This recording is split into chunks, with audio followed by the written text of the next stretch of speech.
gotta bag it up. I like the way you work it, no diggity.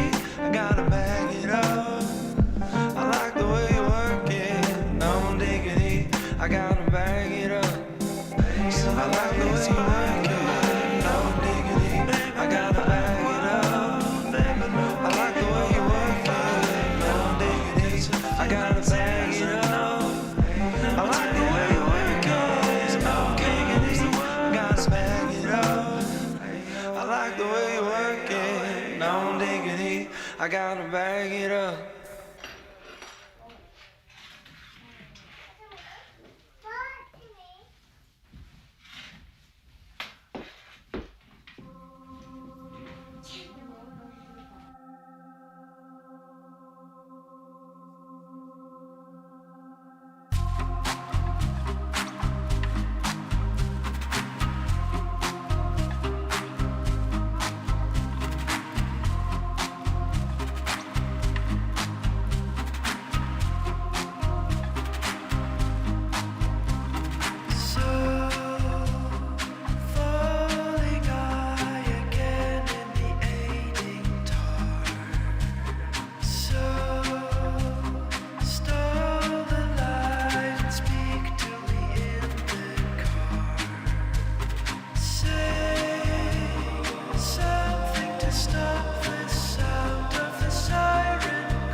raviver les mémoires, exhumer les connaissances, que la spirale du temps efface la reine de sa vie en moi.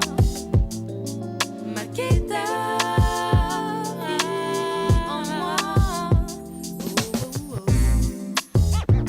Oh, oh, oh.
Oh, oh, oh.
When I need motivation, my one solution is my queen, cause she stays strong. Yeah, yeah, she is always in my corner, right there when I wanna. All these other girls are tempting, but I'm empty when you're gone. And they say, do you need me? Do you think I'm pretty? Do I make you feel like cheating? I'm like, no, not really, cause oh, I think that I found myself a cheerleader. She is always right there when I need her. Oh, I think that I found myself a cheerleader. She is always right there when I need her. She walks like a model. She grants my wishes like a genie in a bottle. Yeah, yeah, cause I'm the wizard of love, and I got the magic wand. All these other girls are tempting, but I'm empty when you're gone. And they say, do you need me? Do you think I'm pretty? Do I make you feel like cheating? I'm like, no, not really, cause oh, I think that I found myself a cheerleader. She is always right there when I need her. Oh, I think that I found myself a cheerleader. She is always right there when I need her.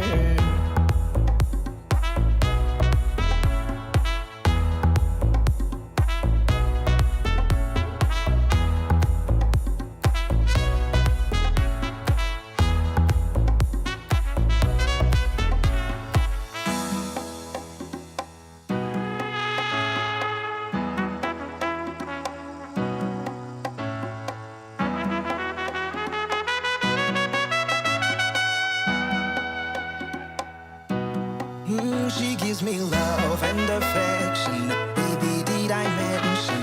You're the only girl for me, no, I don't need a next one.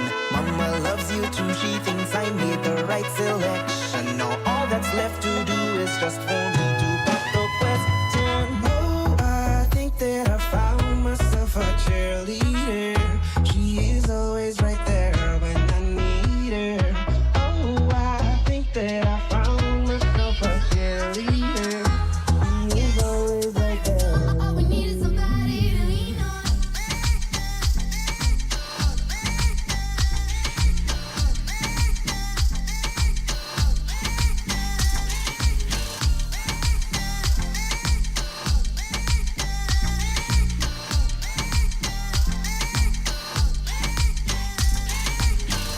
But what we do when we get old? Will we walk down the same road? Will you be there by my side, standing strong as the waves roll over? And the nights are long, longing for you to come home. All around the wind blows, we would only hold on to let go. We need someone to lean on. All we need is somebody to lean on. We need someone to lean on. All we need is somebody to lean on. All we need is somebody to lean on.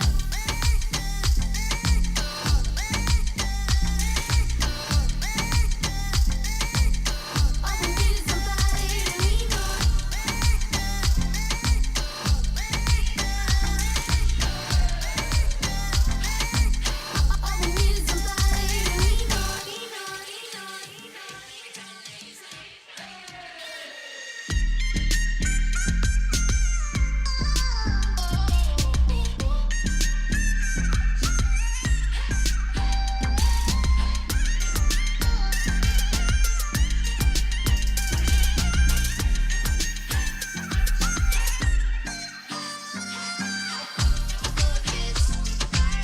We need someone to lean on.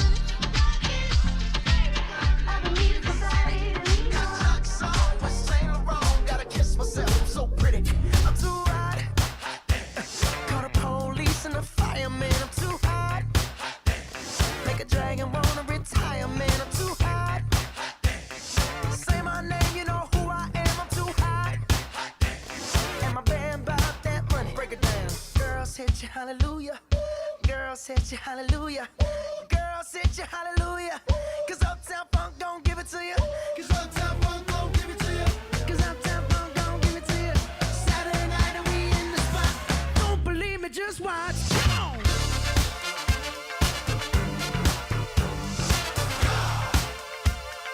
Don't believe me, just watch.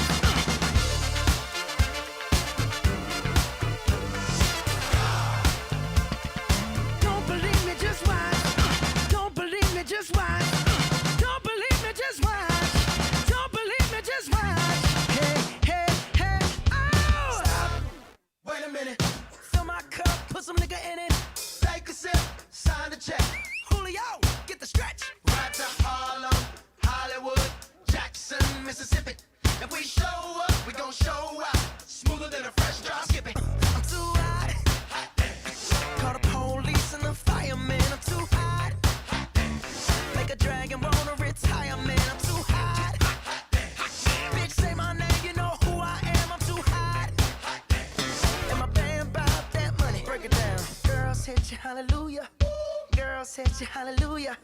Girls hit you, hallelujah. Cause Uptown Funk don't give it to you. Cause Uptown Funk don't give it to you. Cause Uptown Funk don't give it to you. Saturday night and we in the spot. Don't believe me, just watch. Come on.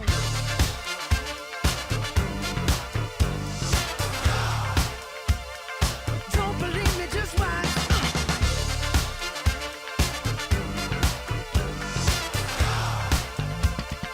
Don't believe me, just watch.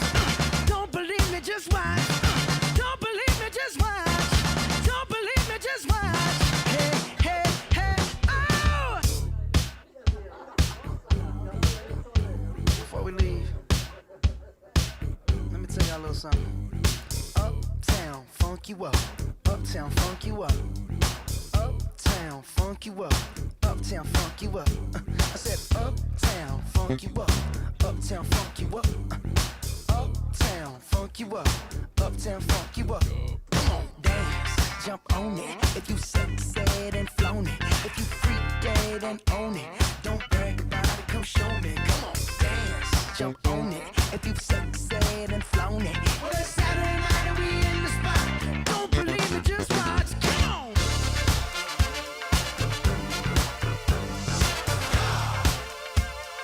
Don't believe me, just watch.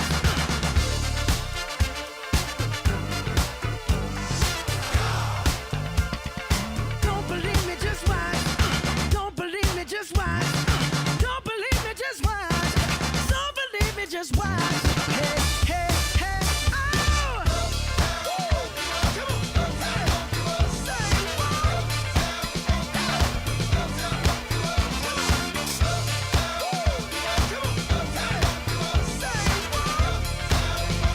Okay. Can we get the... I can sing, but it would be easier to do that without background music. Okay, thank you. Okay, thank you. Good morning, everybody. Good morning, everybody here in the hall. Good morning, everybody online. We are supposed to have about 100 people following us at least at some point of the day. Welcome to the seminar on Nordic economic policy review. Actually, the 2026 issue and the preview of that seminar and the issue and the peer review of the articles of that issue. My name is Roope Uusitalo, and together with Antti Kauhanen, who is here and who will take the chair just after this opening remarks, are editing the next issue, and it seems based on the articles first drafts of which we have seen that it will be a very interesting issue. So the topic of the issue will be experiments, but it's not experiments because of the experiments. It's because experiments are going to be useful in terms of evaluating the impacts of policies, very often government policies.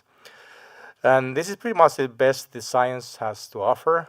So this is the most reliable way that we can evaluate the impacts of policies to solve a difficult question. It's often very, very difficult to figure out what's the what are the events that happened after the introduction of policy, which part was due to the policy and which part was due to something else. We have one solution for the problem, that is to randomize people into treatment and control groups and then follow what happens after the experiment, after the policy change to the treatment group compared to the control group. This is also something that makes our life very simple. Statistical analysis is very easy after we have first done carefully the design of the experiments and conducting the experiment. But as people in this room are aware, it's nothing that's simple at the design stage of the experiment. So what this conference is mainly about is that what are the issues, what are the legal, administrative, data-related issues, statistical issues, financial issues that are involved in designing effective experiments that can be used to evaluate the impacts of the policies. So we do this partially to promote the use of experiments in the future, partially to spread the knowledge of existing experiments that have been conducted in Nordic countries, and partially to learn from each other from different experiments. And we have 5 projects actually covering way more than 5 different experiments run in the Nordic countries that will be introduced today, and that will be sort of future discussed in the issue that will come out I think in May next year. And on that note, I welcome you all, both the presenters of the papers, both the discussants and all the audience. We will invite the first speaker, Elias Einiö, who is from the Government Institute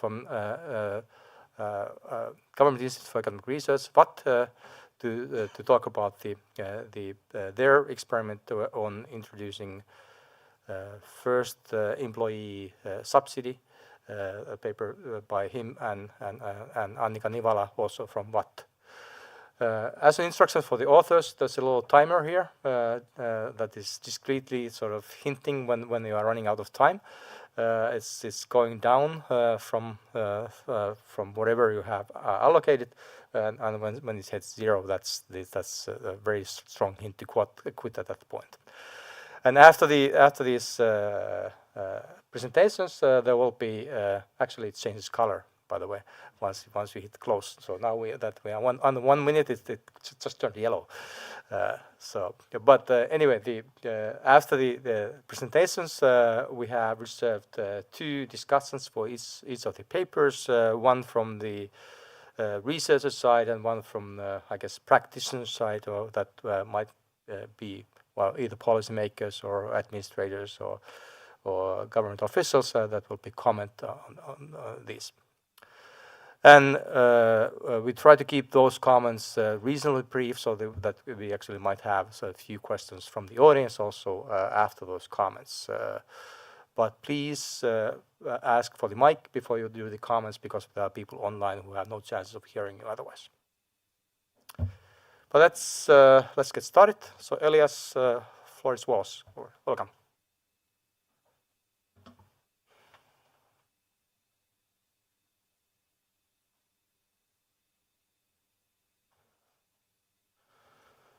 Thanks, Roope, and good morning, everyone, here at Hannu and also online. I don't know how many people we have online at the moment, but good morning to online audience as well. I'm going to talk about an experiment that we did with the Ministry of Economic Affairs and Employment, and I and myself and Annika did the science part of the experiment. Annika Nivala is not here today. She's visiting Berkeley this year and going to NTA conference today to Boston.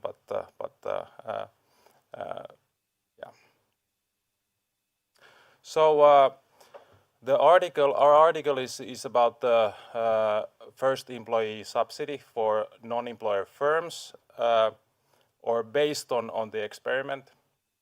But in the article, we take also a bit broader view on large-scale randomized experiments with population data, with the kind of idea that it might be useful to think about a bit more broadly and more generally this type of experiments for people who might be thinking about these kind of things for future experiments. Randomized experiments are a common tool for estimating causal impacts of policies, but they come in very different forms. And one kind of quite common limiting feature is the availability of data, and this limits typically the design of experiments. So experiments are very common in developing countries, and especially there, this type of kind of register data sets are not available. So kind of this is what we focus on. So we focus on a class of experiments where data are available in population registers, and kind of one important feature is that the take-up is not complete.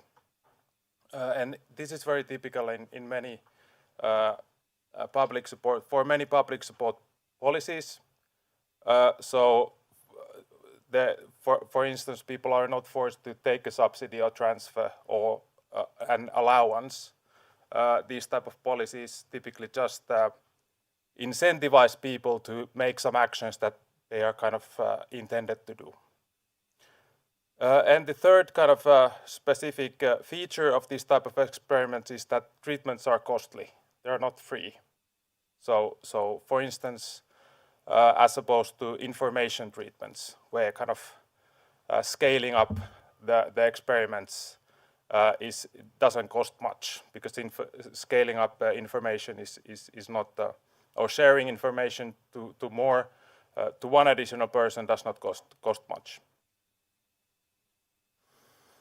So these three features are kind of quite typical for many public policies. If you think about public policies that cost a lot for societies, such as many subsidies, many allowances, many transfers, you could think about free vaccination and so forth.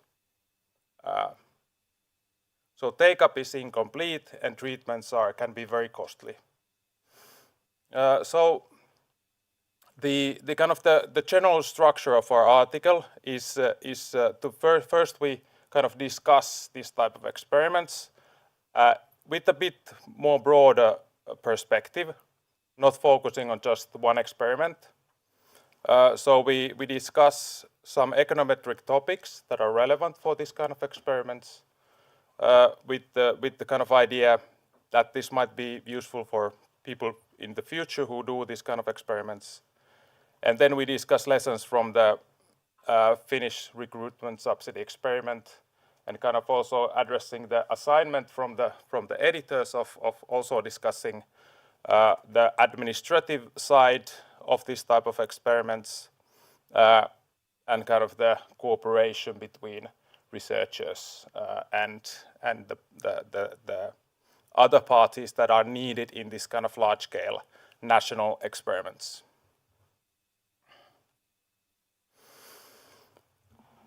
So in Nordic countries we have widely available population data, and this gives us huge advantages when we think about running large-scale experiments. These registers eliminate data costs, given that, or data collection costs, given that we tend to think that these data sets are collected anyway. They enable scaling up these experiments, without limitations, or the limitation being the size of the population.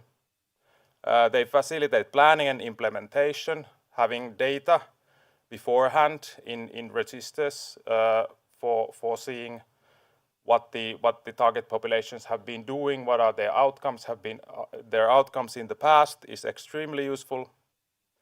And one important feature that large-scale register datasets allow is that they allow estimating the impacts of offering the treatment to a wide population, not just those who sign up for the treatment, but for everyone. And this is important for estimating the impacts of what would happen if we kind of implemented the policy in the whole population, not just in a selected part of it. And this effect of offering the treatment, it's referred to as the intention to treat effect, and it's a key parameter of interest in many public policy contexts. And this is because the impacts of policy is not only determined by how much a treatment affects those who take it up, but also on how large fraction of the population that is the target of the policy will take it up. So if the fraction of takers is very low, then obviously the impact of the policy at the aggregate will be only small. And this is critical when compliance is imperfect, and the importance of understanding the effects of offering the treatment increases with the share of units that do not take it. So with the incompleteness of compliance. So that's kind of the introductory part of the article, and then we go to kind of the discussion of this type of experiments with a bit broader perspective, but quite untechnical still. And we talk about experiments with imperfect take-up and population data. Today I'm going to kind of the weight will be not in this part, but rather on the recruitment subsidy experiment instead. But I will say I have a couple of slides on this part as well. But I will not go to a bit more technical parts. So the setting that we can think about more generally is the one where treatment group is offered a treatment, and the treatment is conditional on taking an action. And treatment affects the agent's incentives to choose the action, but the agent is not forced to take the treatment or take the action. So it's only the incentives that shift with the policy. So the typical treatment setting in the kind of public policy context would be, for instance, investment subsidies to firms, student allowances for students, free vaccines, bonus pension from additional years of work, and so forth. So this is kind of very typical setting for kind of many important policies that we have in place in the Nordic countries. So in this type of, when you start to think about how to evaluate the impacts of this type of policies, one issue that arises is that comes with the fixed budget. So when this kind of experiment is planned and it usually involves policy making and it involves setting a budget for it, and the policymakers may want the budget to be used completely. And also the researchers typically want to use the budget completely in order to get as precise estimates as possible. But this comes with the problem of how to hit the budget correctly. There is a risk of undersubscription if you offer for too few individuals the treatment. Then in the end there might be too few, or you will not use the whole budget, and then there could be oversubscription if you offer it to too many units. So this is kind of quite trivial, right? But then when you have a multi-million experiment and you really need to hit a given large budget, it's really kind of it's not that easy. So the problem with under and over subscription is that under subscription means that we have too little, we lose precision in the experiment. With over subscription, there could be actually even worse problems. We can get bias in the estimates if those who are left out because the budget runs out are certain types of individuals or firms. So in the article we discuss how to manage these risks, the risks of over and under subscription.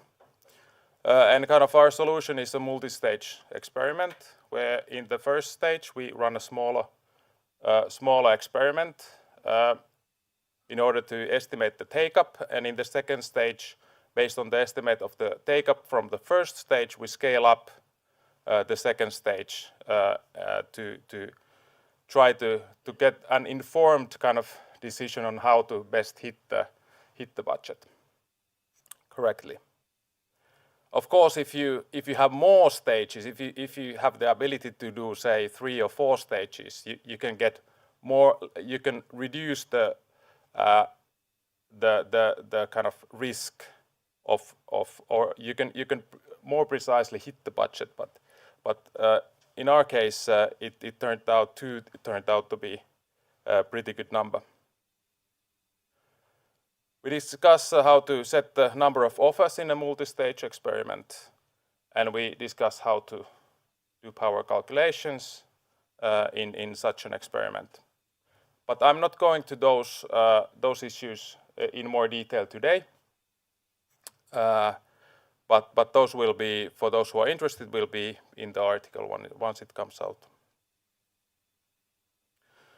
And then the third section of the article will be more kind of practical, and it will describe the Finnish recruitment subsidy experiment and discuss kind of the implementation in a perhaps more detailed manner than you would do in a typical scientific article, with the view that it would be useful for those who think about running this kind of experiments in the future. It would be useful for also the administrative side to understand what's involved with this kind of experiments and so forth. So the experiment was administered by the Finnish Ministry of Economic Affairs and Employment. It was run in 22 to 23. Basically in 22, the subsidies were allocated, and then by the end of 23, the last firms, kind of their use of the subsidy ended. And the goal was to evaluate whether a monetary subsidy induces non-employer entrepreneurs to hire their first employees. So whether we can make employers with this kind of subsidy. And the kind of secondary question was whether this spurs firm growth, whether these firms really then after hiring these new employees, whether they grow more than they would in the absence of the subsidy. So the article discusses the planning, timeline, implementation, and evaluation of the experiment, and we also discuss briefly data management issues and some other issues that are kind of more in the kind of administrative side of the experiment. So about the planning process and timeline, the experiment was in the government program. So the new government started in 2019, and kind of this is kind of important thing, because without political will, there is unlikely large-scale experiments happening, because these typically require legislative efforts, and they require legislation to be made. So government has to, in the end, decide on them. But this government wanted to kind of provide evidence-based, do evidence-based policy for this specific instrument. We can only speculate why. Maybe they wanted to promote evidence-based policy making, which I believe is probably true. Maybe this was the type of subsidy that they really wanted to work. If it doesn't work, they don't want to have it in place. But we can only speculate on that. So the planning of the experiment started early 2020. So that was kind of at the ministry, and we were contracted to do a plan of the experiment later in the year, and it was published in January 2021. So there was already 1 year gone after the kind of initiation of the experiment. I think that could have been faster as well, if needed. And then based on the plan, the government made a decision and law preparation started. So we made a pre-analysis plan that then the government used to kind of as a background information, among other things, to decide whether they want to do this or not. So this is kind of, I guess, a typical kind of a process in this kind of large-scale experiment that there has to be a plan first, and only after that the government can decide on that. So there is also uncertainty for the researcher side on whether this is going to happen or not, in comparison to, for instance, smaller experiments where you get research funding to run a whole experiment.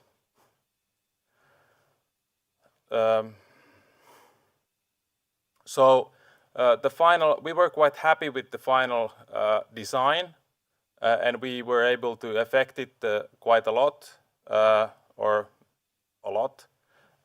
but it was still a compromise between the kind of ideal experiment that we had in mind and the administrative and political feasibility. So after the plan and when the government was deciding about the experiment, there was we had to find some kind of, or iterate towards a feasible but yet useful experiment. So the useful was kind of in terms of getting reliable results that would be useful for policy making, and the feasibility was then the kind of political and administrative. But my view is that there were no kind of too strict restrictions for kind of doing a useful experiment from the researcher side. Then in 2021, so in January, the plan was published and available, and then it took the whole year or the government decided in the spring, and it took quite a lot of time to pass the law. So the legal kind of legislative process is typically takes a lot of time. It doesn't need to, but typically it takes on average quite a lot of time. The law was passed a year after the plan was published in January 22. And then after that, it was quite a fast kind of development. But I will come that to later. But in 3 months, we were already allocating the subsidies. So a few more words about the kind of planning process. We argued for randomization at the level of the whole target population, not just among those who are willing to take the subsidy, in order to get the intention to treat effect estimates. And this is because we knew that or expected that the take-up is going to be low. So it's going to be important to get the ITT estimates.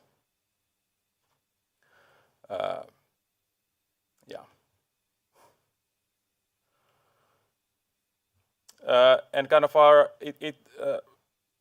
we were kind of in a good position when we were planning this, because we had the registered data sets where we saw what the target population was, their kind of distribution of their outcomes and how typically they become employers and so forth. But there was also a prior study by Annika where she looked at a regional kind of experiment. It was not a randomized experiment, but was a similar type of policy that was in place in certain regions. So that allowed a regional difference in difference design. And in that study, Annika found out that there was extremely low take-up. So it was only the take-up of the regional recruitment subsidy or recruitment support was only 2% among new employers. So those who become employers of the eligible firms. So it seemed like a lot of companies left the money on the table. So this was not a popular instrument at all. So this kind of very low take-up can arise from complexity of the scheme, poor salience, application costs, and also there could be features in the policy itself that limits eligibility. So, for instance, in the regional policy, the kind of, in order to be eligible, the job contract had to be at least 25 hours per week. So it was kind of a quite permanent type of arrangement. So that might be one reason why it was not so popular. If typically a non-employer entrepreneur who hires the first employee needs only less than 25 hours of labor, typically so. But this observation was very important because it let us think particularly carefully, design features that would increase take-up, especially among those who become employers anyway. So we would like to have those entrepreneurs to use the subsidy. So, and I will talk about those features in a few slides. But this prior research also helped us to convince the administration that it's really important to think about these things, so that the policy itself is something that a firm that is considering to employ a new employee, but is kind of at the margin, that this kind of company should then take up the subsidy. It should be eligible to use it.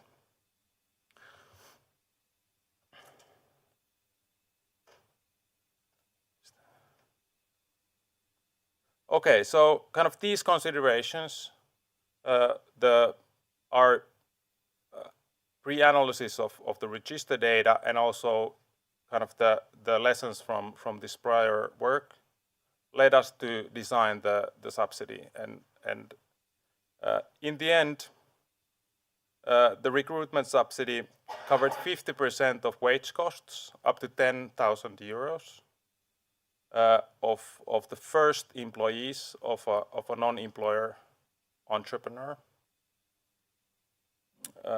And the entrepreneurs who used the subsidy could use it over 12 months. So the target group that was kind of the non-employer firms, more specifically, they had no employees in the previous 12 months. So for the past year, they had revenue between 15,000 and 1 million euros in the previous year. So we cut out the smallest and the very large firms, and that in our pre-analysis, this is actually not restricting the target population too much, but it improves precision. And then there are some kind of technical requirements of having no tax debt and so forth. And this target group was identified from tax registers. So one kind of important thing that we allowed was that this need not be one employee. It can be first employees, not just one.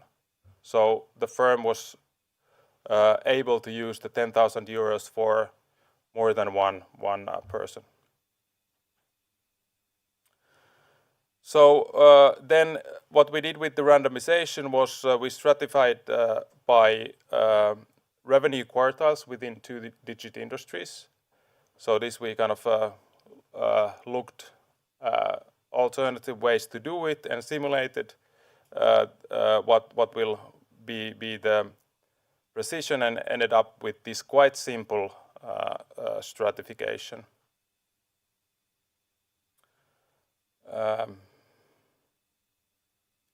And then on the last line, the PEO, which is the Public Employment Office, or the TE-keskus, they ran the randomization code that we wrote. And the randomization code was published before running the randomization, so it was kind of a transparent way of doing it.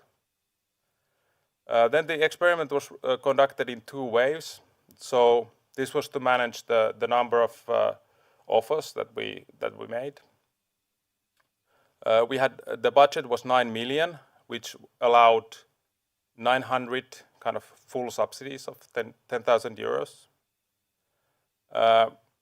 So in the first wave, which the aim was to estimate take-up rate, and there we in the pre-analysis plan we ended up to a smaller, quite small first wave, because the precision will be enough to get quite precise estimate of the take-up rate with 3,500 treatment takers. And on the other hand, we don't want too large first wave, because that will risk having a oversubscription in the first wave, and that's something we really don't want to happen.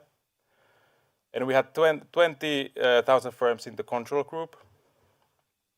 So the randomization was in March, and so this was 3 months after the law passed or took effect. And these firms had until the end of July to hire and apply for the subsidy. And here the take-up rate that we estimated was 1.1%. So this kind of was what we expected. This was larger than in the regional experiment, but this kind of also showed that it's very important to understand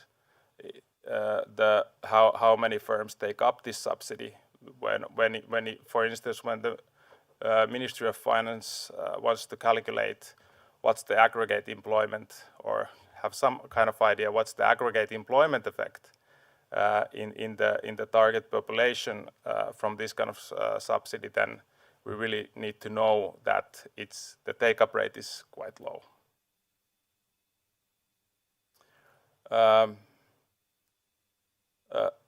This low take-up rate also meant that actually what's limiting the size of the second stage is the size of the non-employer firm population. So actually we could have offered, or the budget would have allowed more than half of the whole target population to be offered the subsidy. So in the end, what we did was we determined the size of the second stage based on the optimal treatment to control group split. And this, with some rounding, this is ended up to 31,000 treated and 34,500 control firms in the second stage. And the first and second stage together, so the first stage is also used in when we estimate the treatment effects. The first stage is also used. So we combine the second and first stage in order not to lose any precision. So the first stage is not only to get the take-up rate, but it can be used to test the primary and other hypotheses.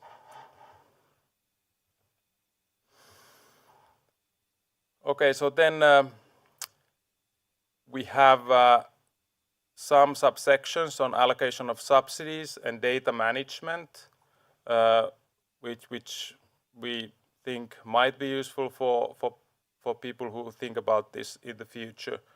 I'm not going to details of this too specifically, but the Public Employment Office allocated the subsidies. So it was not us. It was kind of as if it were a full-scale public policy. So it was implemented like that. And then kind of one important part is to plan in advance and kind of in a controlled manner do the communications, because then the Public Employment Offices, they typically communicate to their customers, so firms, and they have their own ways, and they might have their own kind of incentives. But when you're running an experiment, and for instance, when we had to inform the treatment group that they're eligible, there we wanted to have the messages so that they will not kind of risk the experiment in a sense that they would be kind of a neutral letters.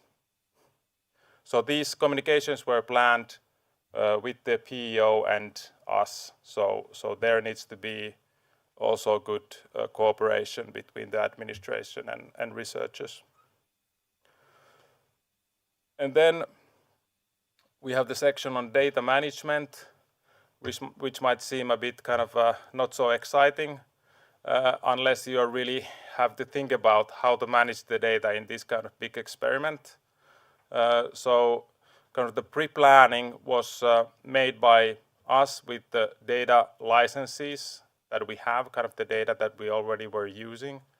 And then for the planning stage, we got data from the tax authority. That was kind of a restricted set of variables that we got needed for planning the randomization code and testing it. And then the PEO got a wider data set which had more information which they needed in order to kind of fulfill their legal requirements and check whether everything is as the law intends.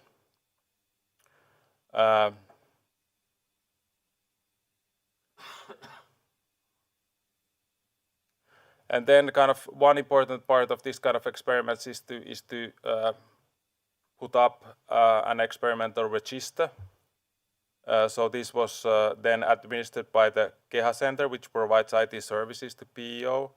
And with this experiment, an important feature of the legislation was that the law gave the evaluator, whoever it would be, the right to use basically any administrative data set needed for the evaluation.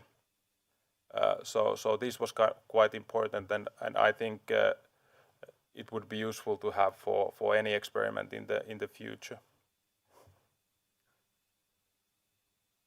Okay, so in the last part of kind of this section, we talk about the evaluation that we did. So that's the kind of scientific analysis of the results of the experiment and compare it to the prior work by Annika on the regional subsidy. So in the RCT, the kind of the primary hypothesis was whether this subsidy increases the fraction of employer firms in the target population.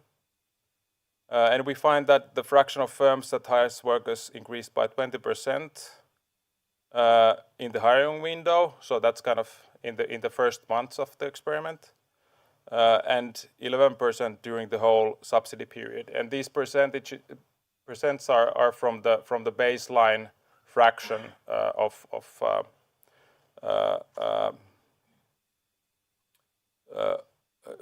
baseline share of firms that hire workers during this period. So the baseline is quite low.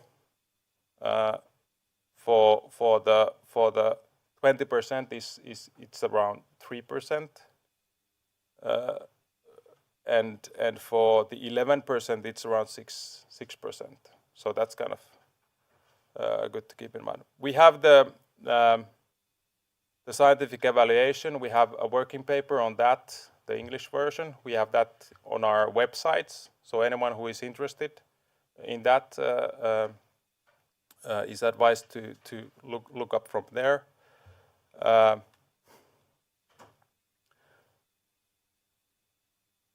we find similar effects of similar magnitude on wage costs and employment in these companies. So that's kind of aligns with what we find for the fraction of employer firms.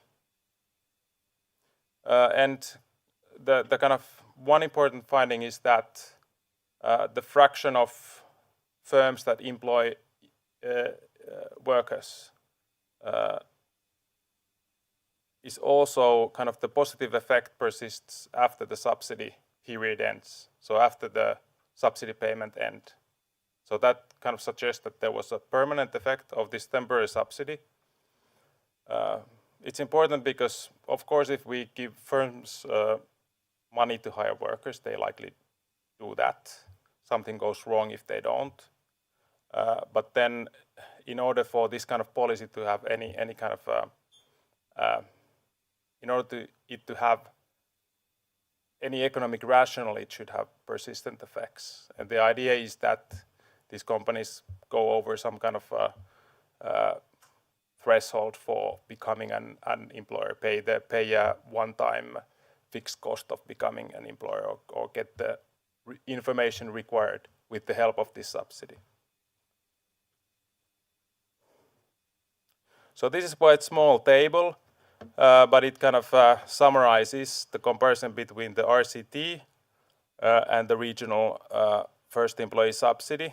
So the kind of first half of the table compares the kind of features of the policy, and then at the end there are some. Last half has some statistics. So the key differences are highlighted with red text. So of course the one we did was RCT, and Annika's paper does a regional diff and diff. One important kind of difference in the regional instrument was that it required the kind of contracts to be at least 25 hours per week. So if these entrepreneurs couldn't hire for this many hours, then this might be one restricting feature. In the RCT, one feature that we wanted to implement was that it's as easy as possible. So we proposed that it's automatically paid monthly based on the income tax register, where these firms need to report their the wages that they pay monthly. And this was, in the end, was what we did and what the administration was willing to do, and that was great because it simplified the process for the entrepreneurs and the application costs for the entrepreneurs a lot. So they only had to apply once, kind of to become eligible for the subsidy, and kind of so they applied once from the PEO, and that was it. They got the subsidy if the PEO observed wages in the tax register. So they didn't have to apply for the payments. Information might be important. So in the RCT, the treatment group was informed by letters, while in the regional experiment this was not done. It was kind of spread through the public administration offices that provide services to companies. So we find a significant positive effect, while in the regional experiment there is no significant impact, point estimate being negative. Our relative effect is 20%, while in the regional experiment it's close to zero. The treatment groups are quite similar sized, and actually the kind of the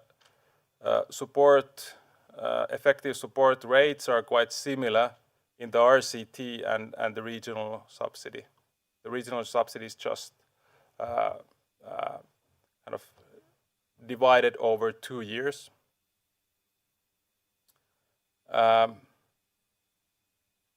then the kind of important difference is that the take-up rate is much higher in the RCT, and this we think that this is because we had the prior information that the take-up rate is going to be low if we implement a similar subsidy as the regional subsidy, and kind of made the efforts to think about how to make this, how to increase the take-up rate. So the take-up rate in target population is at 1.5%, but then if you look at those who become employers, it's 32%, while in the regional experiment it was only around 2%, which is kind of tells us that something went wrong with the policy. The design was bad. Also, the average paid subsidies were very similar in magnitude, so kind of these are quite comparable in many aspects. Then we do some recommendations. So we recommend that when the policy is expected to have low take-up rates, then we recommend that in this kind of public policy settings, the ITT to be estimated. Then also there is kind of one, I would say, a bit more unpredicted part and less controlled part of running this kind of experiment is the stage where the policymakers decide what to do. And at that stage, it's important to keep the researchers in the discussion. I think with the recruitment subsidy experiment, things went well, but I see that it could have went otherwise as well. So it's possible. So we wanted to kind of raise this point to kind of have this in mind for the policymakers as well in the future.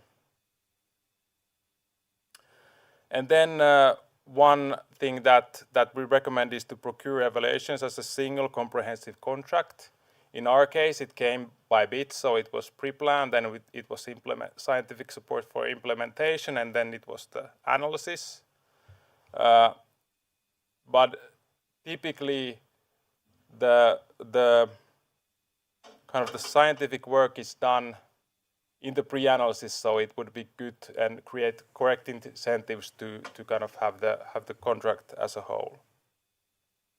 And then we do some other recommendations. So just a couple of concluding remarks, if Antti allows me. Okay, quickly. Yeah. So the intended functioning of public policies is crucial for social and economic welfare, but governments often roll out very expensive programs without knowing what the true impacts are. Although experimentation before full implementation provides significant potential opportunities. The resulting lack of evidence on what works and what does not likely reduces the effectiveness of public spending considerably.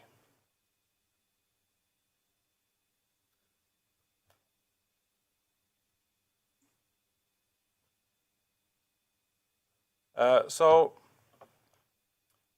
Duflo talks about experiments as a practice of policy, meaning that by where one experiment reveals whether a treatment works, and researchers and practitioners can use that evidence to redesign the next treatment and then test the effectiveness of that treatment, and the cycle goes on. So it's rather a tool and practice than a single event. And the Finnish recruitment subsidy experiment is an example of such a practice, building on prior evaluations to test an improved type of policy design. And we hope that the example put forward by it will encourage similar large-scale experiments to be initiated for assessing the impacts and improving the effectiveness of a wide variety of public policies. Thank you. Okay, thanks, Elias. And next we'll have a comment by Sofie Cairo from Copenhagen Business School.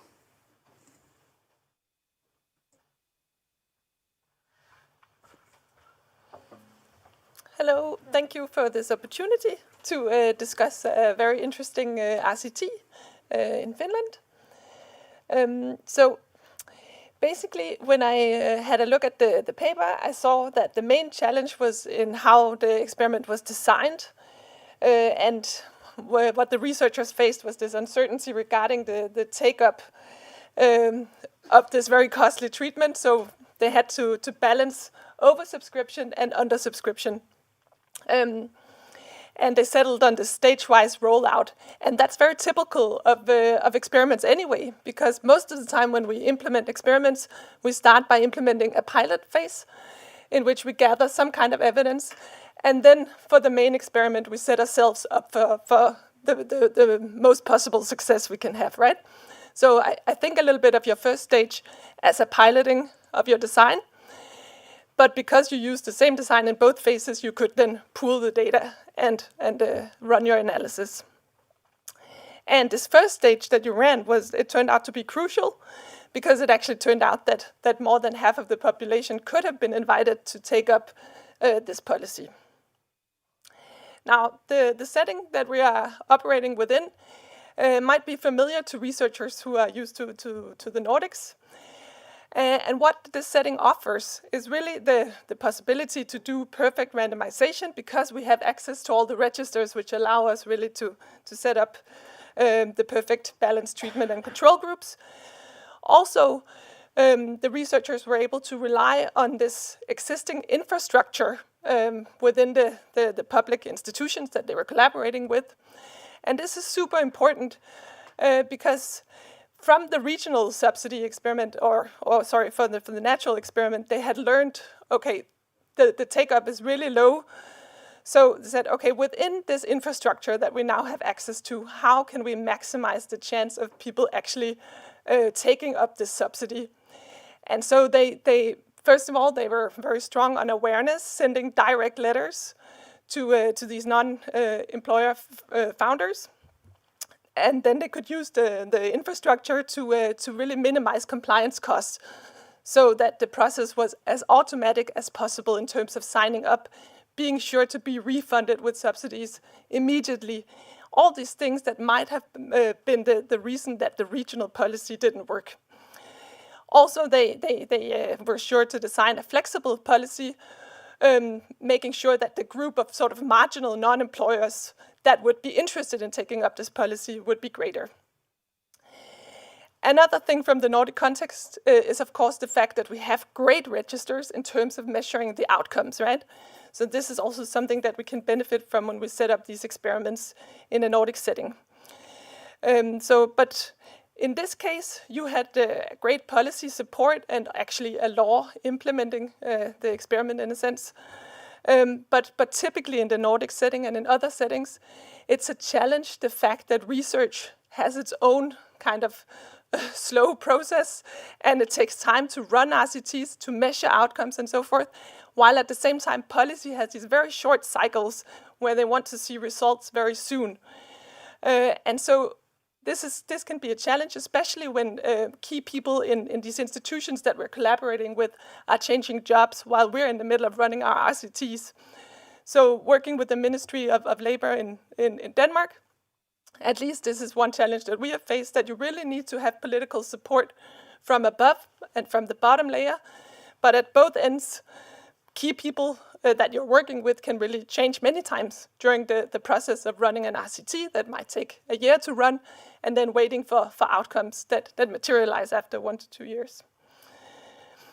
Okay, regarding the actual policy, I mean, for us as researchers, it's not our decision to what policies are more efficient, but still I have to ask, this overall policy aim, make founders employers, why? What is the purpose? Is it for firms? Is it for workers? Was there any existing evidence of barriers for hiring in these startups?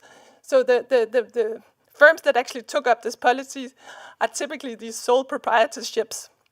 And there's not really an existing evidence that they generate a lot of growth that they take up, that they sort of like from employment start to generate growth, right? And also, we don't really know much about what prevents them from hiring. Is it uncertainty of worker productivity, lack of regulatory knowledge, and so forth? I haven't seen myself evidence of positive effects on business scaling, firm growth, firm innovation from making this first hire. And as I read the paper, the authors don't find any significant effects on firm performance. So in a sense, the first stage, which is really, can we get firms to take up this policy? Yes, we can. It's successful, the first stage. Then the second stage would be, who are we helping? Are we helping these firms? Are we helping these workers? Well, that really depends on where the workers are coming from. Are they coming out of unemployment? Yes, then there's a potential that actually we're taking them out of unemployment, putting them into employment, right? And that would be a positive effect in my eyes. Or if it could help firms to grow or to become more innovative. But there's no such evidence at this point. So we know that job training programs generally do help workers to get into more permanent employment. But the question then is, of course, would it be better for these workers to be in larger corporations? Are they really best helped by being in sole founder companies where they are interacting with one person instead of creating maybe a big network? And I think one channel that is worth looking into is whether these people who actually who become this first employee, whether they're more likely to start their own startups. Because in that sense, it could actually have follow-up externalities on generating more startups. Okay. Another question, of course, is, again, to the policymakers rather than to the researchers, whether these hiring subsidies are the best, cheapest policy to achieve the policy goal of turning non-employers to employers. So several other alternatives than paying out very costly subsidies have been tried in the past and have been found to work. You could offer an infrastructure for posting jobs and screening candidates. That has been shown to be efficient. Or you could offer information on employment regulations. That's also been shown to generate similar effects. So when policymakers are starting to look into wanting to run an RCT, of course you need to start by lining up the catalog of which policies could be efficient in achieving the goal that you're hoping to achieve. Therefore, I hope that the researchers will also look into a sort of cost-benefit analysis and think about who are the workers. So, if they're coming out of unemployment, then of course it's a different piece of math relative to taking efficient employees from another firm, bringing them into these not very productive non-employer firms. Then there are the ethical considerations, which again is a comment more to the policymakers than the researchers. And that's about when we implement this kind of RCT, we have at the back of our minds that this is going to have a positive effect on the firms who are offered this subsidy. Otherwise, why would we start? Would we start to implement an RCT on a policy that we don't find is effective? No, we would not. So we implement it thinking that it's going to be effective, it's going to help these small firms. So is it ethical that we're only offering the treatment to 50% of the firms? I'm really happy that the Finnish authorities seem to have accepted what is the first best for researchers, which is exactly to randomize treatment. But in the Danish context, this is one of the things that I've had to discuss with the Ministry of Labor in implementing RCTs. That, okay, we can allow you to do a staggered implementation because we cannot hold back a policy that might be positive for some, from half of the population, right? So then you get to roll out only for 50% for a certain period, and then the rest have to be offered this policy. But that's one of the questions that you have to ask yourself in the startup, in the design phase, right? Which kind of ethical trade-off do we face with these policies?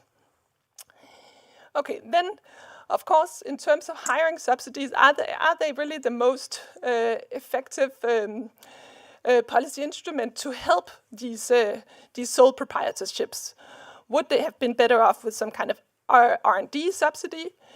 Would they maybe have been better off just being allowed to take these small firm loans that in which allowed the sole proprietorships to choose themselves where are this money best spent, is my main challenge in is it really whether I can hire or not. Then, of course, as I mentioned before, there are these considerations of externalities, right? So that goes back to thinking about when I give some firms money to hire, where am I taking these employees from? Am I taking them out of jobs and companies where they're generating a lot of growth and now subsidizing them to go into these not very productive firms? And so when we design these experiments, what we can do is to, typically what one would do is to have a higher degree of treatment in some regions, and other regions you would just have a very small degree of treatment, and then you can measure if there are externalities on the sort of surrounding landscape of firms, whether they suffer. And this is, of course, important if we want to continue with the policy afterwards, that we are aware that it might create negative or positive spillovers. In terms of limitations or extensions, it's really helpful when we design these experiments that we actually take the time to run some kind of pre-survey before we set out, because that helps us. For instance, in this case, it would have helped the researchers to understand the perceived barriers or enablers for hiring amongst founders. So you get some kind of anchoring where first of all, you understand what is the main challenge in hiring that first employee. Are there any perceived barriers? But also the evidence that we collect sort of at the pre-stage can help us later on to do our subgroup analysis and look into specific mechanisms.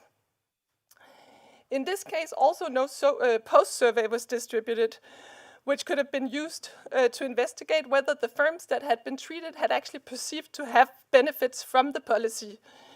And also, their employees, right, the people that were hired, were they perceiving that they were given a possibility to explore what it means to work for a startup and maybe with potential for future employment. And I think that for sort of further investigation into the topic, it's important to think about who were what companies actually took up this policy. So we know that the limited liability firms do actually see growth when they hire, but we haven't seen any evidence on this for the non-employer sole proprietorships. So if they're the ones that are more likely to take up the policy, then this is interesting. And then, of course, another aspect which I think you have access to in the registers would be to look at whether the relative timing to founding matters. It's super interesting whether it's a firm, I think, that has been going on for 20 years with one person that then suddenly starts to scale, or whether it's newly started firms that have these, this desire to get their first employee. In terms of industry, I know that you did, I think, clustered randomization or stratified randomization by industry codes. So I would encourage the researchers also to look into in which industries have these subsidies been where there are a greater share of compliers. And when this hiring happens, are founders actually taking in people who can substitute themselves? Or are they getting in people with some kind of complementarities, lower skill, higher skill? I think that's it.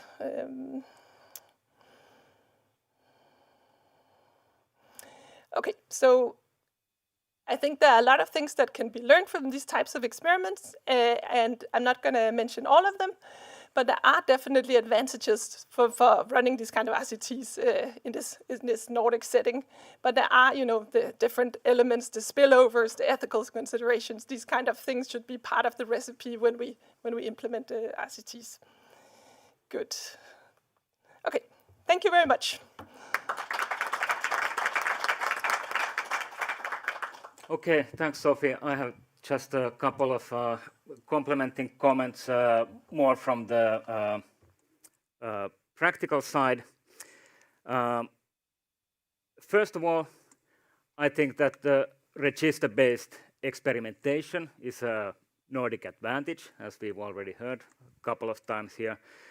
all of the Nordic countries have good population registers, which enable cost-effective, high-powered evaluations. And especially seen in this, this paper, it's using sort of high-frequency data sets. The incomes register, it's available for researchers at the monthly level, but basically it's transaction-level data. You could probably get access to it at the daily level if that would be useful for some research question. And also from the tax authorities, the data is quite high frequency. But for other questions, you don't have this luxury. You may have only data at annual level or so, which limits the sort of questions that you can answer or how quickly you can answer some of these questions. But I still think that there's, at least in Finland, areas for improvement here. For example, access to data. As you can see from this paper, there was legislation on this, that the researchers have access to all of the data without any costs. And there may be problems with timeliness of the data. Here you're using tax authorities data, which is very up to date. But if you look at, for example, the firm registers at Statistics Finland, they are not very up to date. If you want to, if you need to use that data to do your randomization and reach the firms, there's going to be some problems because those are not up to date. And the cost of accessing the data is high and getting higher all the time. And so this is one part which limits perhaps the research on these sort of experiments. One another point is that you mentioned it in the paper, that you suggested that there would be some surveys to the firms to understand the low take-up puzzle. But this wasn't implemented, and I think this would have been very important and not that costly. If the experiment is 9 million plus the evaluation hundreds of thousands, doing this would have cost maybe 100,000 more, and this would have been probably quite beneficial for also other policies to understand what are the reasons why so few firms take this up. So with these surveys, you could answer the questions that did they receive or read the letters, and how complex they perceive the procedures to be, and what about the timing of these policies, and the liquidity effects, and how quickly you are reimbursed, and all that sort of stuff. And if you want to be a little bit more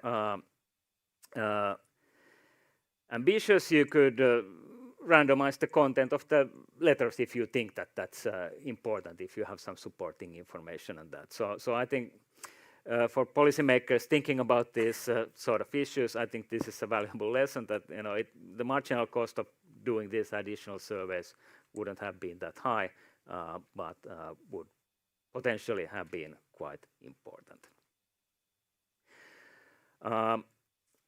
Okay, just the final point, the comparison to the quasi-experimental evaluation here. Just to sort of clarify for the audience, even though you very nicely pointed it out from the tables, that there was the difference between those evaluations is not only identification, but actually the policy was very different in terms of eligibility, faster and automatic payments in the RCT, and direct outreach.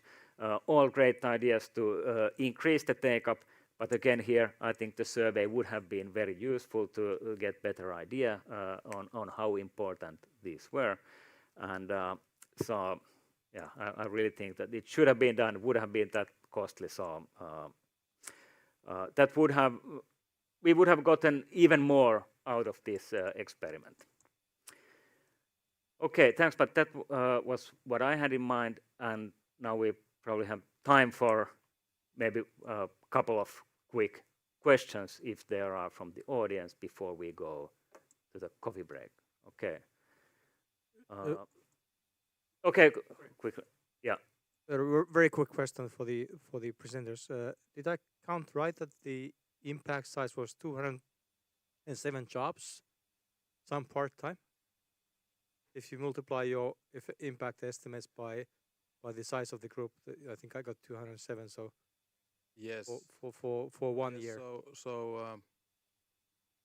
In the final evaluation, we calculate these and report these, and kind of our conclusion is that although kind of the experiment was successful in increasing the fraction of employers in the target group,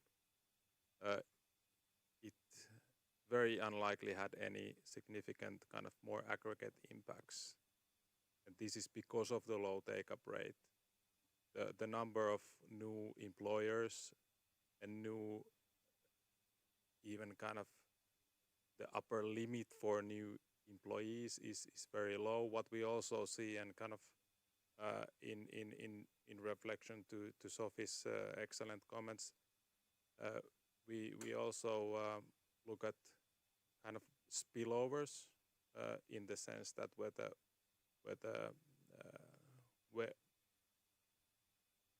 not directly, but kind of try to get some indirect sense of where these employees that are hired come from, and we see that most of them were just before hiring to these treated companies, they were in employment.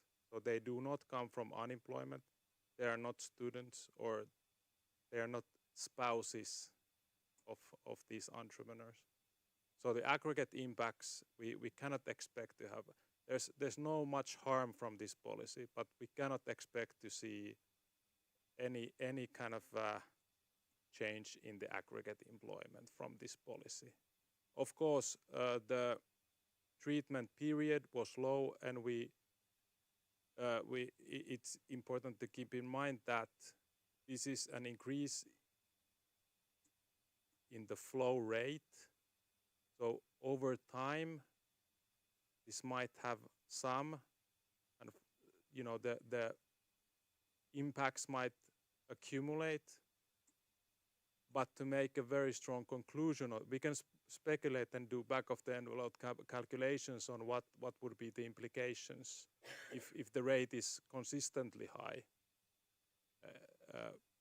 But maybe we would need a longer experiment to really say very strongly about how much the kind of long-term flow rate into employership increased.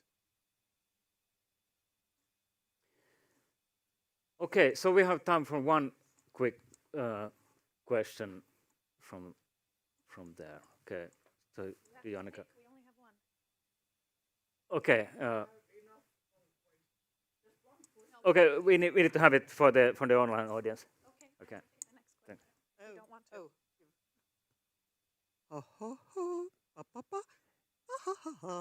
Eli, English. Is this program going on for 4 or 8 years, or was just research limited for certain time? Et toivottavasti se jatkuu, kun persut ei ole enää hallituksessa, mutta viimeistä lausetta ei käännetä. Yeah. So this was a temporary experiment, right? So it's ended already. Yeah. Yeah. So it was a temporary experiment, and the policy was not rolled out in full scale or implemented in full scale. So it's not in place at the moment. Yeah. Okay, and one more quick, and then we'll go to the coffee break. So we have 2 minutes time, so we'll get that and Thank you. So policy can be good or bad, and experiments can be good or bad. And in this case, low pickup rate and low effects was explained by bad or not perfect design. But it was not clear to me whether it was the design of the policy or whether it was the design of choices because of the experiment that was not good enough. So I do not completely agree that that the kind of policy or the design was somehow flawed in the sense that we see quite large relative effects. The reason why the policies cannot be thought of as having large effect at the level of the whole economy is because of this population of non-employer firms is just some fraction of all firms, and in this population the incidence of becoming an employer has quite low likelihood, so the fraction who become employers is quite low. So that's why the kind of the nominal effects are quite low, but the relative effects are quite large.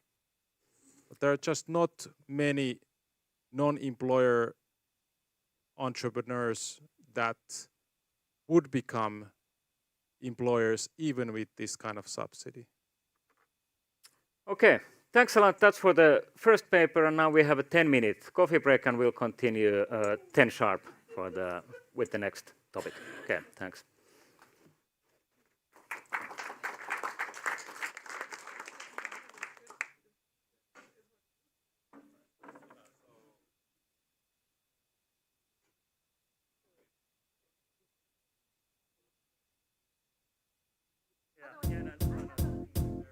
It might seem crazy what I'm about to say. Sunshine, she's here, you can take a break. I'm a hot air balloon that could go to space. With the air, like I don't care, baby, by the way. Because I'm happy. Clap along if you feel like a room without a roof. Because I'm happy. Clap along if you feel like happiness is the truth. Because I'm happy. Clap along if you know what happiness is to you. Because I'm happy. Clap along if you feel like that's what you want to do. Here come bad news, talking this and that. Well, give me all you got, don't hold it back.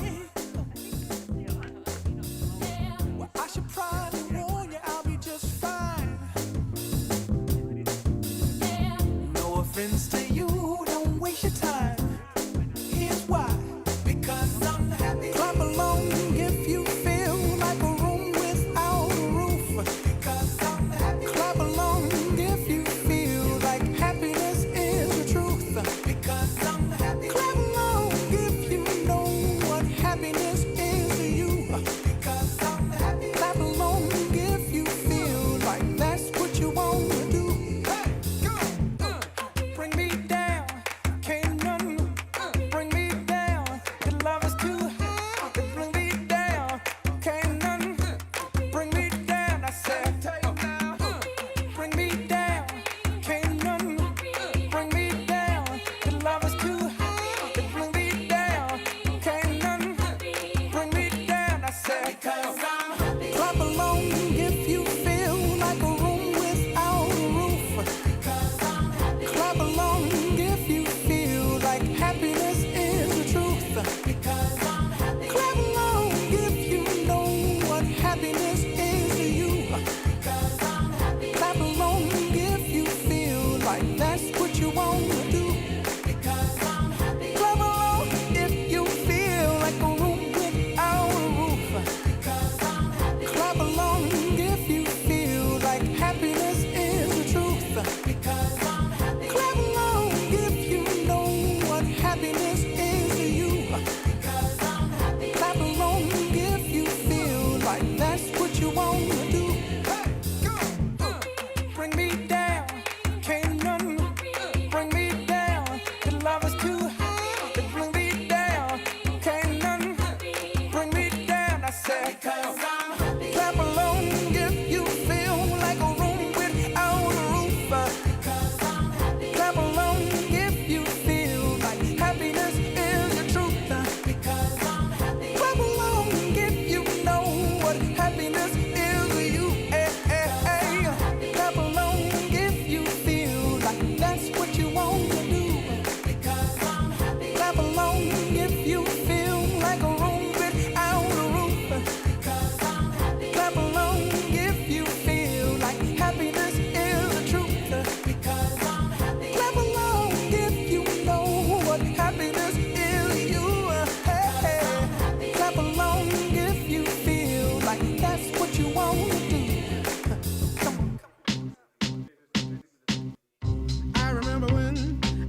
so much space.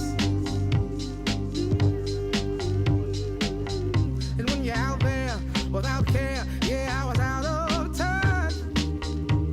But it wasn't because I didn't know enough. I just knew too much. Does that make me crazy? Does that make me crazy? Does that make me crazy? Possibly.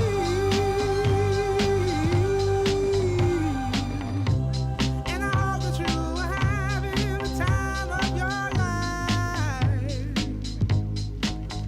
But think twice. That's my only advice. Come on now, who do you think you are? Bless your soul. You really think you're in control? Well, I think you're crazy. I think you're crazy. I think you're crazy. Just like me.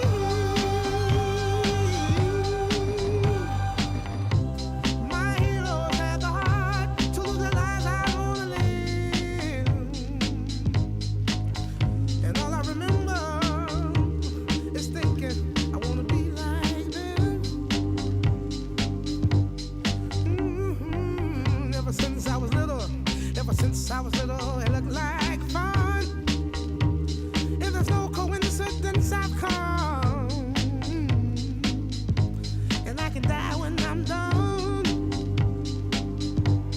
But maybe I'm crazy. Maybe you're crazy.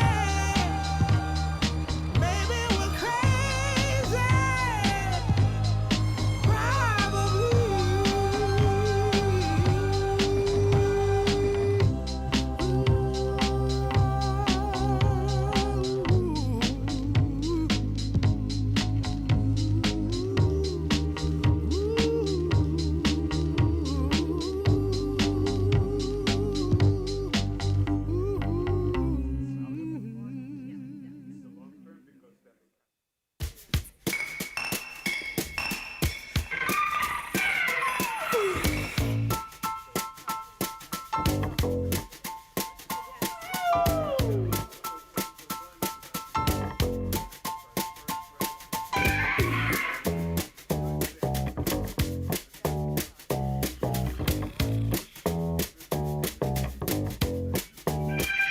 We move like cagey tigers, oh, we couldn't get closer than this. The way we walk, the way we talk, the way we stalk, the way we kiss. We slip through the streets while everyone sleeps, getting bigger and sleeker and wider and brighter. We bite and scratch and scream all night. Let's go and throw all the songs we know into the sea. You and me, all the years that no one heard. I'll show you in spring, it's a treacherous thing. We miss you, kiss, love cats. We miss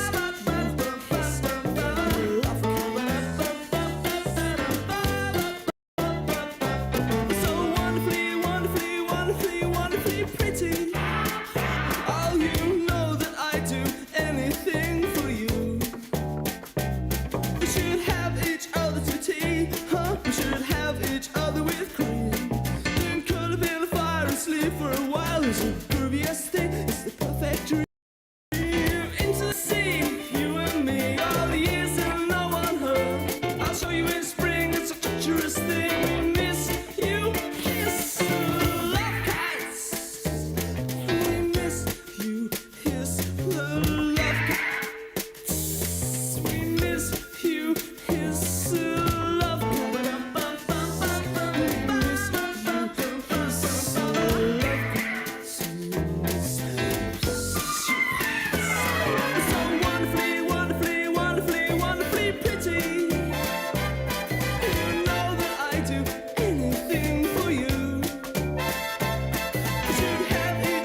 I love you, let's go. Solid gold.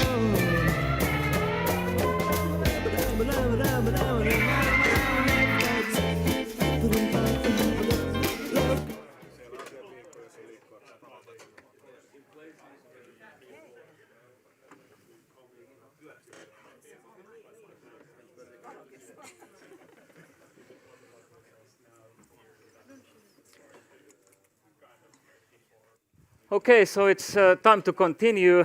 The topic will be interventions in education, and the speaker will be Stine Nyhus Larsen from Aarhus University. Please.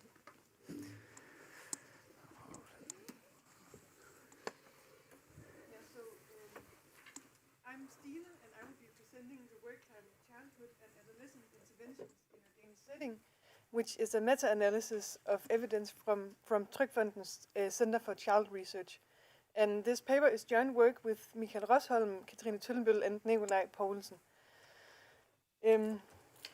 So the introduction to this work is that we all come from the Center for Child Research, which is funded by Trygfonden, a Danish insurance company. The center has more than 10 years of experience in interventions in educational context. And these interventions include a range of different areas, such as general language development for children, language development for bilingual children, language development for dyslexic children. It includes effects on teachers' aides in Danish classroom. It includes special camps targeted disadvantaged boys. It includes interventions specifically target developing math skills. It includes the development of language tests now used widely in the Danish education system. And all these different interventions are evaluated using proper methods. The gold standard is, of course, to use randomized control trials to evaluate these interventions, but in many contexts this is unfeasible, either due to the nature of the intervention, due to the implementation context, or other considerations. And in these cases we use quasi-experimental methods instead. And as has already been mentioned in this room, this is feasible due to the very good registers we have in the Nordic countries and also in Denmark. So the aim of this work is to synthesize all these intervention studies from Trygfonden Center for Child Research in a meta-analysis. We want to look into specifics about the interventions that influence the estimated effect sizes, such as the evaluation method. Does it matter whether the intervention was evaluated with an RCT or another method? Are there other mediators or moderators that has an influence on the estimated effect size? And this work extends previous work done by Rosholm et al. From 2021. They also did a meta-analysis of interventions from the center. They focused only on RCTs, and they found evidence of what we call a Heckman curve, meaning that early interventions in childhood development tend to have larger effect sizes, both because children are have a lot to learn when they are young, but also because early investments might mean that future investments are more effective. This work builds on existing literature, and much of the existing work on childhood development and the like has been done in the United States. Here we see programs such as Head Start and pre-kindergarten, which are center-based programs, and they fall in two main lines of research: research on children's learning opportunities and research on different instructional practices. That research has found that quality interactions, enriched learning environments, teacher developments, and specifically targeted curricula are effective in improving different learning outcomes for children. Also, school factors have been heavily studied, but this area of research is less abundant in terms of research with strong causal identification. However, they have identified different structural factors that are important, and they have looked into different ways of improving early reading instruction. We see limited research on parent and family programs, with the main exception being the Abecedarian project, which is a large-scale project that has been found to have positive effects long-term on different child development outcomes. So the methods applied in this work is, as I said, based on data from one research center. The reason for this is that we have unique access to high detailed information on the interventions included in the analysis. We have access to information about cost-standardized effect sizes, so we can calculate how effective are these interventions when we scale them by how expensive they are. We are able to survey the principal investigators and get information on the intervention development, the intervention context, the intervention ingredients. And this, of course, has some drawbacks, introduces risks of bias because we evaluate ourselves this way. And we try to mitigate this by conducting risk of bias analyses of all included studies. We also know that this means that the insights are limited, and they are sort of limited to this research center, and the generalizability outside the center is limited, but we argue that many of these findings would generalize to other Scandinavian contexts. So we sort of balance the trade-off between this high detail information and the drawbacks this way. The inclusion criteria for the studies included in the analyses is that they have to be conducted by a researcher affiliated with Trygfonden Center for Child Research, and the intervention has to take place in Denmark. The study has to be completed, and effect sizes on some cognitive or educational outcome has to be available in a publicly available report or scientific journal article. And lastly, for the analysis of cost-standardized effect sizes, we of course have to be able to calculate the cost-standardized effect sizes, so we have to be able to gain access on cost of intervention. This could either be directly from the paper or article, but it could also be through obtaining information about the cost from the principal investigator.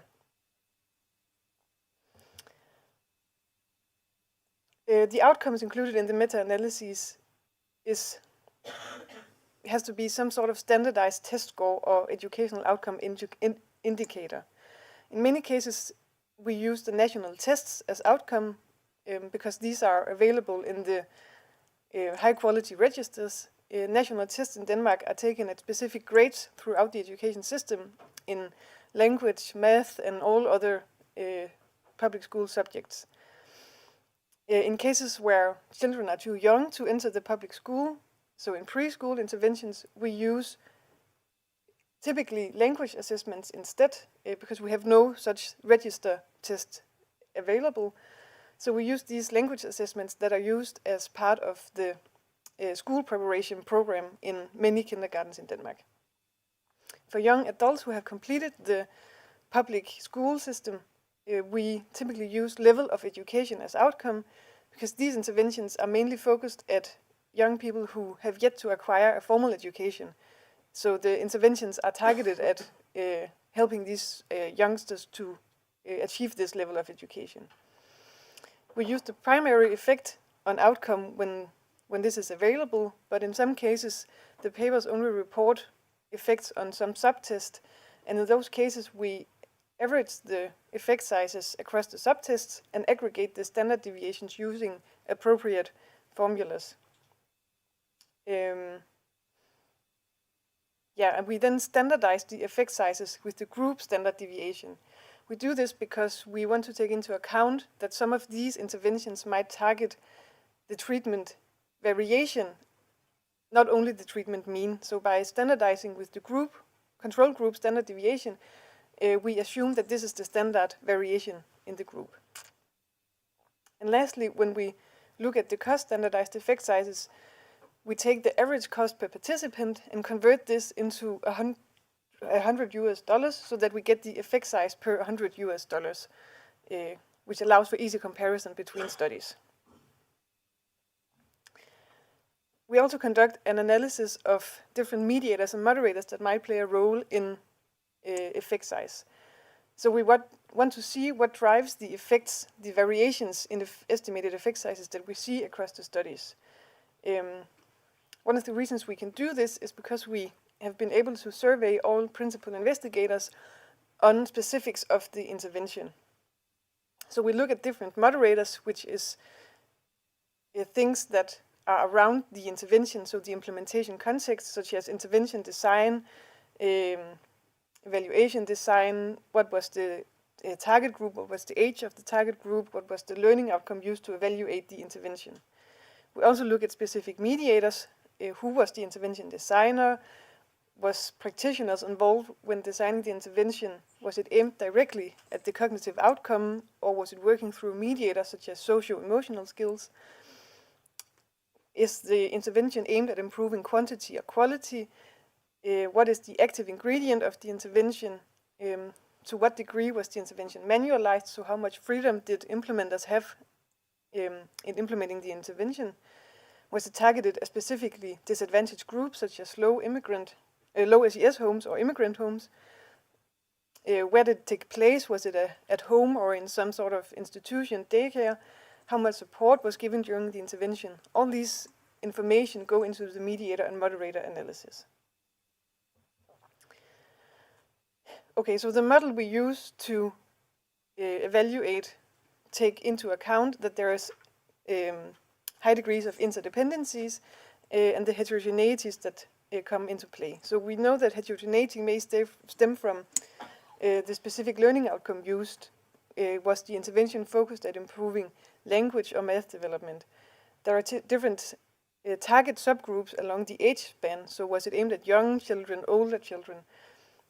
We know that content and implementation vary a lot between studies. So all these studies have in common that they take place in the same research center following the same rigorous procedures in intervention development.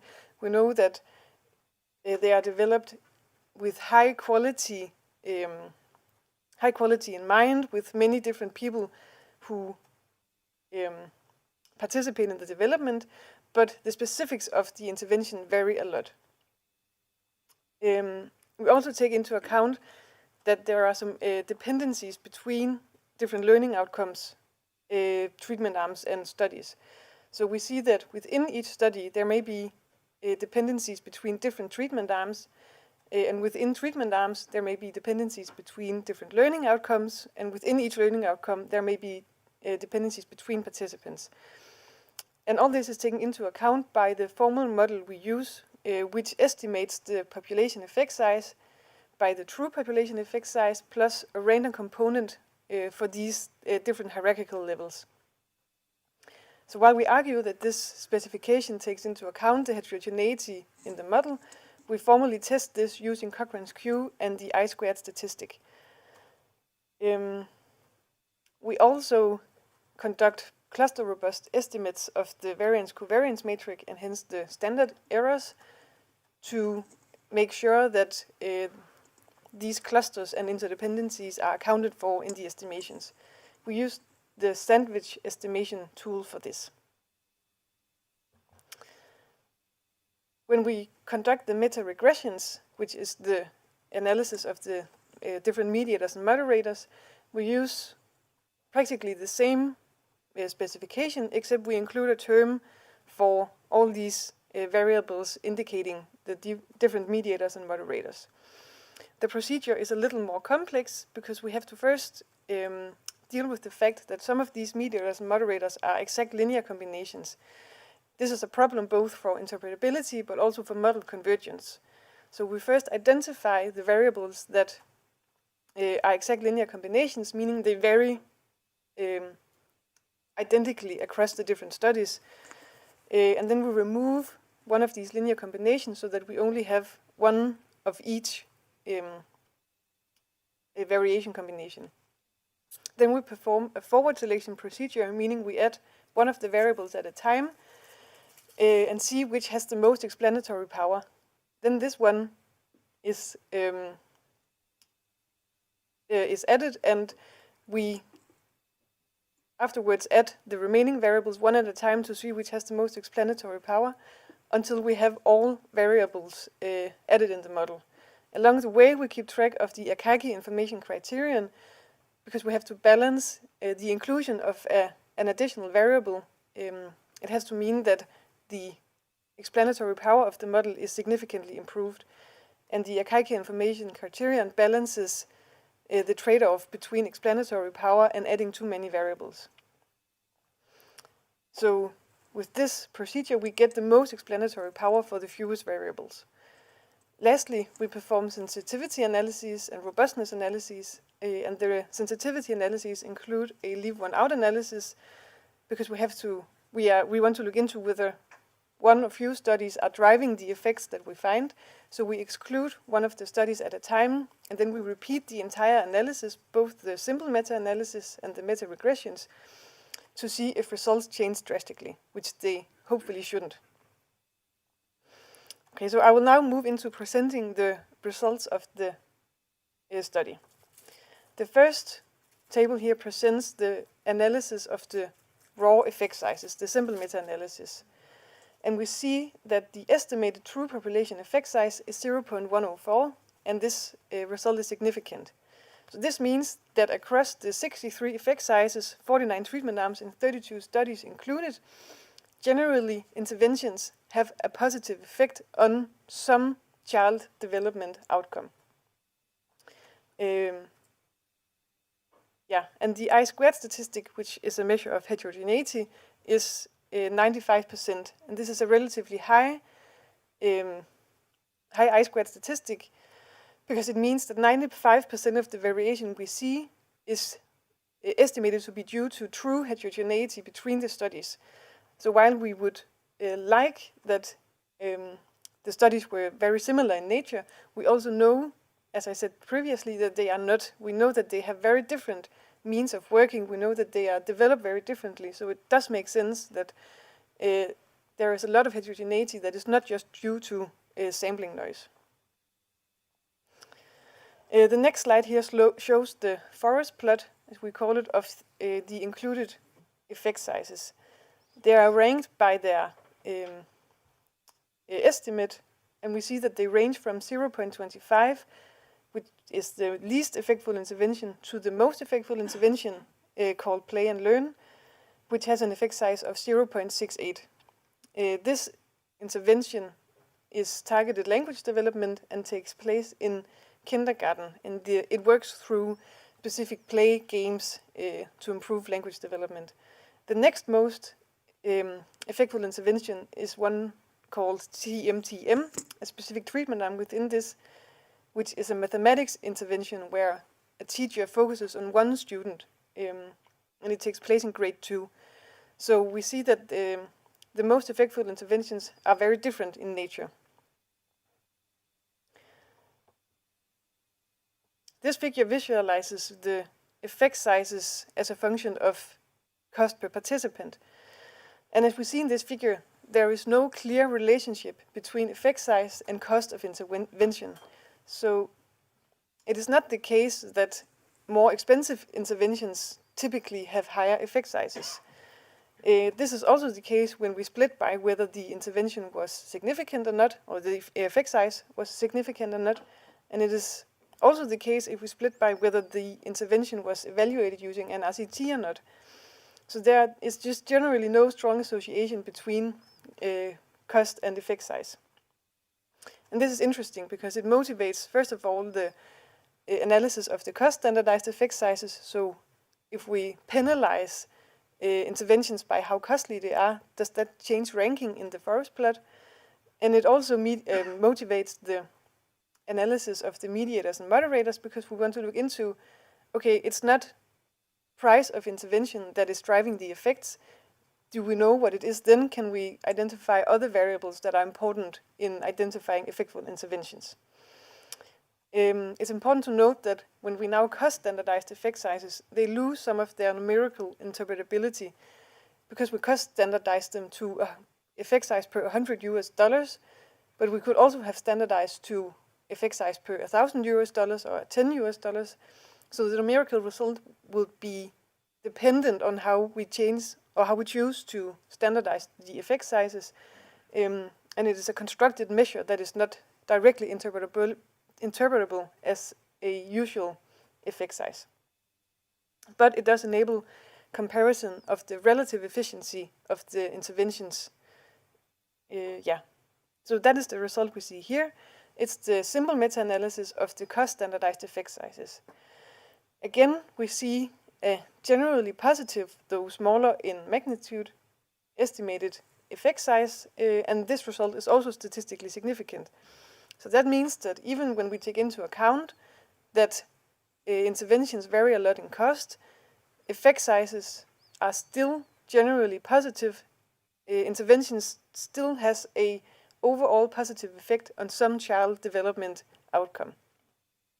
The I-squared statistics, so the estimate of remaining heterogeneity, has increased to almost 100%, meaning that almost all of the variation we see now is caused by true variation between the studies. And this figure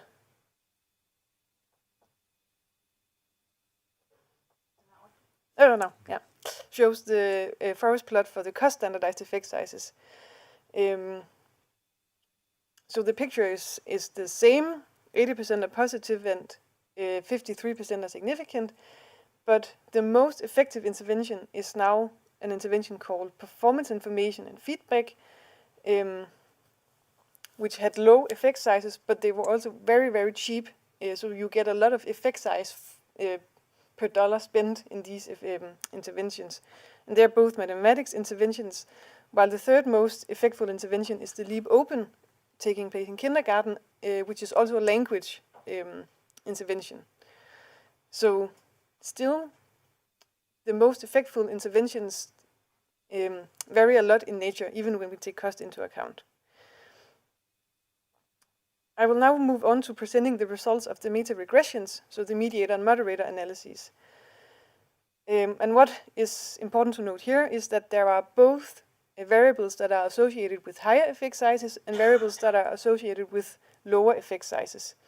So generally, we see that interventions targeted educators, meaning that they work at improving child development by enabling the educators to conduct better or more quality interactions with the children. That's generally associated with higher effect sizes. So is interventions targeted preschool, so younger children. We also see that interventions where the learning outcome is other, which is typically a vocabulary test, is more associated with higher effect sizes than learning outcomes targeted language and math, the national tests typically. And we see that using process quality as the active ingredient is more effective than using structural quality or learning formats. And process quality is sort of what happens inside the classroom. It's classroom management, it's the learning materials, it's how the teacher interacts with the children. On the other hand, we see that fully manualized interventions are less effective. So that's interventions where the implementer has a high degree of freedom in implementing the intervention. We see that interventions targeting learning, language as the learning outcome are less effective. We see that age is negatively associated with effect size, and that makes good sense since interventions targeted preschool were more effective. And lastly, we see that generally increasing quality is less effective than increasing quantity. So more time tend to be more effective than better time. And then there is one variable that is conspicuous by its absence, which is evaluation method. It does not seem to matter whether the intervention was evaluated using an RCT or a quasi-experimental design. So this means that on average, the studies included that use quasi-experimental evaluation methods were unbiased on average. We cannot rule out that there may be bias in individual studies, but it is not the case that quasi-experimental studies are generally associated with either higher or lower effect sizes. A hypothesis might have been that RCTs would be better at isolating the effect sizes because we assume that the only variation left is caused by the intervention when we randomize, but we find no indication that this is the case based on this result. And if we look at the meta-regression for the cost standardized effect sizes, the picture is the same. It is more or less the same variables that are selected as important for effect size. Again, evaluation method is conspicuous by its absence. So regardless of whether we penalize interventions for how costly they are, it does not seem to matter how they are evaluated. And we gain sort of more trust in studies evaluated using quasi-experimental methods based on this result, because we see no indication that they are, as I said before, biased on average. Okay, so now I will move on to some of the robustness analyses that we have conducted to make sure that our results are reliable. The first thing we did was conduct a test for publication bias formally. We used the Kendall rank correlation test for this, and for the raw effect sizes, the test is insignificant, meaning that we cannot reject the null hypothesis that there is no publication bias. This is also what we see in the funnel plot here, the figure on the left, where there is high precision closer to the true effect size, and the shape of the dots is relatively symmetric. The picture is not the same when we look at the cost-standardized effect sizes. Here the formal test is significant, and we do see some asymmetry in the funnel plot. We see right-hand clustering. However, we argue that, as I said before, the cost-standardized effect sizes is a constructed measure.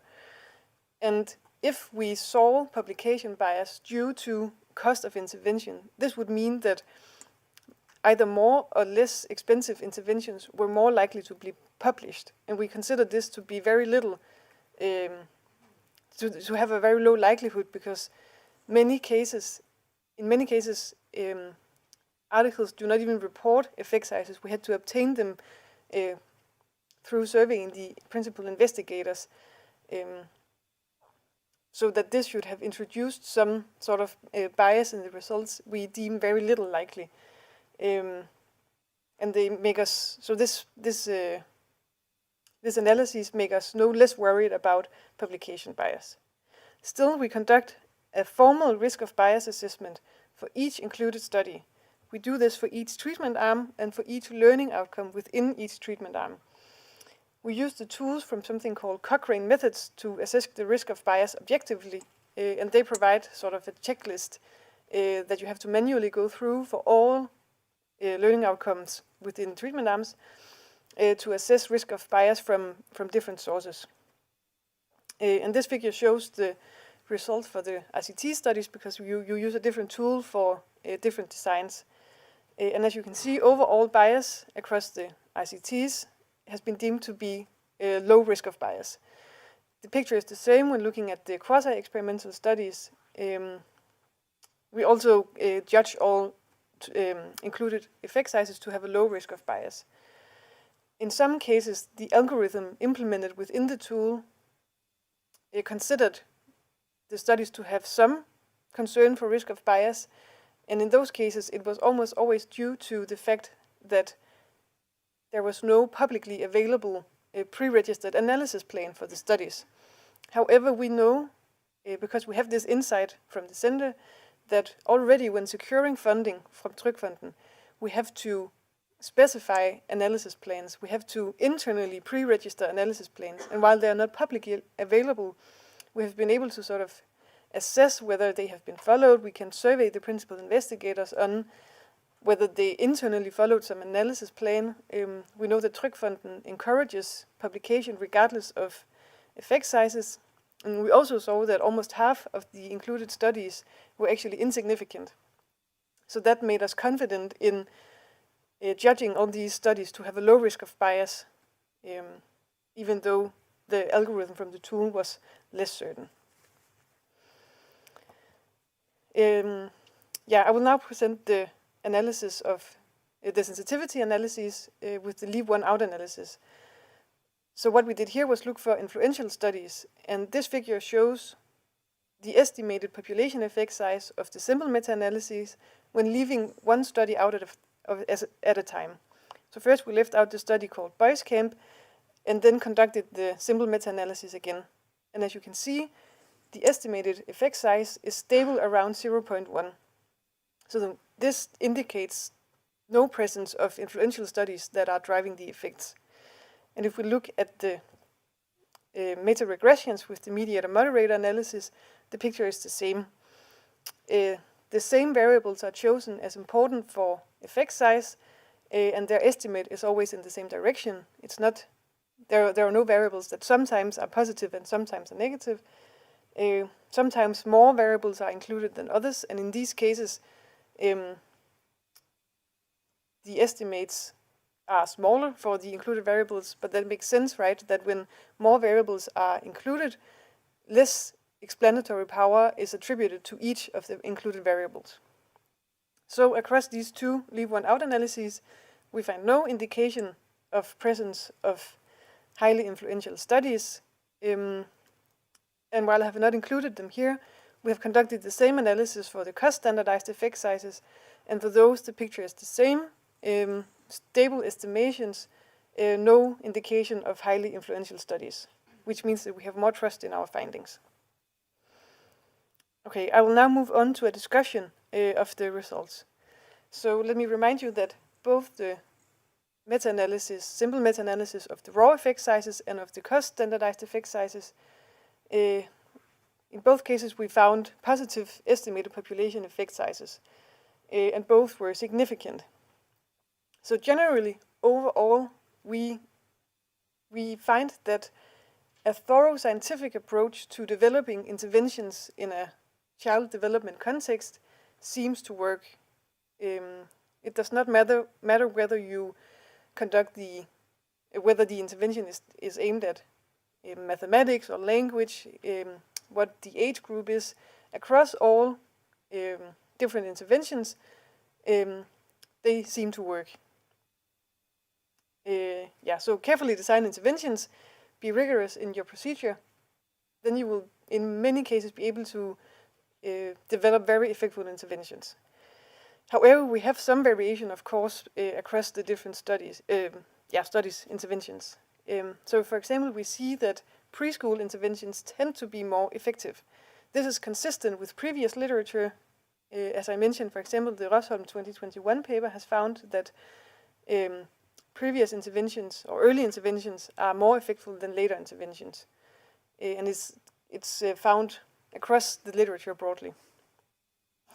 We also see that working through educators, so developing interventions that are aimed at helping educators conduct more quality, have more quality interactions with the children, that seems to be very effective. We also see that fully manualized interventions are less effective. So interventions where implementers have a high degree of freedom, they tend to be less effective.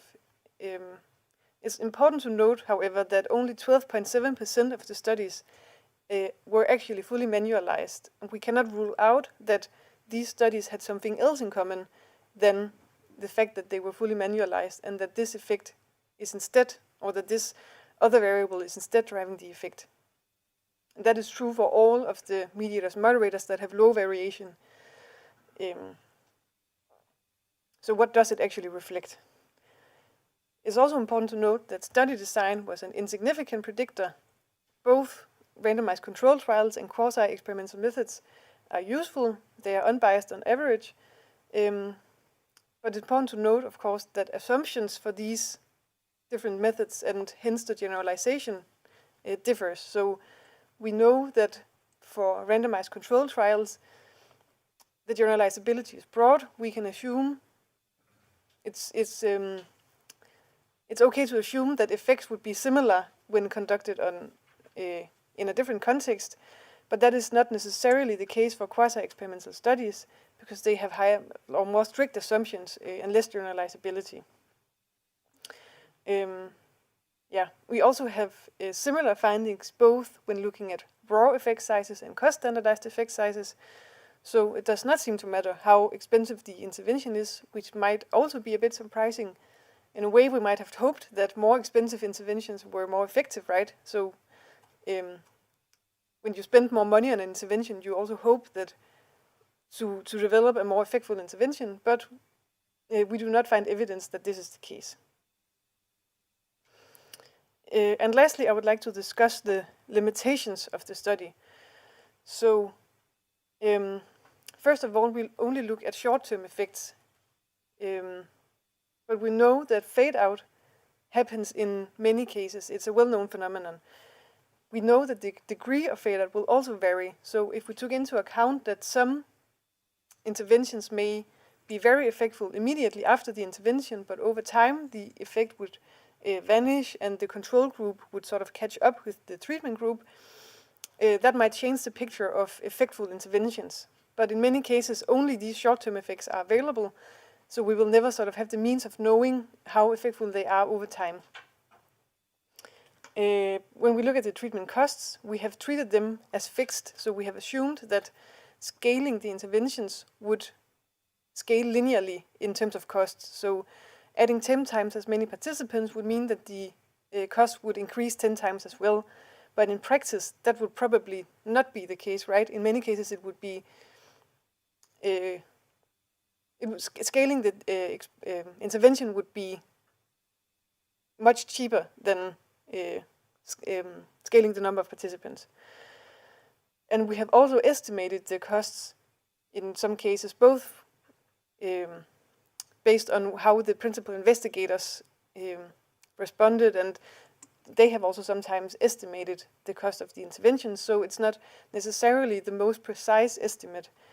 So we have definitely introduced some risk of bias or some heterogeneity into the model when conducting the cost standardized effect sizes. We consider the internal validity of the study to be quite high, because we know that the studies have been implemented in a very similar context under very similar circumstances. We therefore have reason to believe that the interventions or the findings of this study would generalize to new studies done within the same context. We also argue that they would, to a high degree at least, generalize to interventions done in a similar context, so in a Scandinavian welfare system where the general quality of education is high. However, when we look at, if we imagine that the interventions would be applied in a different context in countries where less is spent on education, we might actually assume that some of the interventions might have even higher effects because there's more room for improvement in childhood development. So high external validity to Scandinavian context and low external validity to contexts outside Scandinavia. We would also like to acknowledge that we have been focusing on one research center, and this of course limits the external validity. We have excluded some valuable insights from very good research done by very competent researchers, and this is of course a limitation of this study. The reason we did this, as I already mentioned, is that it allowed us to make this very detailed analysis of costs and effects. It allowed us to survey the principal investigators on all these active ingredients, and thus we were able to conduct this mediator-moderator analysis to sort of look into what is associated with higher and lower effect sizes. Do we know what characterizes effectful interventions and what characterizes less effectful interventions? But of course the perspective might be skewed. All regions are not represented in this study. And yeah, we are well aware of that, but it was sort of a trade-off between the level of detail that we wanted and the external validity that we would be able to generalize across. Yeah, so that was it. Okay, thank you very much, Stine. And the next discussant will be Hannu Karhunen from Labore. So 15 minutes, the floor is yours. Oops. Oh, yeah. Thank you. So, which way? Green button. Green. Oh. Green one. Yeah. No. Oh, so my name is Hannu Karhunen. I'm a research leader from Labore, and I'm really pleased to be here and give a comments for this paper. I'm gonna have only give only short comments on this paper. I'm gonna talk more about this kind of like what happens in Nordic countries and especially what happens in Finland. So I'm gonna try to give up some kind of reflection, like what should we do. I was extremely pleased to read this because it gave me a chance to read the paper which is built upon, paper by Rosholm. And it's a really good survey in that sense that it really finds the Heckman curve.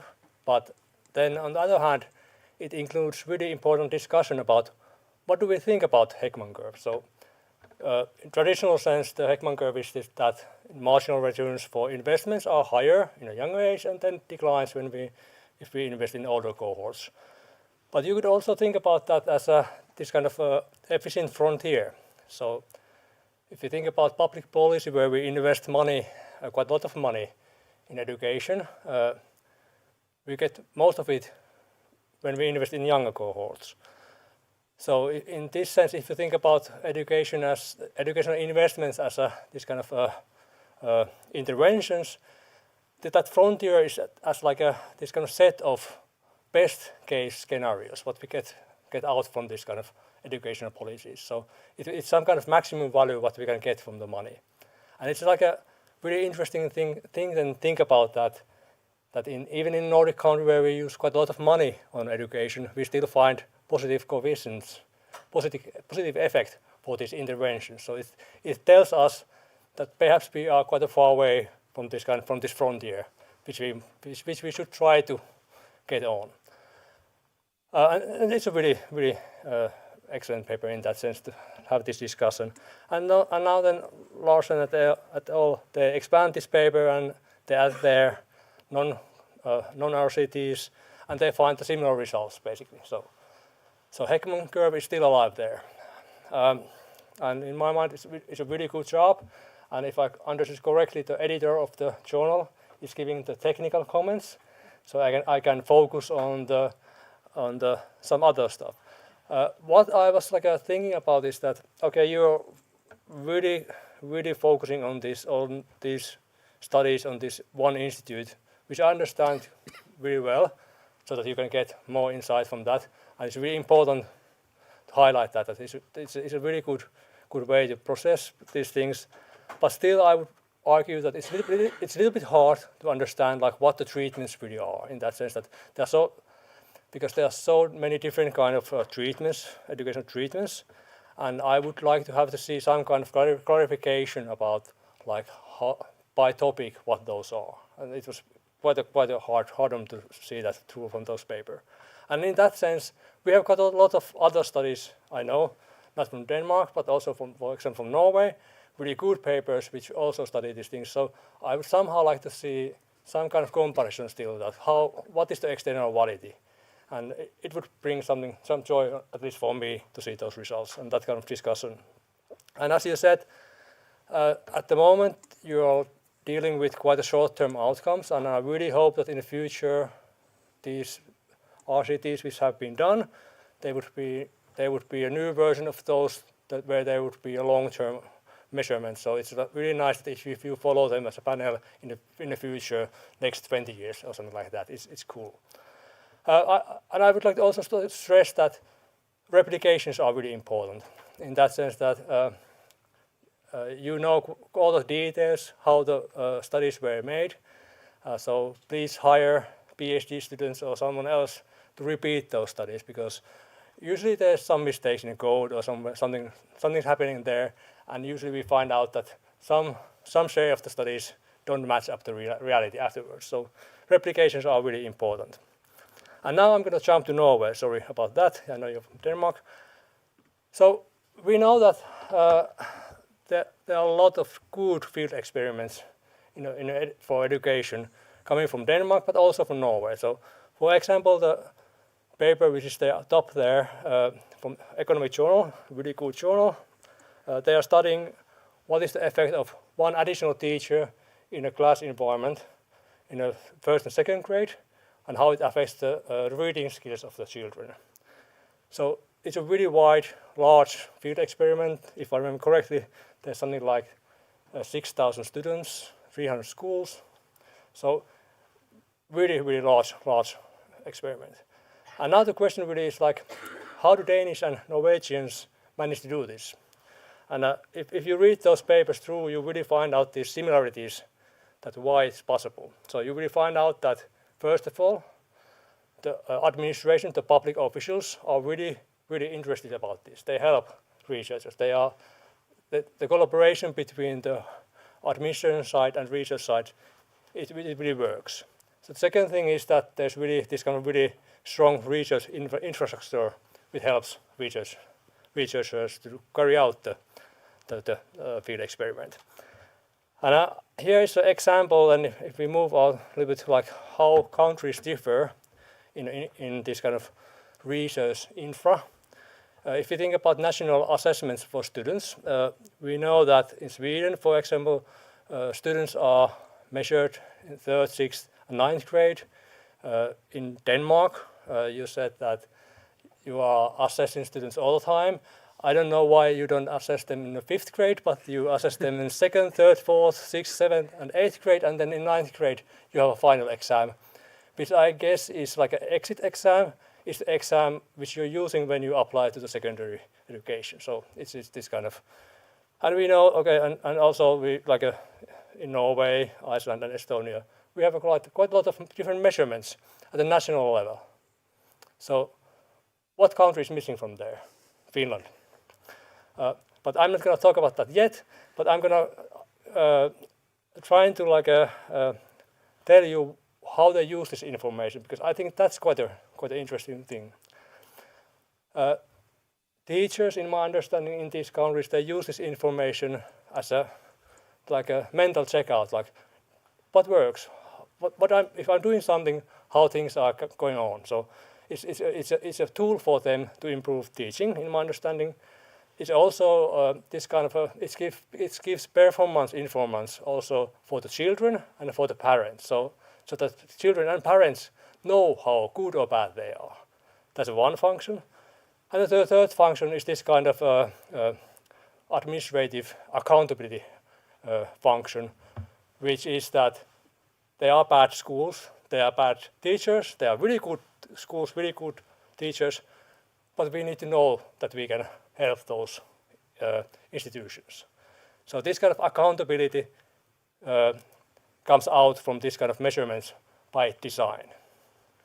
So now that we move out to Finland, we have a really, really decentralized system of education, and actually we do not have any accountability in this framework. Municipalities are by law conducting self-evaluations, and we know from the surveys that self-evaluations means different things for different municipalities. And some municipalities do not perform self-evaluation. So as I told you earlier on, we do not have national standardized tests, so we do not have an output measure for different interventions, but we do not have an input side either. So we do not know what happens in schools. We do not carry out what the resources are. We do not carry out who are the teachers, how qualified they are. We know really little about what happens in the school. And yeah, and it's a really like we still use a lot of evidence that is not causal to make a policy, this kind of policy recommendations, which is a really pity. Especially if you think about the municipality level. The officials at the municipality level, do they have the resources to find out that, oh, is this a good advice based on evidence or not? I argue that not. So,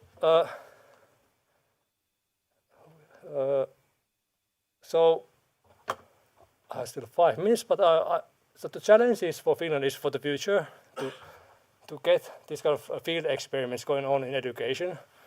Well, there are challenges, but I would say that one of the biggest is that the system is so fragmented at the municipality level, and we need coordination.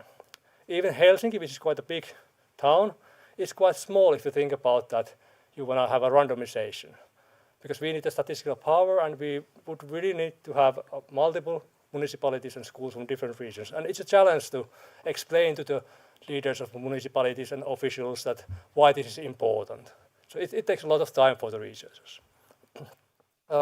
So And the point which I said that earlier, that we don't have a national learning assessment, but we have a lot of different research groups in different universities saying that their way to measure learning is the best way.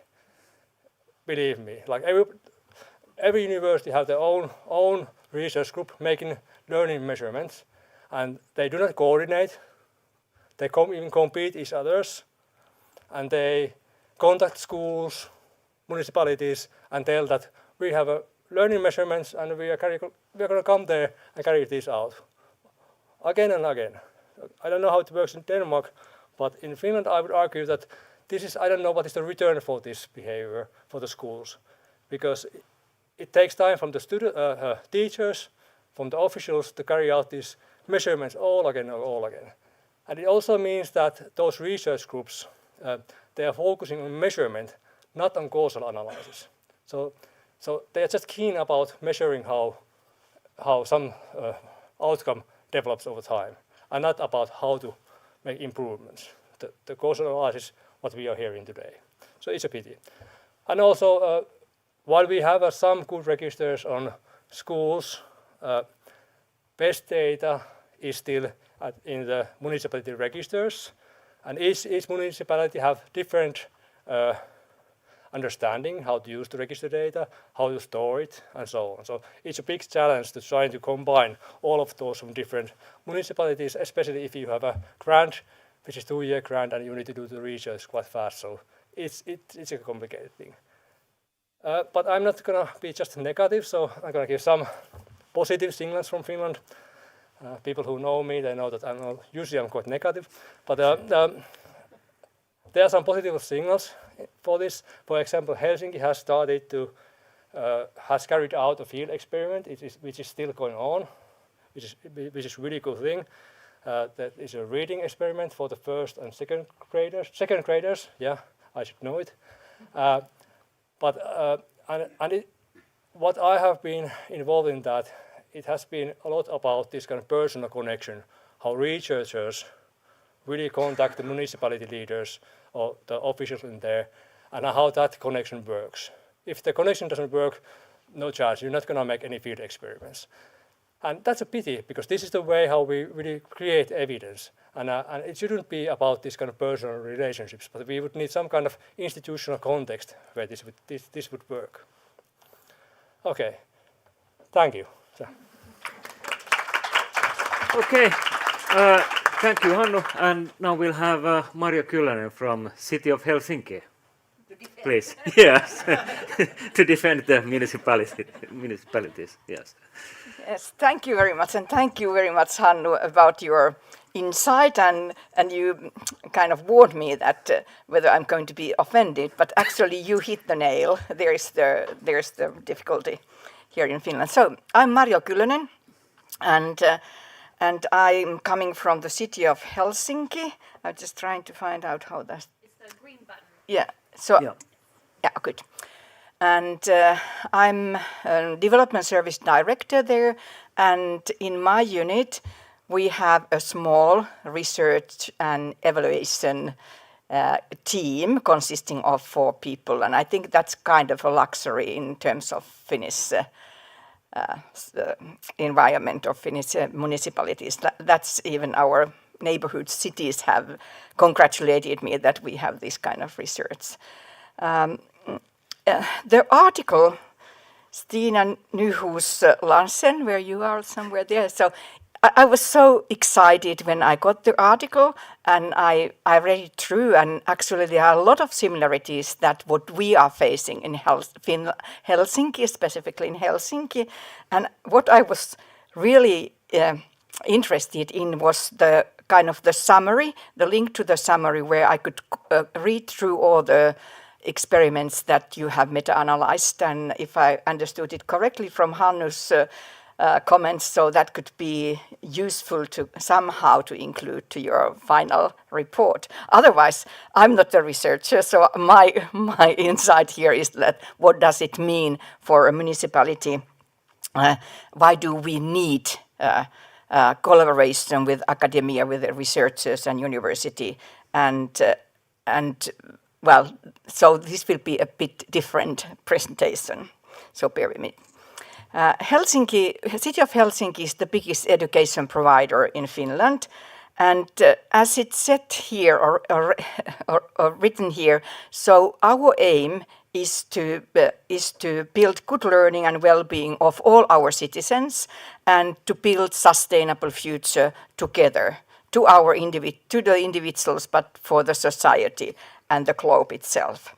And for us, it's utmost important that we work towards equal learning, and we are strengthening the core competencies and skills, and also to develop social and emotional skills. And as you can, and this is quite a big job and challenge for us, because we are serving approximately 200,000 people who are attending our services, and half of them, like approximately 100,000, are attending this kind of compulsory education or upper secondary education. And still, how Hannu, you said it, so still when thinking of randomized experiments, so we are not that big number. But anyway, as a municipality, we think that how to work in the most effective way to gain the objectives that we have. And thinking of teachers and professionals, so we have more than 15,000 people working in our education division, and majority of them are teachers. So there's a big challenge, and we really need to be ambitious in our actions, and also know what is the best way to work with our learners and specifically with our teachers and principals. We have in City of Helsinki, we have a strategy for education 2030, and actually, as you can see in that strategy, we have set ourselves quite a high objectives that we in Helsinki, that we use data and research to promote learners' growth and development. And we also want to encourage our schools, our teachers, to use diversity of the learning methods, but not only, but so that they are based or they assess those tools that they are using according the research and they can utilize the research data. And here it's very ambitious, and that is something that is currently driving us, as we heard from Hannu's comments, that the kind of the landscape or the environment in Finland is not that good in terms of doing this, but this is what we are aiming at. And also, when looking at our very new mayor's city strategy that was just released a few weeks ago, so in that strategy we also say that we rely on research data in developing our operation as the whole city, not only the education. And although we also conduct research ourselves, so we see it utmost important that we work in collaboration with universities and with the researchers to improve and develop our work. So why do we really need collaboration between academia or universities and decision makers? We understand that education is an investment for the future, and actually half of our city budget is allocated to education services. And for us, it's really important that our resources are wisely distributed and used. And for example, thinking of, for example, in polarization, so in Helsinki, we have a funding called need-based funding to all the early childhood education centers and schools located in the lower social economical district. And we give them more resources, more money. And our question there is that how do we know that using this resource is reducing disparities amongst in our city? Sorry, I need to go back. Polarization and segregation is a growing phenomenon in Helsinki, and also how I understood the article. So it was something also that has been discussed in Denmark, and I think that all over the world, but in this Nordic framework. And our ethos in education is to promote equality and equity, as already mentioned, but according the latest, for example, latest PISA research 2022, the basic education fails in its task to bridge the gap. So our challenge as an educator is how do we know that our structures, our processes, our pedagogical activities have a positive impact to our children's and young ones' growth and learning? So randomized controlled field experiments are part of our border evaluation framework, and these experiments gives us as education providers and policymakers information and understanding how to improve our education procedures and learning outcomes. For example, to achieve the objective of our city strategy that every local school in Helsinki is a good quality school, we need deeper research and data-based understanding of the effectiveness of our everyday practices in schools and early childhood education. In Finland, teachers have quite a broad pedagogical freedom, and they may decide over the tools and methods they use at the classroom, and we really respect that. But to ensure that every child and young one can achieve good skills and competencies to manage in a continued education and working life, we need absolutely better understanding how to support our schools and teachers to choose the best tools and approaches. And we are specifically interested in knowing and understanding better how to improve the learning and growth of disadvantaged children and young ones. As I pointed out in the very beginning, so this article and this meta-analysis has a lot of similarities we are currently focusing in our research, and actually I think it was also, Hannu, you mentioned that there has to be repetitions, so these are something that at least I myself are really interested to discuss with our researchers that we already collaborate here in Finland. So some thoughts, really some reflections when I was reading this paper. So first thing that when we are having, as a city administrator, so it's really important that we do discuss with the researchers how to design the intervention that affects, because when they are well designed, so they affect the positively to learning outcomes of children of any age. So, and then quite obviously, we all know that intervention targeted to younger children are more effective and promising, and that's something that I have already carried from that article to our executive leading group in Helsinki, and that's something also that maybe have to be considered even more, that what does that mean, for example, in allocating our money to the different activities. Then I have one question mark that maybe that's an area to further study or to get better understanding. According to the meta-analysis, it said that the interventions that are targeted towards education were more effective than those targeted directly at children or their parents. And the thing that is really something that we have been discussing, and it's kind of challenging, that we know from many researches that the social economical background of the child is the strongest indicator to the learning results. So what do we not know yet? So what could be, what is the missing puzzle in this picture, because I'm quite positive that we should be looking at that direction and not just accept that, okay, we do all the interventions to the schools and teachers, but also to think of that what could be the most effective interventions or the effective interventions towards the families and parents or together with them that could kind of cut that negative circle of the background of the children. So maybe that's something to discuss together further on.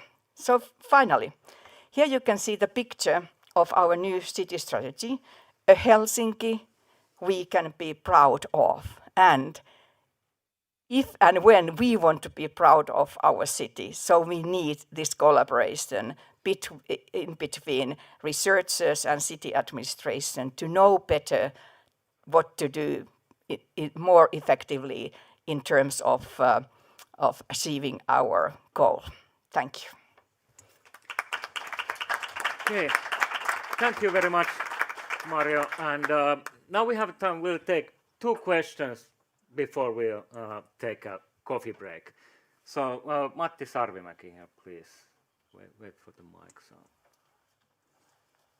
Yeah, thank you very much. This was really helpful, particularly for those of us who are thinking about RCTs for education. So what you need there always is some sort of a benchmark of, what should we have power to detect? And now you're given one more, thus to use like 0.01 standard deviations. But what I would be very curious is that if you look at the studies that you analyze, what's the fraction of those studies that could detect 0.1 standard deviation effects? Are they kind of generally underpowered? That's my... Yeah, so we haven't formally looked into this for all studies, but in all cases when we design interventions, we typically conduct a power analysis at first. So we are almost always at least aiming for having studies that are powered enough to detect effect sizes. So in the cases where they are insignificant, I would assume that it's rarely because they are underpowered. But we haven't formally checked, so I cannot say for sure. Yeah. Okay, and Kaisa, please. Yeah, hi, thanks, very interesting. One thing that particularly drew my attention was this comparison between RCTs and quasi-experimental studies.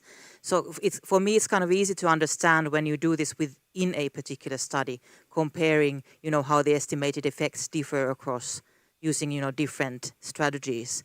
But then when you're doing this across, or between studies, at least for me, it's kind of harder to interpret. So, I mean, perhaps it really requires quite a sort of comprehensive discussion of what kind of statements can you actually make about how good are quasi-experimental studies compared to RCTs. You kind of started to you made some comments on this in your discussion, but somehow what kind of statements can you actually make based on this comparison? I mean, okay, this is a big question, but yeah, that's something that kind of sort of to be careful not to make too strong statements in a way. Okay.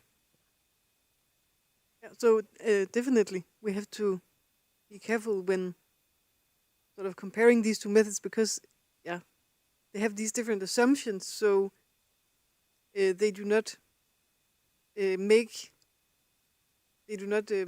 speak about the same participants in a way, or they do not speak about the same effect in a way. So yeah. Maybe we should discuss that more explicitly in the paper. That's a good comment. Okay, thanks. So now we'll have a coffee break and we'll be back at 25 past with active labor market policies. Okay, thanks.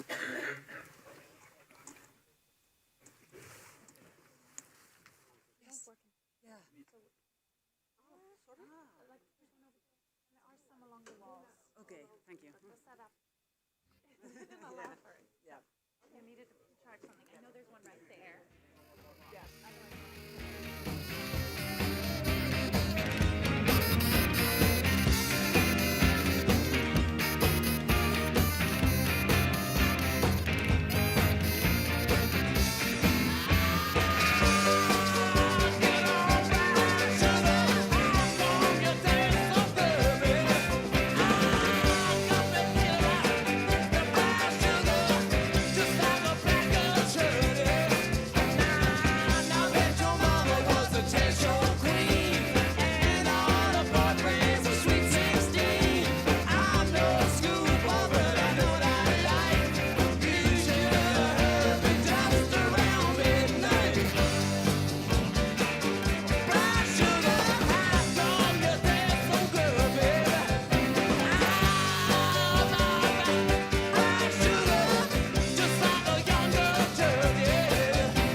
say it now.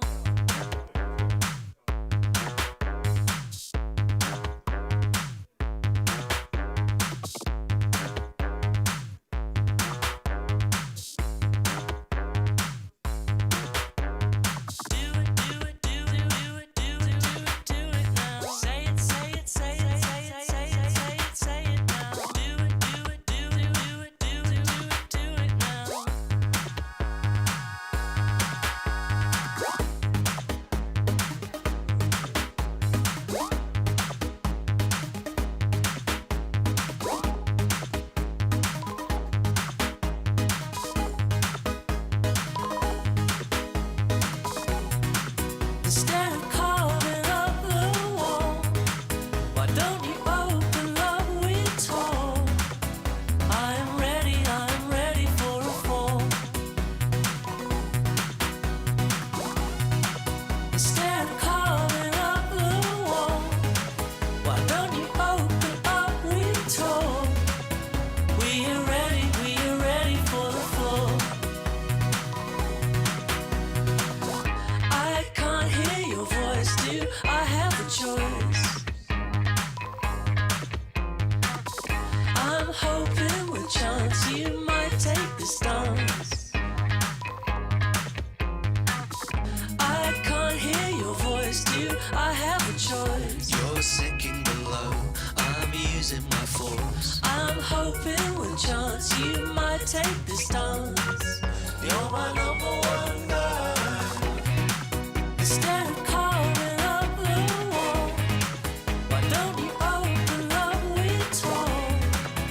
I'm ready for a fall. Instead of carving up the wall, why don't you open up with tall? We're ready for a fall.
like a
It's a little blurry how the whole thing started. I don't even really know what you intended. Thought that you were cute and you could make me jealous. Poured it down, so I poured it down.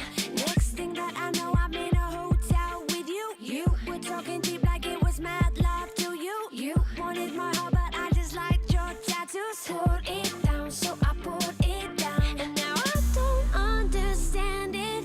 You don't mess with love, you mess with the truth. And I know I shouldn't say it, but my heart don't understand why I got you on my mind. Why I got you on my mind. Why I got you on my mind.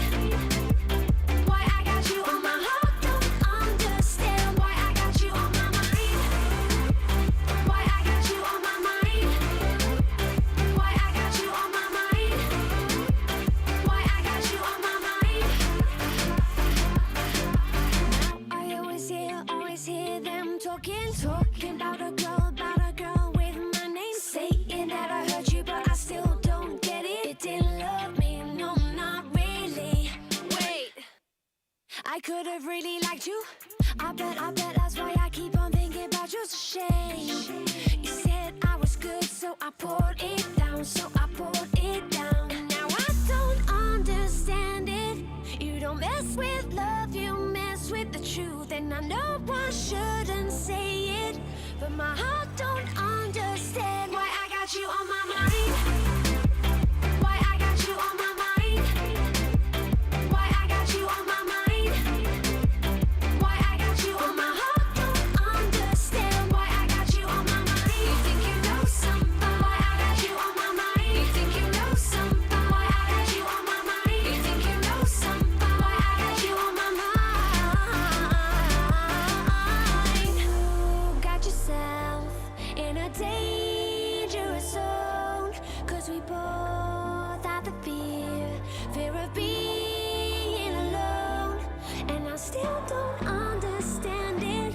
You don't mess with love, you mess with the truth. And my heart don't understand it, understand it, understand it.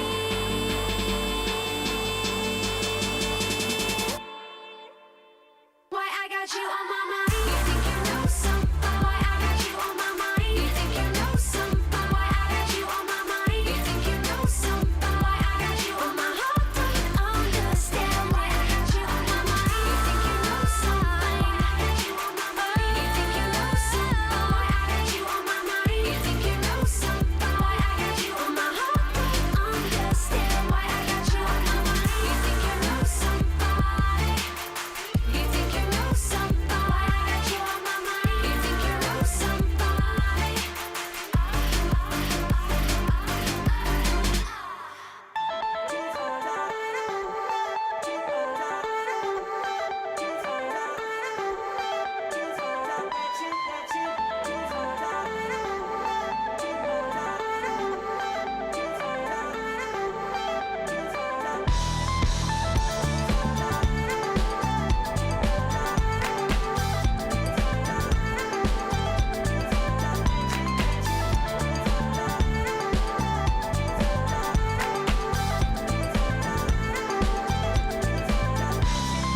Okay, so time to continue. So we have Johan Vikström from IFAU presenting his paper on active labor market policies.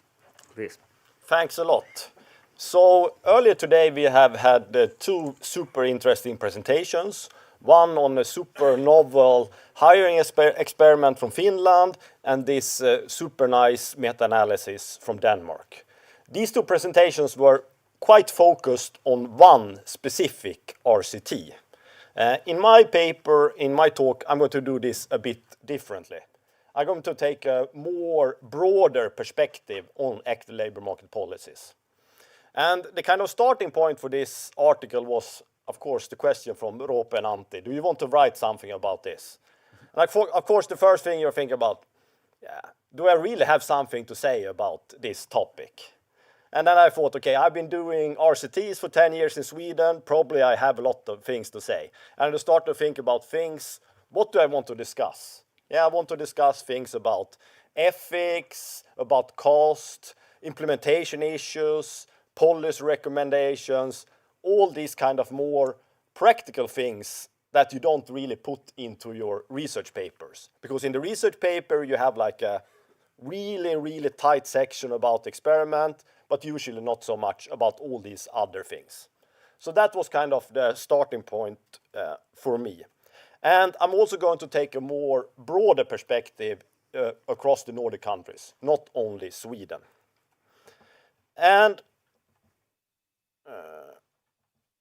okay, and I'm going to talk about, of course, experiments. And I'm going to use this concept RCT. That's all over my slide. That is a randomized control trial. So when you see RCT, think about an experiment, for those of you who are not familiar with the concept.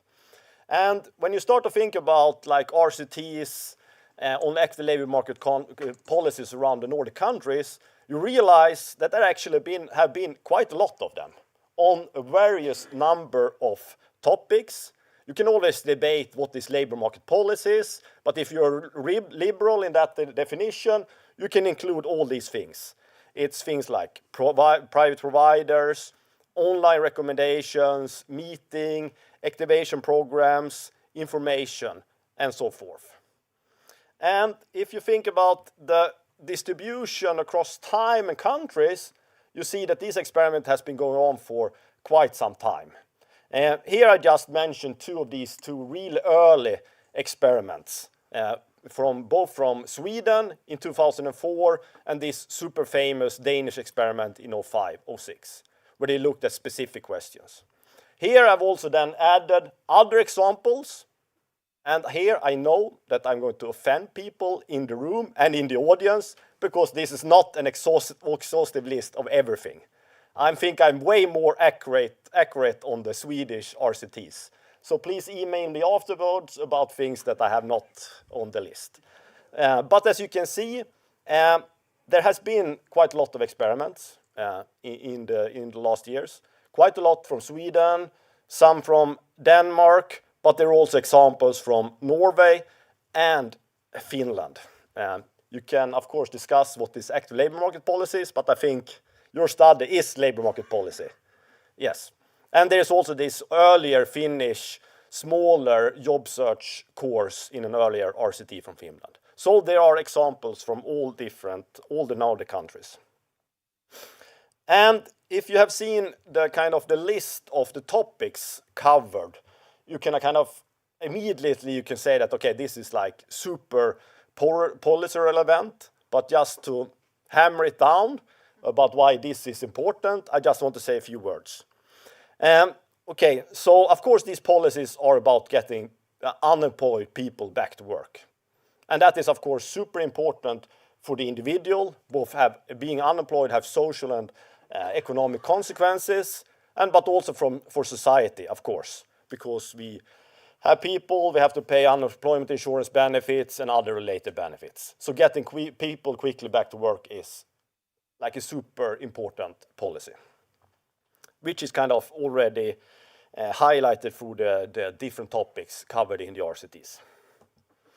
Okay, so what I'm going to do specifically in this paper, I've already said I provide some example of RCTs, And then in the end, I decided to pick 3 specific RCTs. And I'm not going into detail into them. I'm just giving like an overview.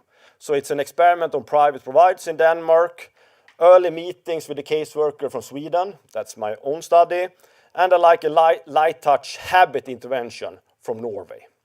And then I'm going to use these kind of experiment as a foundation to discuss various aspects of conducting labor market RCTs. Things like I've already said, like how do you motivate these experiments, ethical considerations, implementation issues, and also some topics that I've found particularly important when evaluating these RCTs. So what I'm going to do now with my time is I'm going to start to present these 3 RCTs. And the presentation will be, in the interest of time, pretty brief, but we can discuss details later on. Okay, okay, I had this slide as well. Okay, so of course, if you see the long list of different RCTs, the message is of course not that we are done. The message is instead that there is a lot of more evidence needed, I think. And there's many different reasons for that. Okay, there are new policies introduced everywhere in the Nordic countries. We need to know how they work. Policies also change over time, and exactly how the policy is designed can matter really a lot for how they work. For example, looking at Elias' presentation. And also, if you have evidence from Sweden, it may not be strictly true that you can generalize those results to other countries. And you also need information on what type of programs works best for different groups. And to kind of have to get information on all these things, conduct an experiment is the best way, I think. Okay.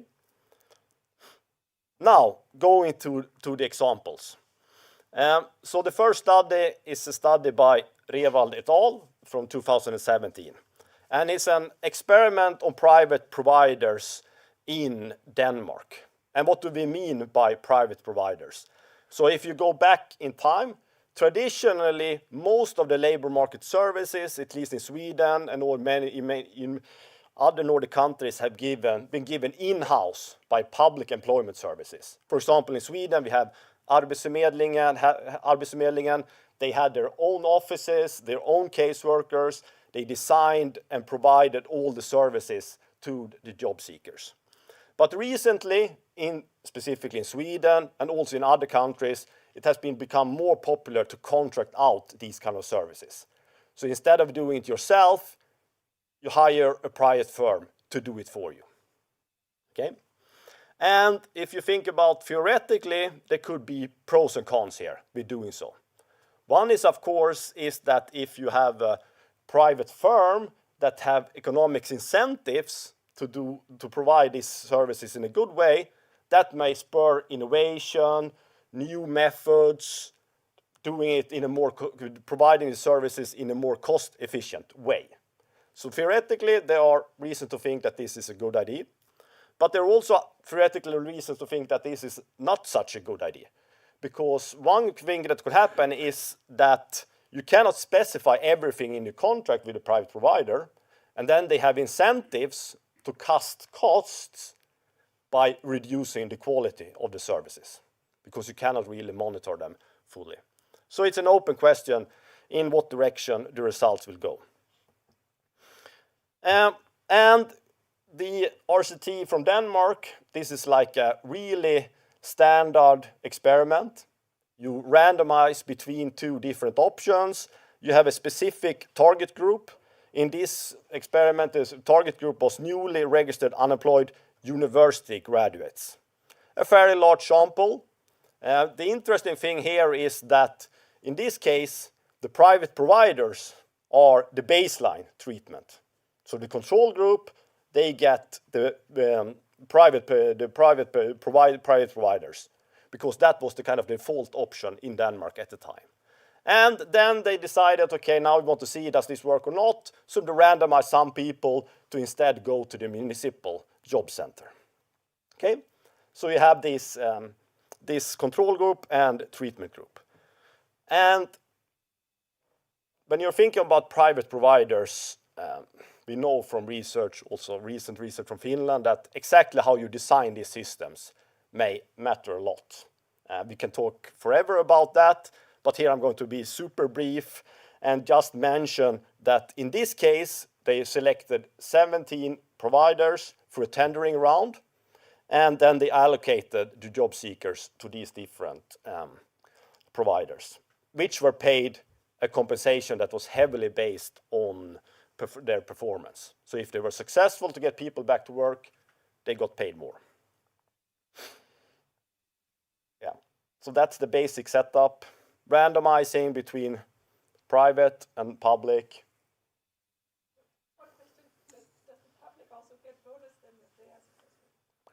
No.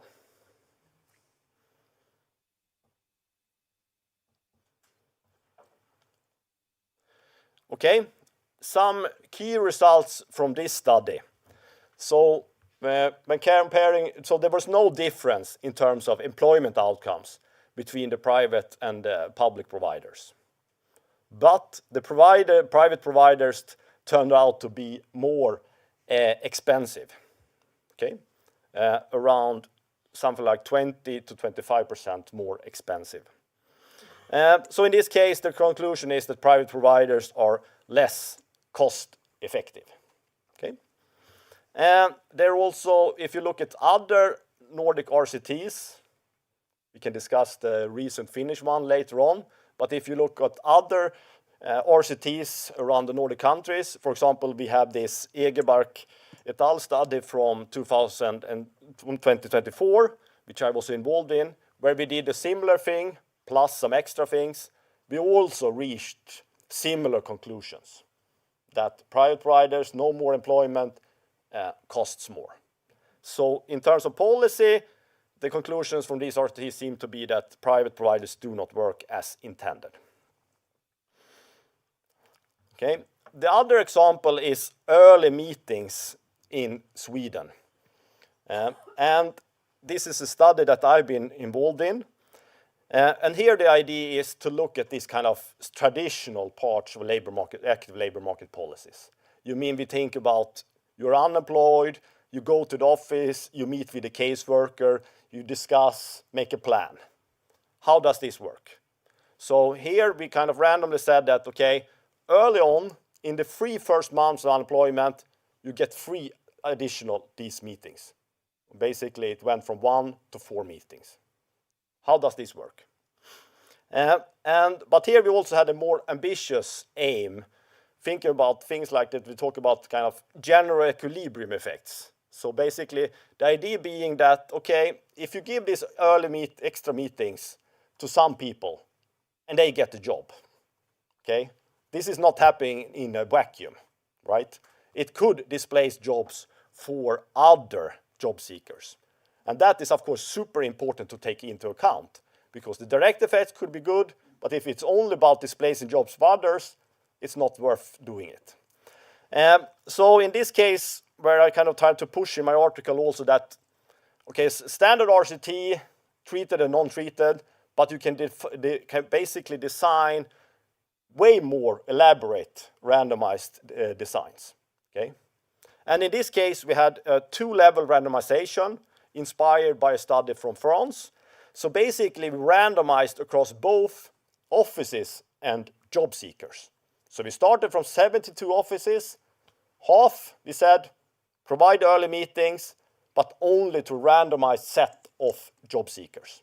So basically, we had these 3 groups: treated job seekers at treated offices, non-treated job seekers at treated offices, and non-treated job seekers at non-treated offices. And basically, if you want to know what is the direct effect of this policy, you compare 1 and 2. Okay, they are in the same environment. One get the treatment, one do not get the treatment. If you want to think about job displacement, essentially you compare 2 and 3. 2 is an environment where they face increased competition, 3 is not. But neither of them actually do get the treatment. So that was the whole idea in that paper. And in terms of results, it seems that, or these early meetings, they do work, but they also create a lot of job displacement.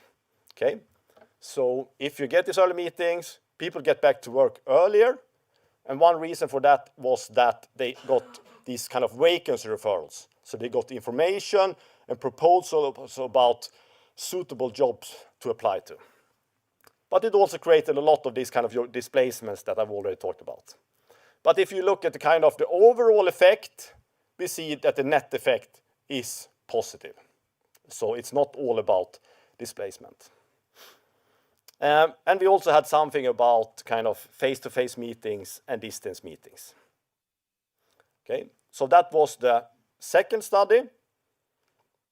The third study that I use in my article is this habit intervention by Björvatten et al.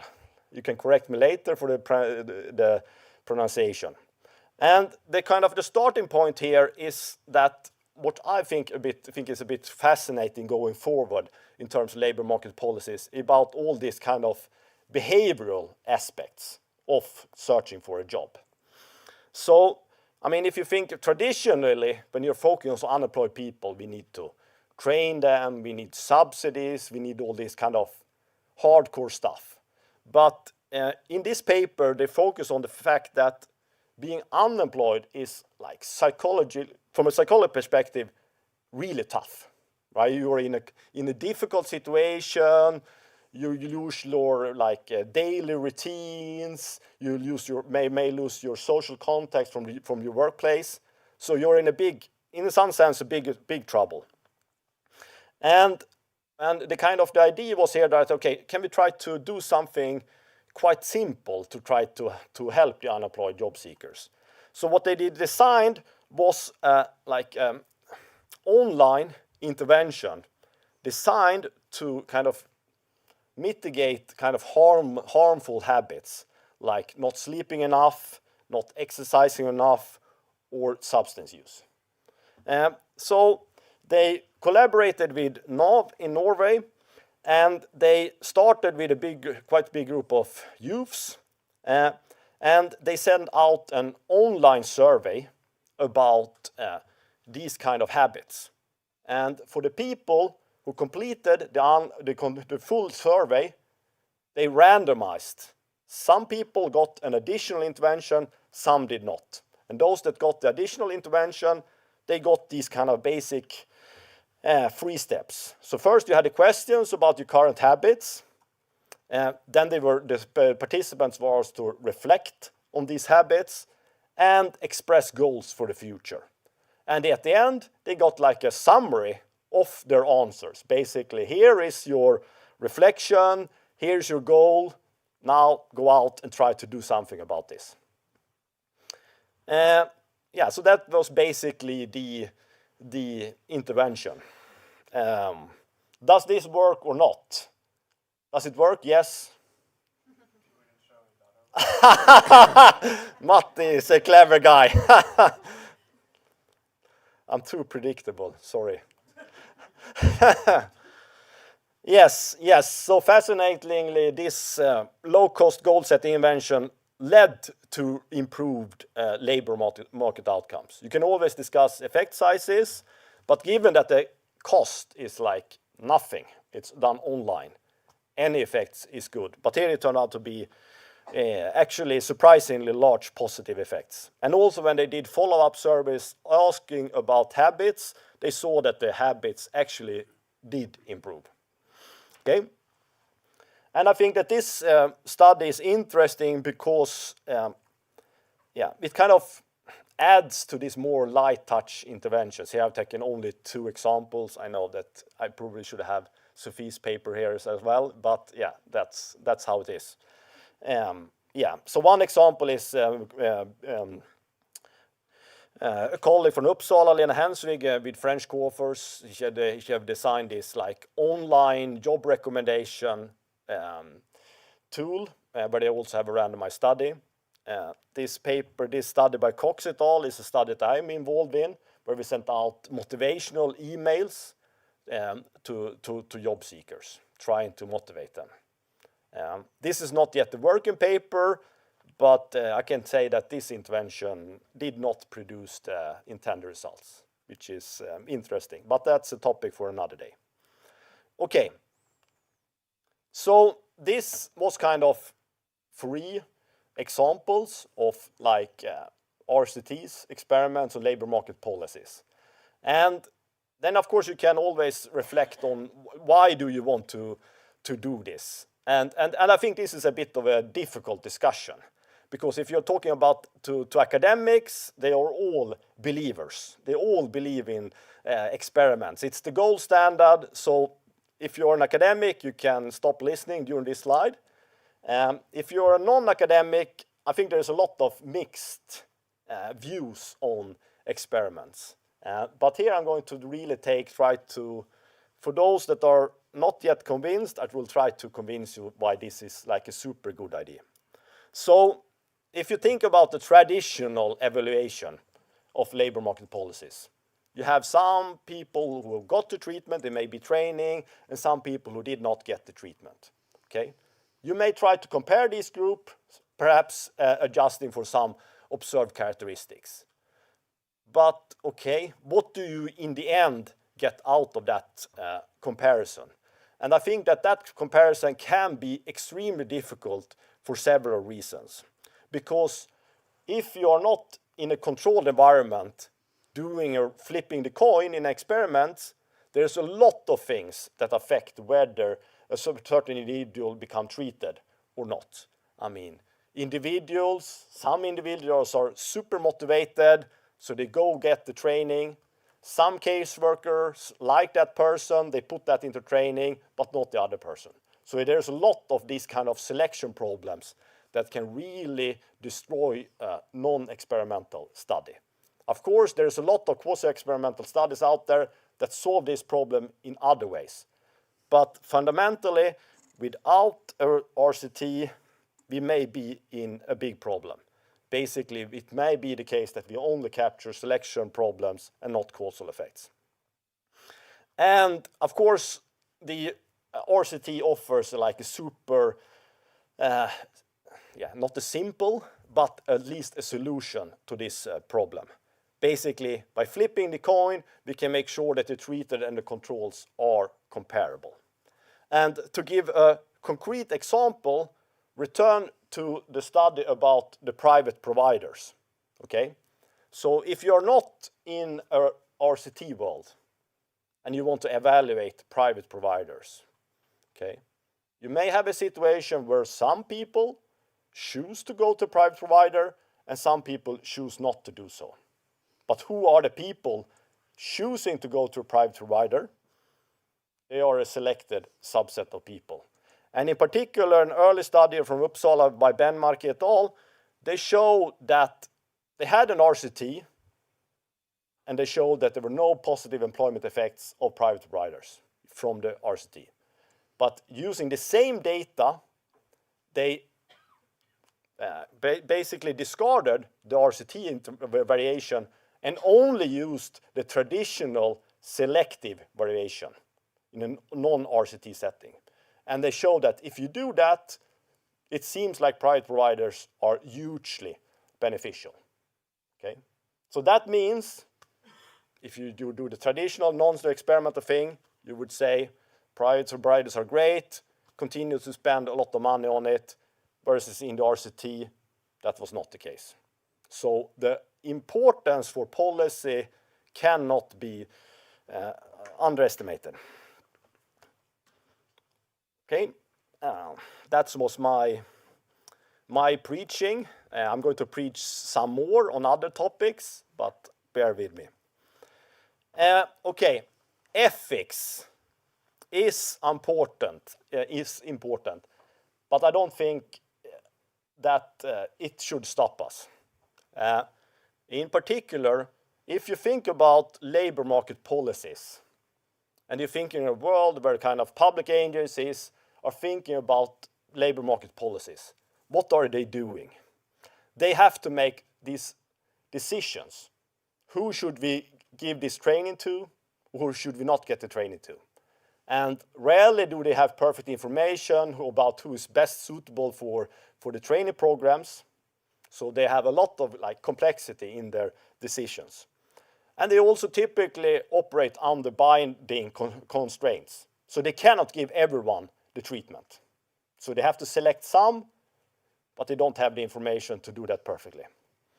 And you can always say that, okay, but by now we know a lot about labor market policies, what works and what do not work.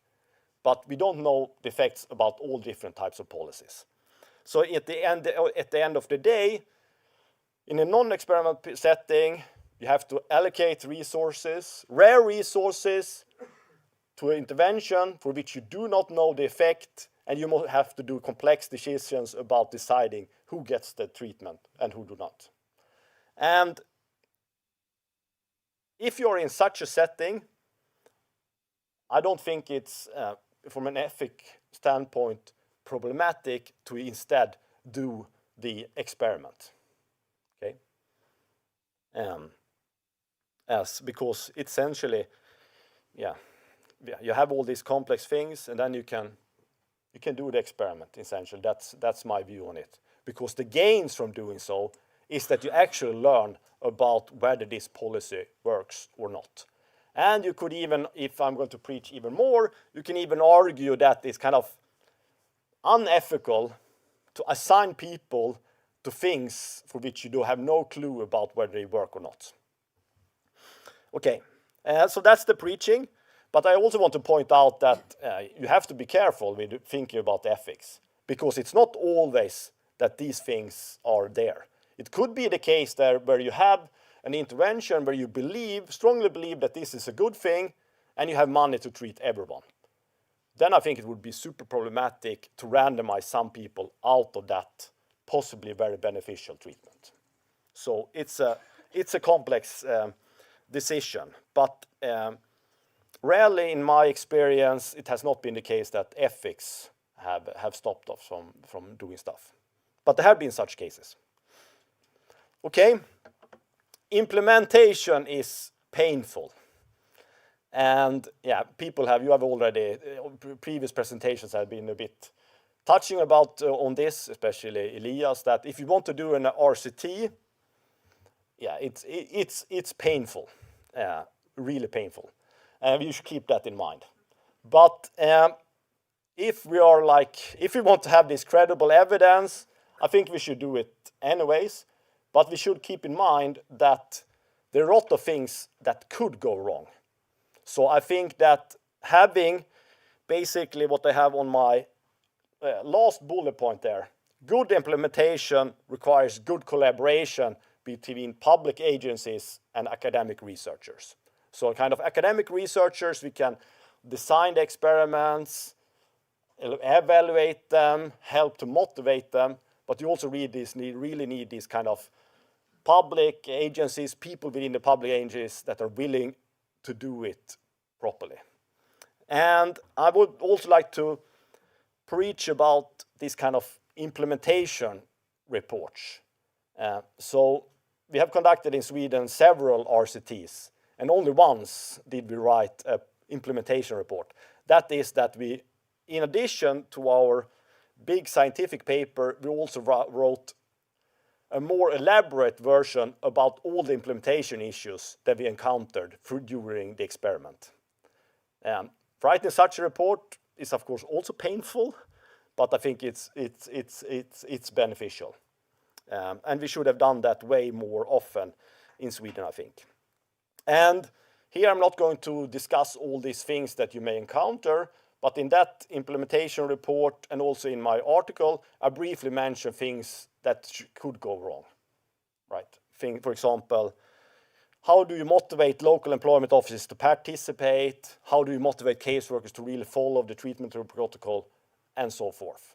All these things that you have to be aware of when conducting these RCTs. Okay. I think I'm going to go here. Okay. So another thing is, I think that is when you're looking at RCTs on labor market policies, you typically, of course, have some effect estimates for things like time in unemployment, employment probability, it could be wages, and so forth. So typically you measure the employment effects in a very, very good way. But of course, this is only one side of the coin. Of course, costs are also important. For example, if you have a study with a small positive effect, I mean, if the intervention is costly or not, may lead to very different conclusions. So for example, if you have an online intervention where the costs are basically zero, even a small positive effect is enough.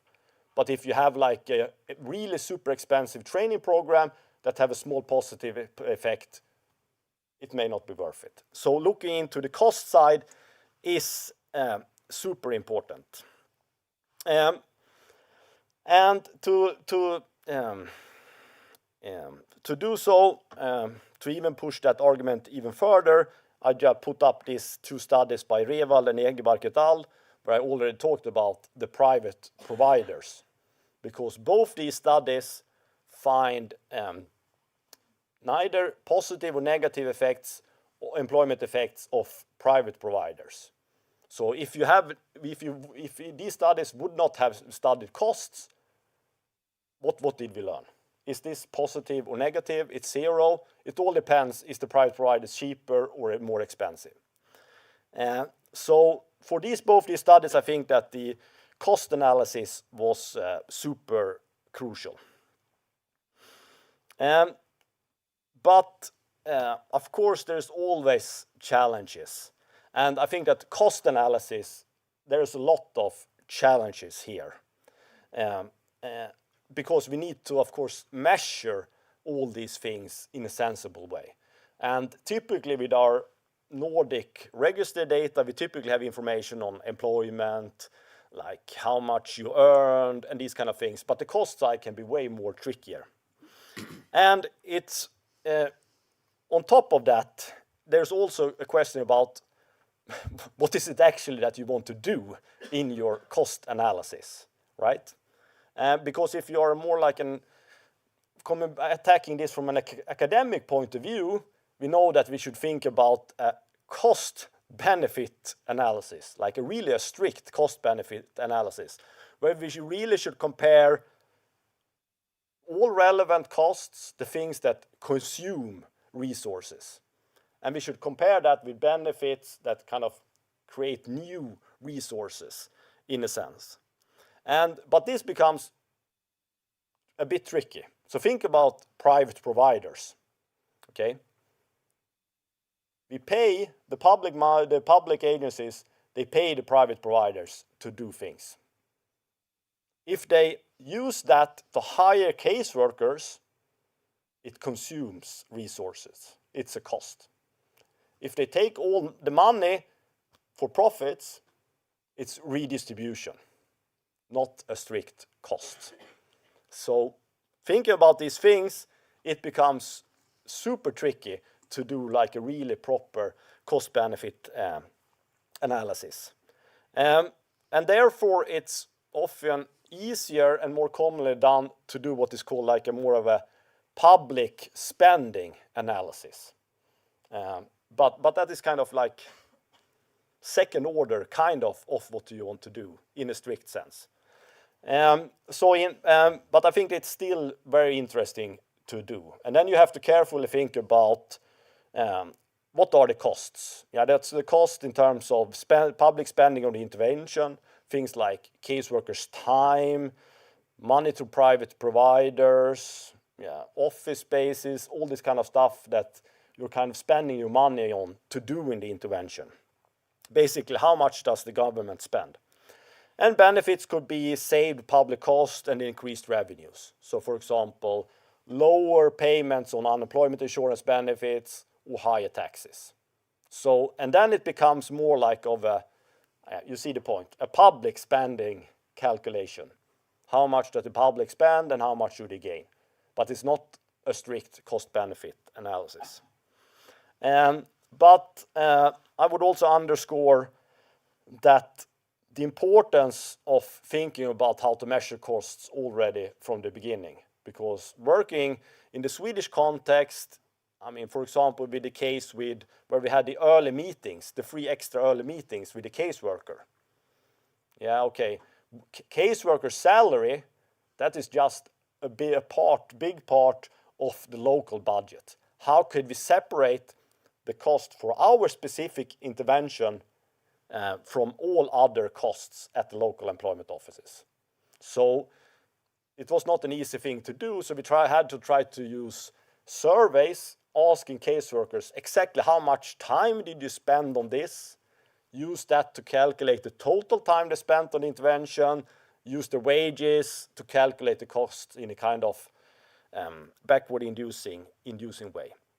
But the message is that do not forget about costs, but try to plan for that already in the beginning. And my lesson is that employment effect is typically easier to measure than the cost side.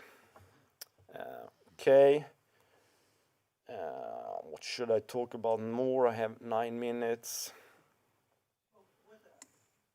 Sorry?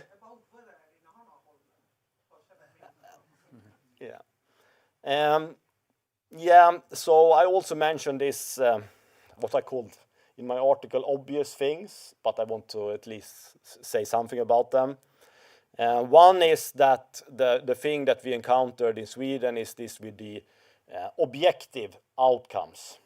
So if you want to measure employment effects, you have to be aware that sometimes the measurements that you have for unemployment and employment can be manipulated.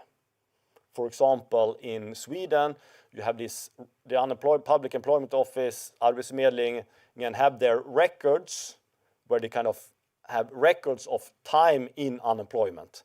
But those records are contingent upon both caseworkers and job seekers accurately reporting back to the public employment office when they actually found a job.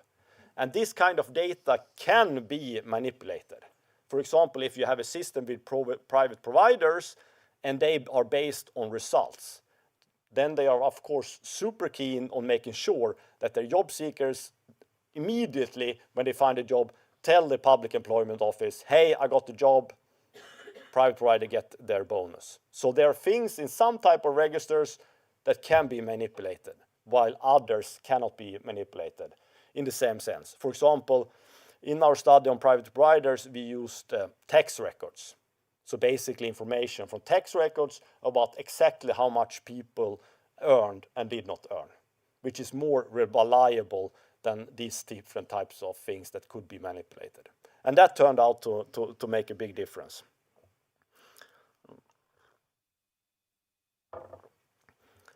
Yeah, also do a pre-analysis plan. Another thing is that, we were discussing earlier also this about take-up, and I basically put up this thing in my article because it has been a kind of a public debate about take-up in Sweden. So I thought, okay, I have to write something about that because that has been something that is bugging me. So of course, if you do an RCT and you say that these people should go to a private provider and these people should not go to a private provider, that's the kind of optimal setting. But then of course, caseworkers and other people actually have to make sure that these people actually go to a private provider. And that rarely or never happens to the complete. So there's never ever 100% take up. Okay, there's some cases, but rarely it's 100%. Because there are things that people that you lose on the way. But this usually does not mean that everything is destroyed.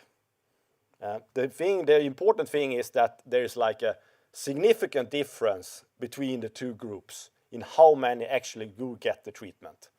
Okay? And you can still measure this intention to treat effect that have been described this morning.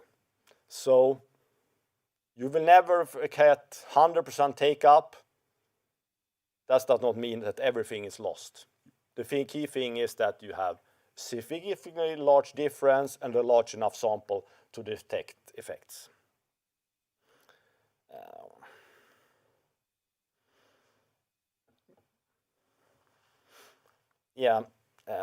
So the last thing, I've already talked about this, and I think that this is important going forward, because essentially, traditionally you think about an RCT, you have a treatment group and a control group, and that's it. But you can think about different kinds of randomization designs. This two-level randomization design was one example. You can have two-level randomization designs in different ways, randomized between more than one and between two options. You may have some kind of sequential randomization. You may combine machine learning and randomization in adaptive experiments. So going forward, I think that this is a super important road going forward. Essentially only our creativity can stop us from learning more. The last thing I want to say is that we have great data in the Nordic countries. So even if you're doing an RCT, make sure to use the Nordic data, because there's a lot of information typically in these registers that you can use to learn more about underlying mechanisms and so forth that may help you get a better study, more easier to translate to other settings and so forth. And also what I talked about, general equilibrium effects. So remember the early meetings, there could be displacement of jobs. So if you have an intervention, it may have really good direct effects, but it may also have side effects on wage bargaining, job displacement, vacancy creation, and so forth. And learning about these general equilibrium effects, there are some studies on it, but not so much. I'm going to finish ahead of time. Thank you. Yes. Okay. Thank you very much, Johan. And next we have a comment from Jukka Mattila from the Ministry of Finance of Finland. Please. Thank you. There are two green buttons. The big one in the big one, yeah. Big one in the middle. Great. It's a trick question, you know. So for those who don't know me, I'm Jukka Mattila from the Ministry of Finance in Finland, and I have been, in this sense, in a privileged position because I've been able to work with different stakeholders. I work with a lot of you Finnish researchers here. I have worked with municipalities, I have worked with the public employment services, I have worked with the health service providers, I have even worked with the politicians. So my pragmatist view in the discussion we're having is not so much about whether it's good to have randomized controlled trials or not. I think I would be preaching to the choir on this subject, but I would like to go a little into what Hannu already touched in his remark previously, and he mentioned that it shouldn't be up to personal relationships with the bureaucrats and the researchers, which either kindle or extinguish the idea of randomized controlled trials. Because we do agree here that if we want cost-effective policies, we need probably randomized controlled trials. So I think the question I have been thinking, looking at this, has a lot to do with this basic economic question of incentives. So I will try to look at the incentives of different stakeholders and reserve the right to be a little provocative and possibly a little negative because I'm a Finnish person. I don't know how you people do this so well in Denmark. We always wonder how it happens because we have like such fundamental issues and you seem to be having a long list of trials and meta-analysis of those. Okay. So my first point has to do with the bureaucrats, those people working at the public employment services or the ministries themselves.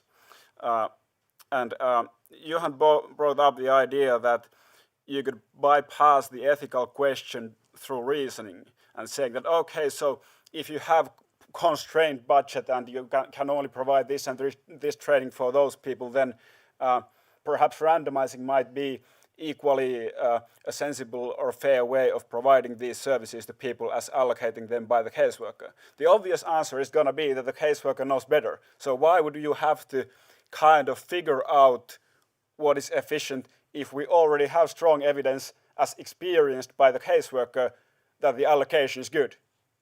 And then we're touching on the incentives, because the caseworker actually doesn't have very many incentives, or the supervisor of the caseworker, to ensure that the policy they are providing is efficient. In fact, they might have incentives to the contrary. First, it's not their budget, they get money from somewhere, from the wall of the Kela or the public finances or something, and then if you want them to participate in one of your freaky trials, they will have to adjust. They will have to do things different. They will have to partake in this troublesome idea that is randomizing people, which may seem like a little thing, but it breaks up their Monday morning routine, and they don't want that. And even worse, it might turn out that you end up proving that what they've been doing for 10 years has actually maybe not been helpful, but actively harmful. So which one of you wants to be the bureaucrat finding out that what they've been working on for 5 years is total waste of money? No, not gonna fly. Not here. So it's already being done well.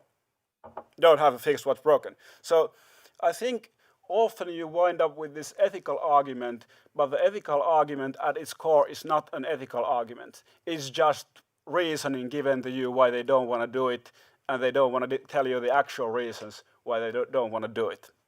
We had this funny incident recently where a couple of municipalities wanted to relax some of the legislation that have to do with the public employment services. They were kind of medium-sized areas like Lahti, which is small on global scale, but medium-sized in Finnish scale.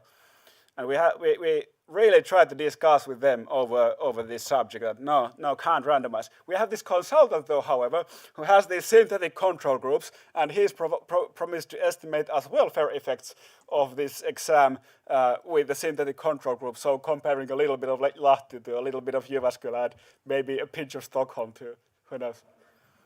So it's not always clear that even a technical explanation of why a controlled trial would be better will change their minds. I will not be overly negative, because I think, for example, in Helsinki, they are making big strides in the positive direction, and this might have to do with fixing the incentives. So the municipalities now have more financial responsibility over the unemployment. They also have more power over the practical organization. So at least something positive is happening, and we are hoping that it will carry us in the future. But again, it's not a point of convincing the people in Helsinki that this is the way to go alone. It is also about making sure that the incentives are in place for them to have an actual clear incentive to make sure their policies are efficient. So the politicians, these people again. So accountability is not something politicians enjoy.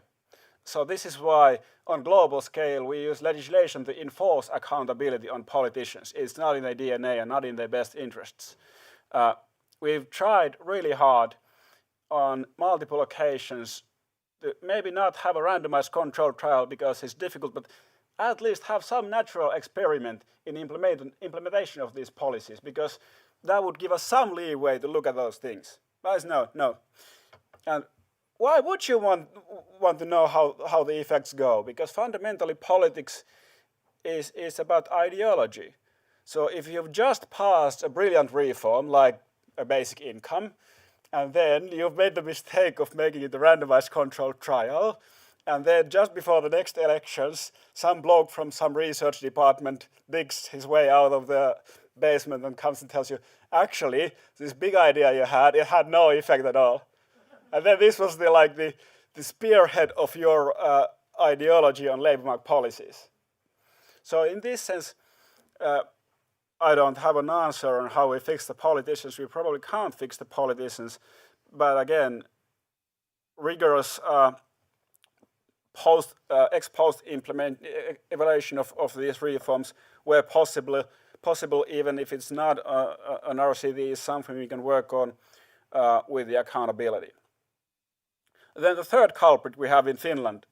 This was a really curious point Johan made, which I think gives some thoughts on these kind of strange path dependencies which happen. So there was a remark on his article on something along the lines that maybe none of the Swedish randomized controlled trials would have turned out happening if there were no this bunch of really dedicated keen researchers in the Swedish public implement services inside the agencies lobbying for these randomized controlled trials and making them work. Now, this is an extremely positive case, but again, it comes down to what Hannu mentioned. It's about having this specific personal chemistry's work is not fundamentally about incentives. So what can also happen, which is not going to name institutions, which has happened in Finland, is that when we establish in one of these operational institutions an internal research department, then you have to remember that the quality and the kind of brand of the research department becomes a vested interest of the organization.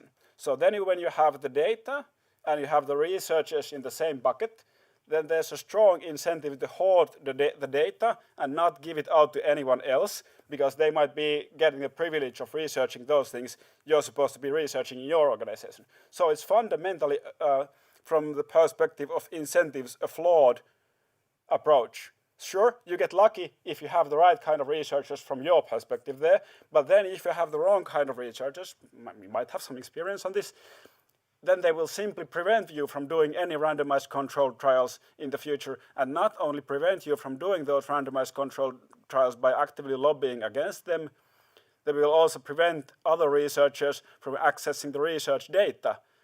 So it becomes this massive lock-in effect. And again, it has to do with fundamental incentives. If you are an institution which both collects, stores the data and does the research on it, then you have a very strong incentive to allow kind of first-hand privilege the data for your own people, and then the external people come after if so. We've made some progress here, but still there was this funny example in one seminar I used, because in order to access data of a said institution, there was this discussion going on, but you have to have a co-author from that institution in order to do so. I don't know how it works with the statistics institution in Norway, but it's possible other people are experiencing similar problems as we are. Okay. Then a digression to the actual economics of the situation. The sad thing is that culture doesn't matter, and often when we are discussing labor market policy, the experience may not translate very well. So in Finland, we have this idea of improving the early activation, a lot in the same sense that we have in the Nordics. We have really strong idea of this kind of a high welfare network coupled with monitoring and activation. And then in 2017, we added like an obligatory job talk every 3 months with the public implement services. And as Johan mentioned, those records can be manipulated. There were dead people in the records, long dead, because the public employment services had made the allocation of resources efficiently so that if it's dead, don't have to interview it. But in serious sense, there was a natural experiment related to this one which proved that by removing the ability of the public employment services to decide whether they have to or do not have to interview people every 3 months, the employment results were improved. Okay, so in the ministry, taken by this evidence and the Nordic evidence, we wanted more of these early interventions, and we put 70 million euros there and successfully added it to the law. I don't think anyone knows where the 70 million euros went. We are not able to trace how much interviews we've been doing in an actual thorough level, but it's been a disappointment. And since the power to do these things was moved to the municipalities. They've now been actively lobbying to gain more flexibility in this process and not have to interview people every now and then, but be able to allocate the resources again as they seem fit. Some of them might use this to do randomized control trials. Some of them might do this to allocate resources. Who knows how? But fundamentally, I think the mistake we might have made here was to think that it would be so simple as to kind of mandate these things. It turns out that the caseworker can be different in Finland and the caseworker can be different in Sweden and Denmark. I don't know how they are where you live, but in Finland there's a lot of issues that have to do with kind of pushing people to look for jobs. Because pushing people to look for jobs causes ethical stress to the caseworker. So they would much rather be giving people a service that those people like instead of pushing them to get jobs. And whether this is like a phenomenon that is shared culturally or if it's just a Finnish thing, I have no idea. So to wrap up, I think randomized controlled trials can be the gold standard evidence. I'm not gonna go through a list of the actual technical practical issues here. But I will tell you that from the ministry's perspective, I think the core problem is in motivating the trials. So not randomized controlled trials as a single instrument, but the general idea of having public institutions be more cost efficient in their function. And of course, we all know by definition, public services are not meant to be cost efficient. It's not what they do well. So it's been really difficult. And I think fundamentally the problem is that the inbuilt incentives are really a problem that is slowing down progress. We are hoping that the kind of, by budging the fiscal responsibilities to the party responsible of the operative functions, this might be solved. I think this is kind of how Denmark works, but I'm not sure if it's actually a key component in their success or as we perceive it.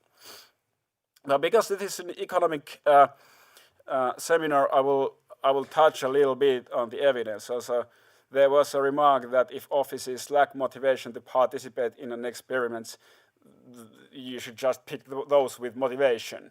But this is, again, this kind of thing of external validity that sometimes it might be that those offices who are motivated for the randomized control trial might be motivated for some reasons. For example, I'm not saying that an economics researcher is motivated to do a randomized control trial because randomized control trials produce the best evidence which lets you in the best peer-reviewed journals. But some bureaucrats might think so, that if you're in a progressive experiment, then things go well. It's called the Marshall effect or something like that. So in terms of a full layout of a randomized control trial, it isn't clear that the external validity is completely there. You might list reasons why someone might be very interested in participating in a trial, but not really in a full layout. In this sense, sometimes natural experiments do have their positive sides because then you'll just kind of lay it out on the entire terrain and use some other variation, which might be difficult, but in the end, I guess it's a question of technicalities. I hope in the future in Finland we can find ways of building our system so that the institutions themselves have stronger incentives. It's not only because it's what works, but it's only because of things like the very interesting Norwegian light touch intervention with these habit creation things. The thing is, on operative level, there would be so much potential, especially with these kind of digital light interventions.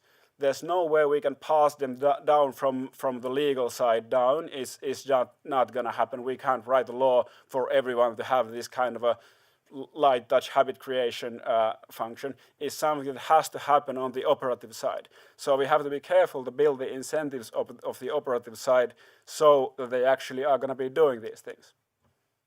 Thank you. Okay, thanks Jukka. And the next commentator will be Kari Hämäläinen from VATT Institute of Economic Research. Please. Well, good afternoon, everyone. I'm Kari Hämäläinen from what Institute of Economic Research, and I'm a believer. Which makes it very difficult to comment this paper. I mean, how to take 15 minutes to say that, all right, I'm basically agree with everything you said, but I'll try to do my best. And by the way, I'm also one of those researchers who crawled up from the basement to say that basic income is not probably the best idea you have. Anyway,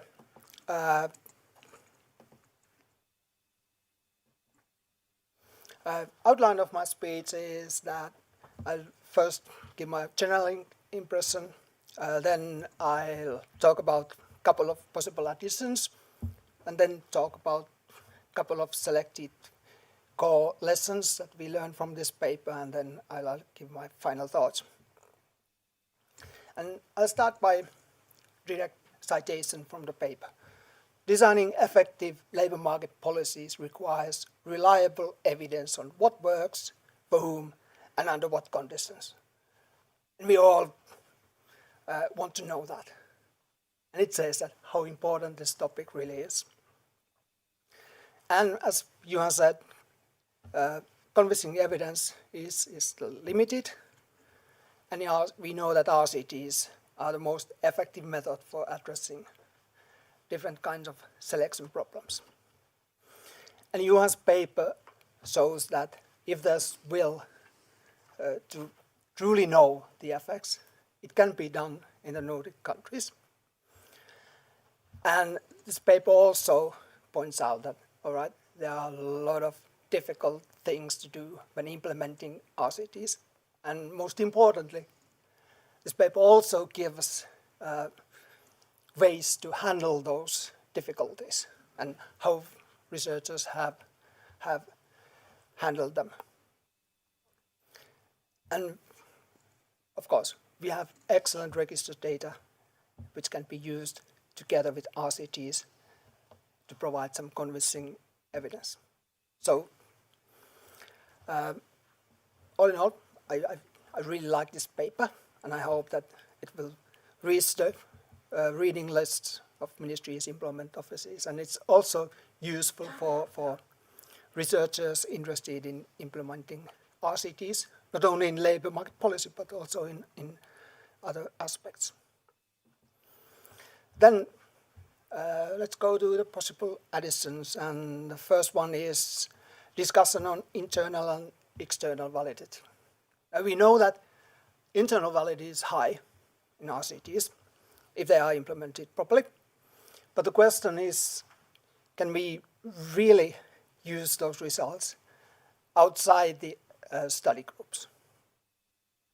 And this paper, as Johan mentioned, it's not a problem if there's a partial take-up, at least if there's enough difference between the treated and the controls.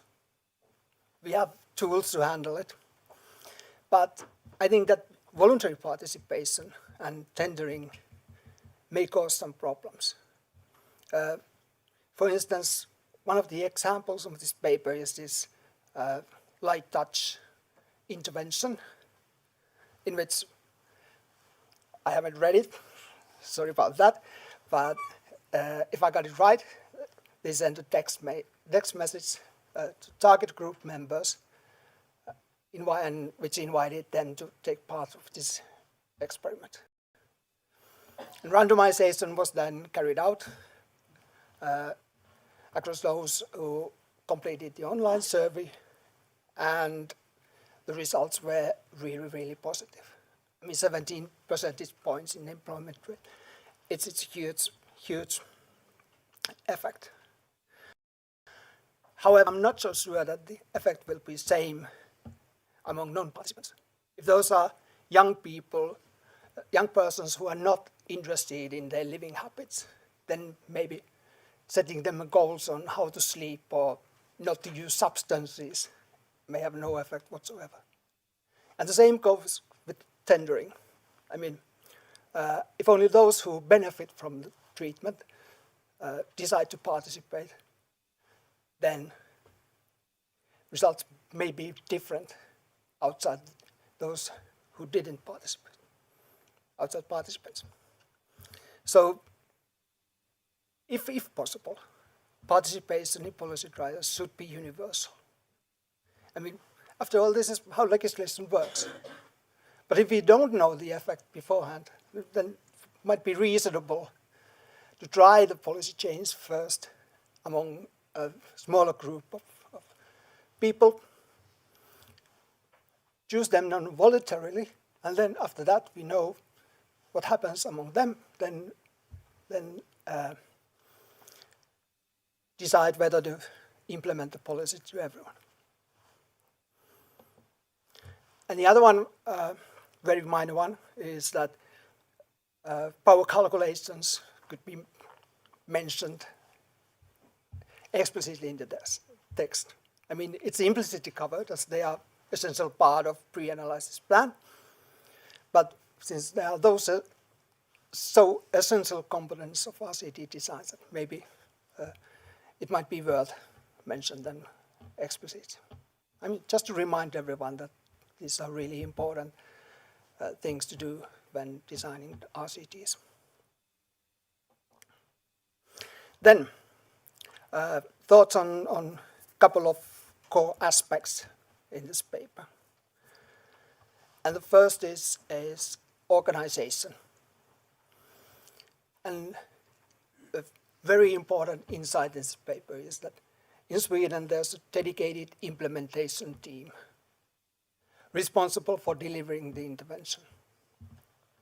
And as we heard in Jukka's presentation, there have been dedicated researchers inside public employment services who have helped to carry out these RCTs. And they have also been co-authors in studies which has raised some criticism about the credibility of the results. But as Johan says in this paper, there are safeguards in place, such as pre-analysis plans. So I think that we can be assured that those results are objective.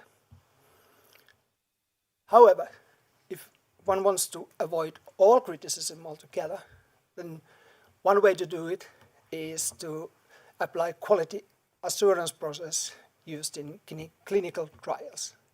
I mean, they have two groups. One group which provides overall supervision of the trial, and the other one which is the only body with access to unblinded data. And this data monitoring committee can make recommendations to the steering committee, which may, well, at its extreme, even terminate the trial if it turns out that these initial results are somehow harmful for the participants. And something along these lines could be useful in social sciences also.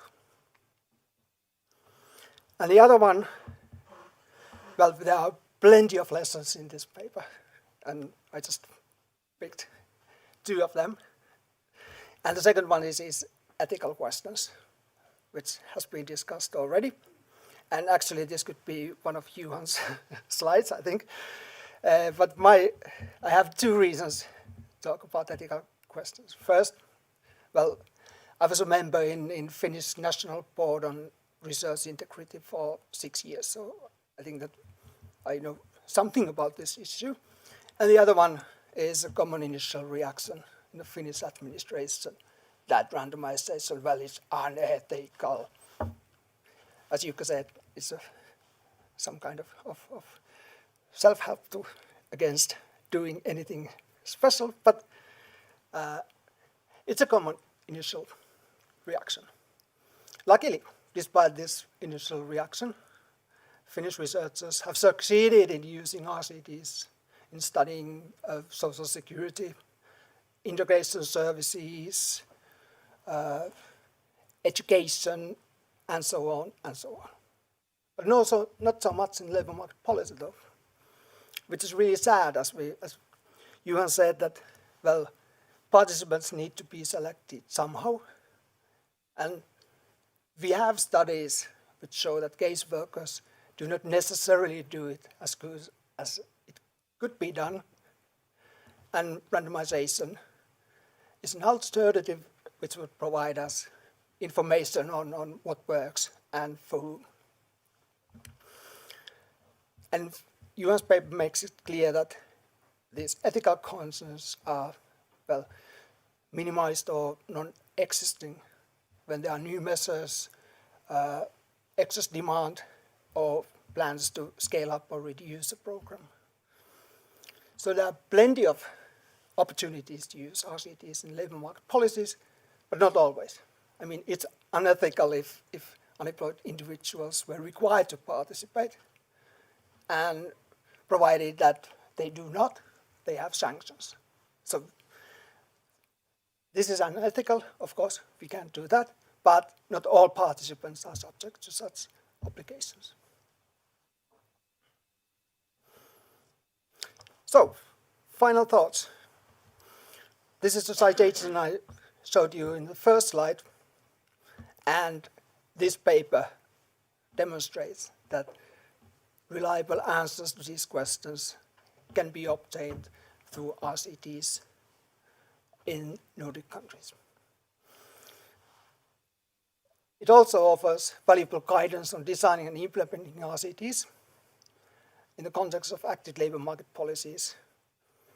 And, well, there are significant gaps in our knowledge, so hopefully future RCTs help us to address these questions. Thanks. Okay, thank you, Kari. We'll take one question or comment if there's one, and then we'll head out to lunch. Okay, maybe we'll take here. Okay. Question. Very quick question to Kari. So, your latest point that it was unethical to have sort of compulsory participation in programs. Why so? I mean, a lot of programs have actually compulsory participation, also if it's not a research program. You can't face sanctions if you don't meet up to an active labor market program. Yeah, I was referring to the Finnish system where they have implement plans, and in those plans there may be requirement to participate in some program.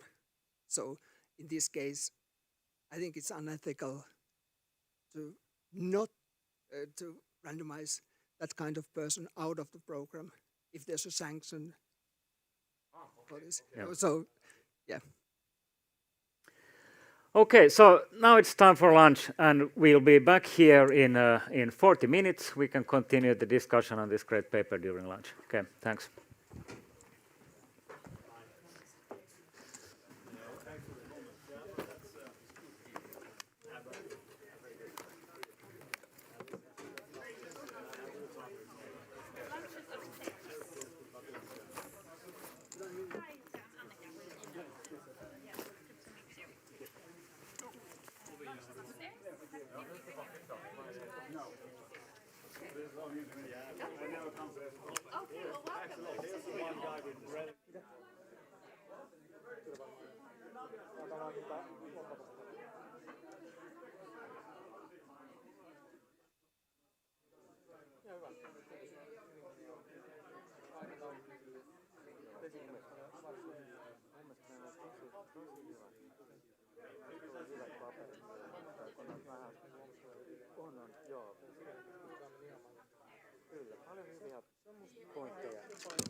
Yeah, I think it's more about reorganizing.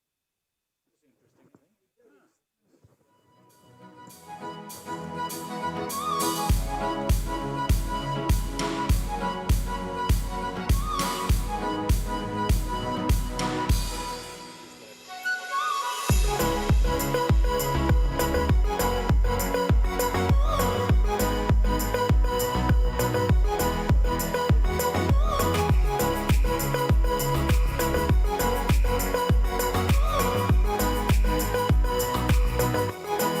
At least we stole the show. Darling, darling, you know that we are sold out. This is fading, but the band plays on now. We're crying, crying, so let the velvet roll down, down. No heroes, villains, one to blame. While wilted roses fill the stage, and the thrill is gone. Our debut was a masterpiece. Our lines we read so perfectly, but the show, it can't go on. We used to have it all, but now's our curtain call. So hold for the applause. Oh, oh, oh, oh. And wave out to the crowd and take our final bow. Oh, it's our time to go, but at least we stole the show. At least we stole the show. At least we stole the show. At least we stole the show.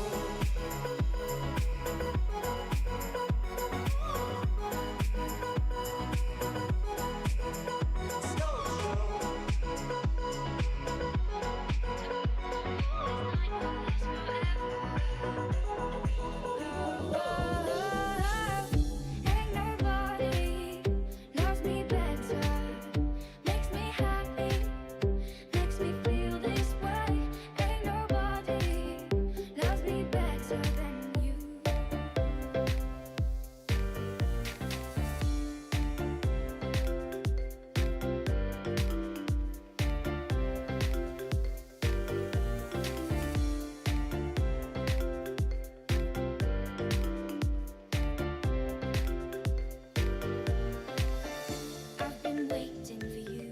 It's been so long. I knew just what I would do when I heard your song. You filled my heart with a kiss. You gave me freedom. You knew I could not resist. I needed someone, and now we're flying through the stars. I hope this night will last forever.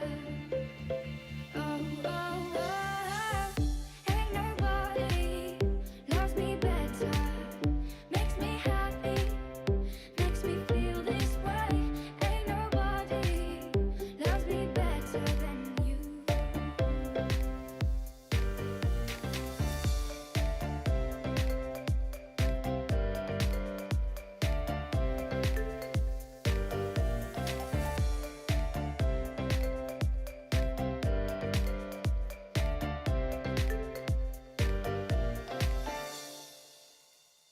At first you put your arms around me, then you put your charms around me. We stare into each other's eyes, and what we see is no surprise. Got a feeling most for treasure, and a love so deep we cannot measure.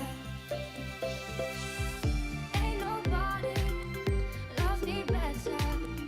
Makes me happy, makes me feel this way. Ain't nobody loves me better than you. Ain't nobody loves me better. Makes me happy, makes me feel this way. Ain't nobody loves me better than you.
most rely, praying that my car don't get declined. Oh damn, oh damn, oh damn, oh damn. Oh man, oh man, oh man, oh man. Oh damn, oh man, oh damn, oh man. I got bills, I gotta pay, so I'm gonna work, work, work every day.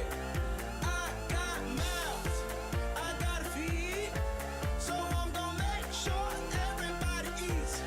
I got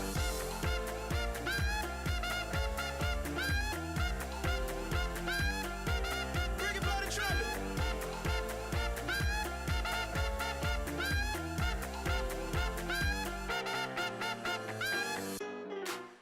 In my shoes, my shoes. I said my shoes ain't got no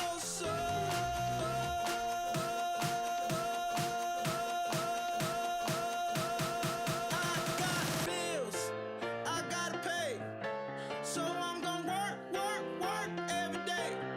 I got mouths, I gotta feed, so I'm gonna make sure everybody eats.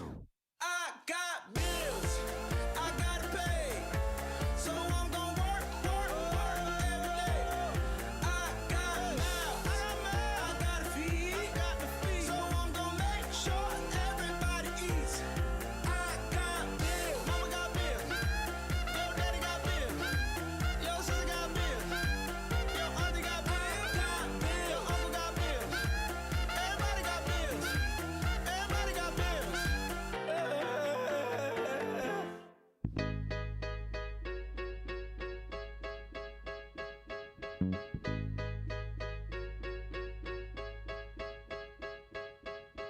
I need a dollar, dollar, dollar, that's what I need. Hey, hey. Well, I need a dollar, dollar, dollar, that's what I need. Hey, hey. Said I need a dollar, dollar, dollar, that's what I need. And if I share with you my story, would you share your dollar with me? Bad times are coming and I reap what I done sowed. Hey, hey. Well, let me tell you something, all that glitters ain't gold. Hey, hey. It's been a long old troublesome road, and I'm looking for somebody come and help me carry this load. I need a dollar, dollar, dollar, that's what I need. Hey, hey. Well, I need a dollar, dollar, dollar, that's what I need. Well, I don't know if I'm walking on solid ground, 'cause everything around me is falling down. And all I want is for someone to help me. I had a job, but the boss man let me go. He said, I'm sorry, but I won't be needing your help no more. I said, please, Mr. Boss Man, I need this job more than you know. But he gave me my last paycheck and it sent me on out the door. Well, I need a dollar, dollar, dollar, that's what I need. Hey, hey. Said I need a dollar, dollar, dollar, that's what I need. Hey, hey. And I need a dollar, dollar, dollar, that's what I need. And if I share with you my story, would you share your dollar with me? Well, I don't know if I'm walking on solid ground, 'cause everything around me is crumbling down. And all I want is for someone to help me.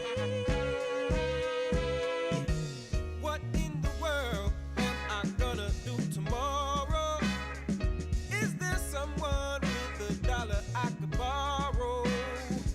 Who can help me take away my sorrow? Maybe it's inside the bottle.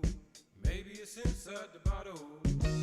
I had some good old, but his name's is whiskey and wine. Hey, hey. And for my good old buddies, I spent my last dime. Hey, hey. Now wine is good to me. You help me pass the time. And my good old buddy whiskey keep me warmer than sunshine. Hey, hey. Your mama may have blessed the child that's got his own. Hey, hey. If God has plans for me, I hope it ain't written in stone. Hey, hey.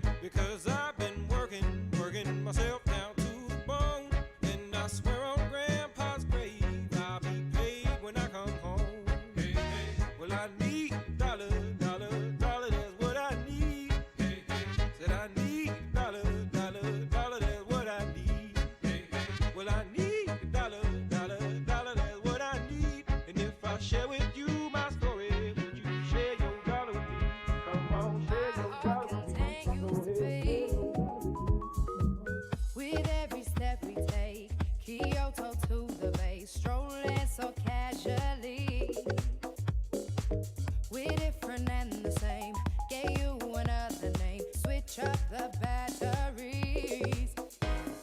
If you gave me a chance, I would take it. It's a shot in the dark, but I'll make it. Knowing the little hope you can't shame me when I am with you. There's no place I'd rather be. No, no, no, no place I'd rather be. No, no, no, no, no place I'd rather be.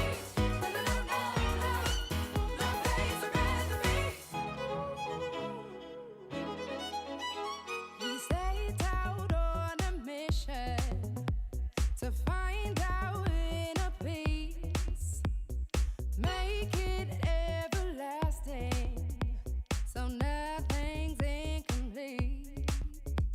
It's easy being with you, sacred simplicity. As long as we're together, there's no place I'd rather be. With every step we take, Kyoto to the bay, strolling so casually. We're different and the same, gave you another name, switch up the batteries. If you gave me a chance, I would take it. It's a shot in the dark, but I'll make it. Knowing the little hope you can't shame me when I am with you. There's no place I'd rather be. No, no, no, no place I'd rather be. No, no, no, no, no place I'd rather be. No, no, no, no, no place I'd rather be. When I am with you, there's no place I'd rather be.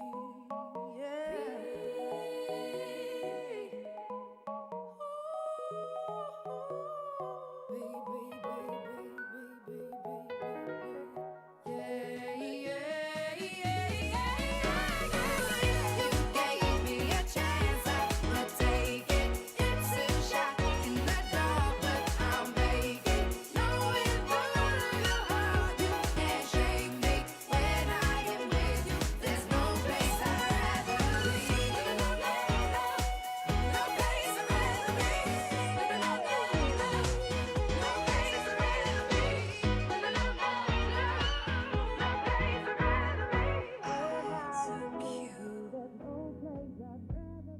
Didn't I take you to higher places you can't reach without me? Reach without me.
you come down, I won't be around.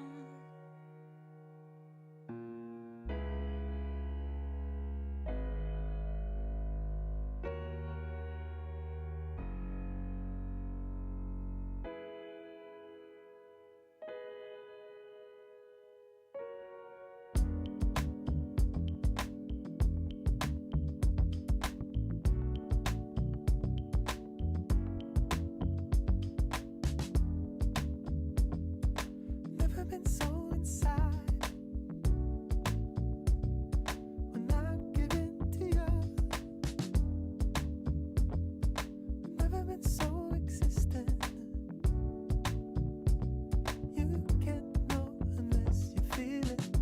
Come back, body's aching from the wanting, the waiting. I get this pain when you're leaving. Never felt this before. Never felt this before. Is it written on my back? Yeah. Take it back and then let it go. Let it go. Is it written on my back? Yeah. Take it back and then let it go. Every day is the day that you save me. Light into darkness, cut on the sharpness of you. Never been so inside and falling into you. Never been so resistant. You can't fall unless you feel it. Come back, body's aching from the wanting, the waiting. Coming down with the sickness. Stay under control, steady under control. Is it written on my back? Yeah. Take it back and then let it go. Let it go. Is it written on my back? Take it back and then let it go. Every day is the day that you save me. Light into darkness, cut on the sharpness of you.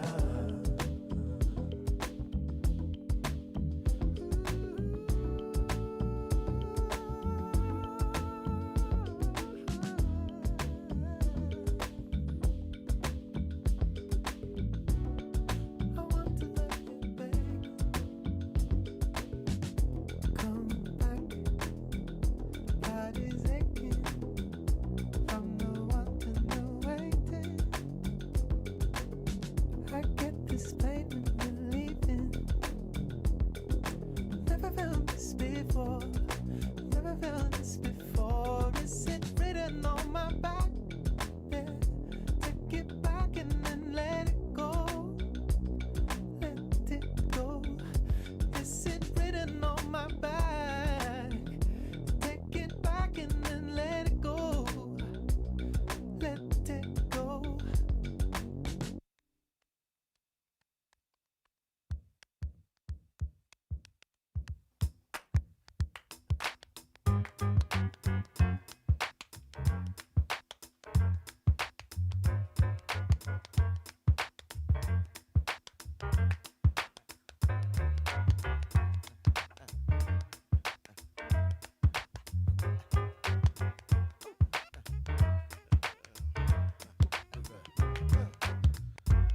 You do the way she so but when uncut. Good girl. She needs back. She love it. I just wish that I could open up. Yeah. To the river, but it's so low.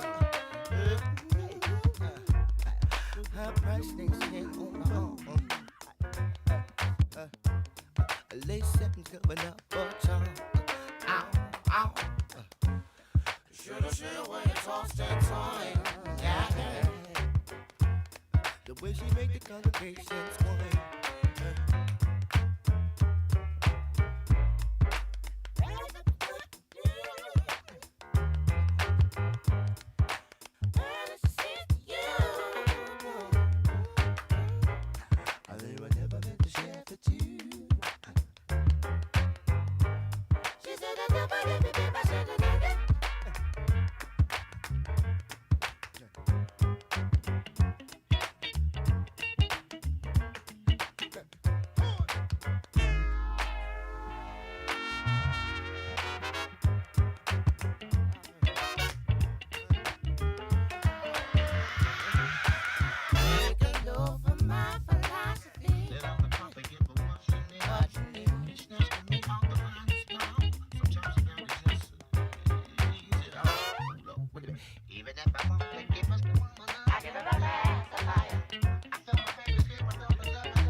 said it's talking to your daddy.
I brought you daffodils on a pretty string, but they won't flower like they did last spring.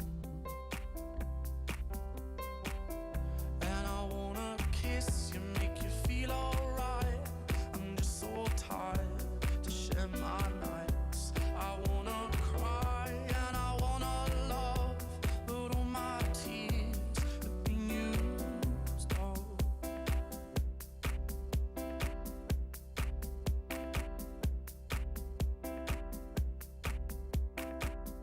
On another love,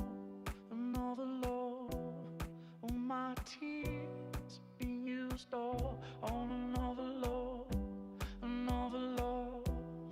all my tears have been used all on another love, all my tears have been used all.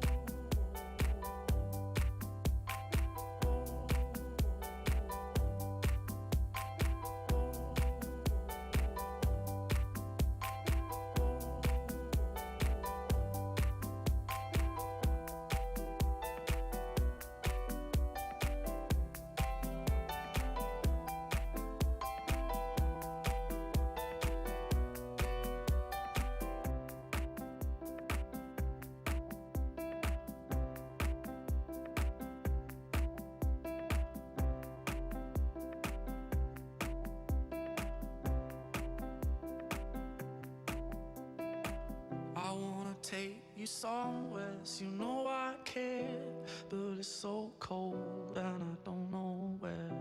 I brought you daffodils on a pretty string, but they won't flower like they did last spring.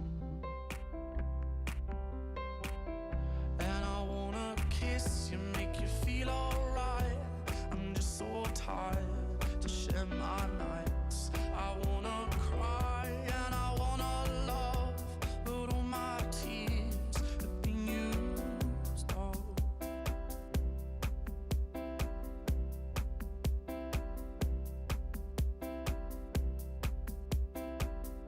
On another love,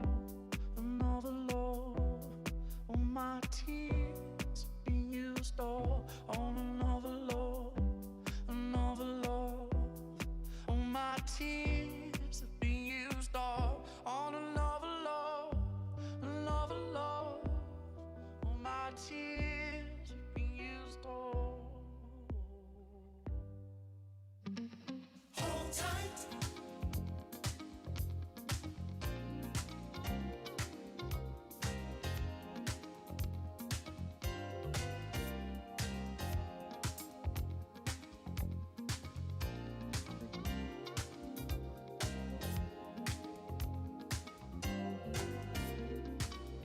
Hold tight. If you wanna make this feeling stay, hold tight. Hold tight. Don't let this moment fade away. Hold tight. Now tears gonna stay. Everybody gets the chance someday. All at once at last you think you've got it made. Not a word that anyone can say that can change the way you feel. 'Cause you know that love is real. You can choose with whom you fall in love. Anybody, any moment, anywhere.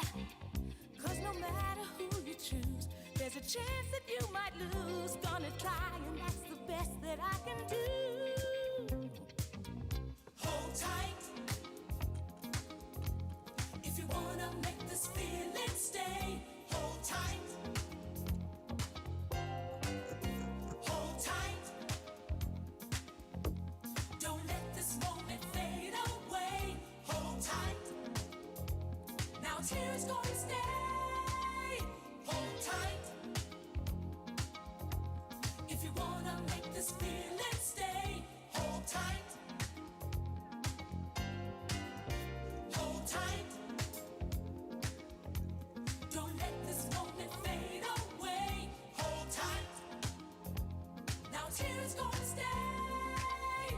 You can do just anything you want. You can help yourself to anything that's mine. Take it easy when there's no one else. Got to get it right this time. Gonna try to make love shine. Everybody gets the chance someday. You just take it when the moment comes along. There's nothing you can say, there's nothing you can do when you find the eyes of love are set on you. Hold tight if you wanna make this feeling stay. Hold tight. Hold tight. Don't let this moment fade away. Hold tight. Now tears gonna stay. Now's the moment of a lifetime, and it's here for you. Come on, baby, it's time to make a place now, everybody. Got to let us through. Got a dream to catch tonight, it might come true. Hold tight.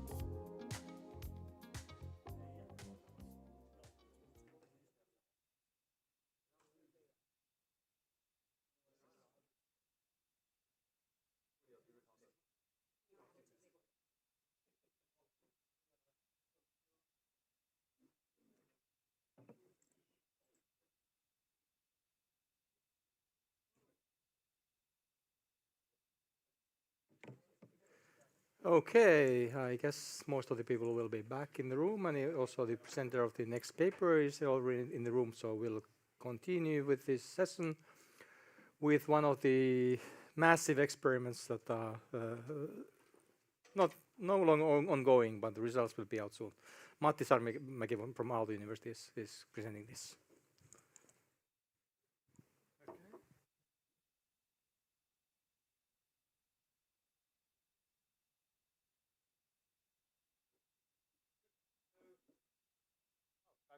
For the invitation. So this is a paper just with Rami Nizadi and me for this Nordic economic policy review. The actual paper on the effects has, I think, 13 or 14 co-authors at the moment. So that this has been an enormous project also in terms of the research coalition. Like we have had to do a lot of things, and we have needed many types of expertise to do it. But let me start the kind of way I start the kind of academic presentations on the, but you know, those where we are allowed to show the results, which is not going to be today because we have been giving this in academic conferences, but not for policymakers, since no one at the Ministry of Education really knows the results yet. So I'm not going to reveal them today. They will be published in January. But the kind of the broad background on is something we have been talking about quite a bit already today. This kind of an idea that early investments are more efficient than later investments. This is often referred to as a Heckman curve, and if you look at like this is a very influential paper within economics, Henry and from Kaiser's 2020 paper, where they tried to kind of put the marginal value of public funds, like calculate what's the most efficient way of using public funds. There's a kind of a bunch of dots in this graph, which are basically the x-axis is the age at which an intervention takes place, and you can kind of see there that there's many of the really big success stories are from early education interventions. But it's also the case that the evidence which this relies on comes from kind of very particular context. So most of these are American programs that are targeted to disadvantaged American populations. So if you look at things like the Head Start, you have to be below poverty line in order to be eligible in the US. And these are like early childhood, like preschools, kindergartens, these sort of things, where the alternative is to be at home or in some informal care. And given the population, you would expect this to be a very disadvantaged environment for a child. So if you're a kind of a policymaker in a country like Finland or any kind of Nordic country, most European countries, this is not really the question you try to answer. You know, the problem that you try to solve is not that the kids would be at home in very disadvantaged conditions, but that they would be in other kind of a daycare or some kind of center-based care. And the questions you need to answer then are actually very different than what we have been looking at the literature or the earlier literatures look at. So these are questions of how should we be, should we be a kind of structured or more play-based approach what happens in the centers? Do we need teachers to have minimum qualifications? On what kind of qualifications? Should it be voluntary? Should it be left to the parents to decide whether the kids participate, or should it be mandatory? At some stage, every country starts to say that at this age you have to go to school or a preschool. So our kind of starting point here is that we didn't really have that much evidence that was helpful for an incoming government in 2019 that was very committed on reforming education policy and made a large reform on extending the school leaving age from 16 to 18. That was a policy implemented during that government. But there was also the discussion on whether we should go to the other direction. Should we kind of, I always get into trouble saying that mandatory education starting at age 6 is obligatory or mandatory. There's different words. To me, they all sound like you have to go to preschool at age 6. But anyone listening and getting offended, I'm sorry, I can't learn these words apparently. What was the idea was that if we would have a preschool starting at age 5 instead of age 6, kids would kind of have to go. And it would be somewhat different kind of things that they would be doing at age 5 than age 6. So would that be helpful? Particularly, would it be helpful for leveling the playing field? So that the big concern was that kids were starting school at age 7, the kind of proper school, from very different kind of starting points.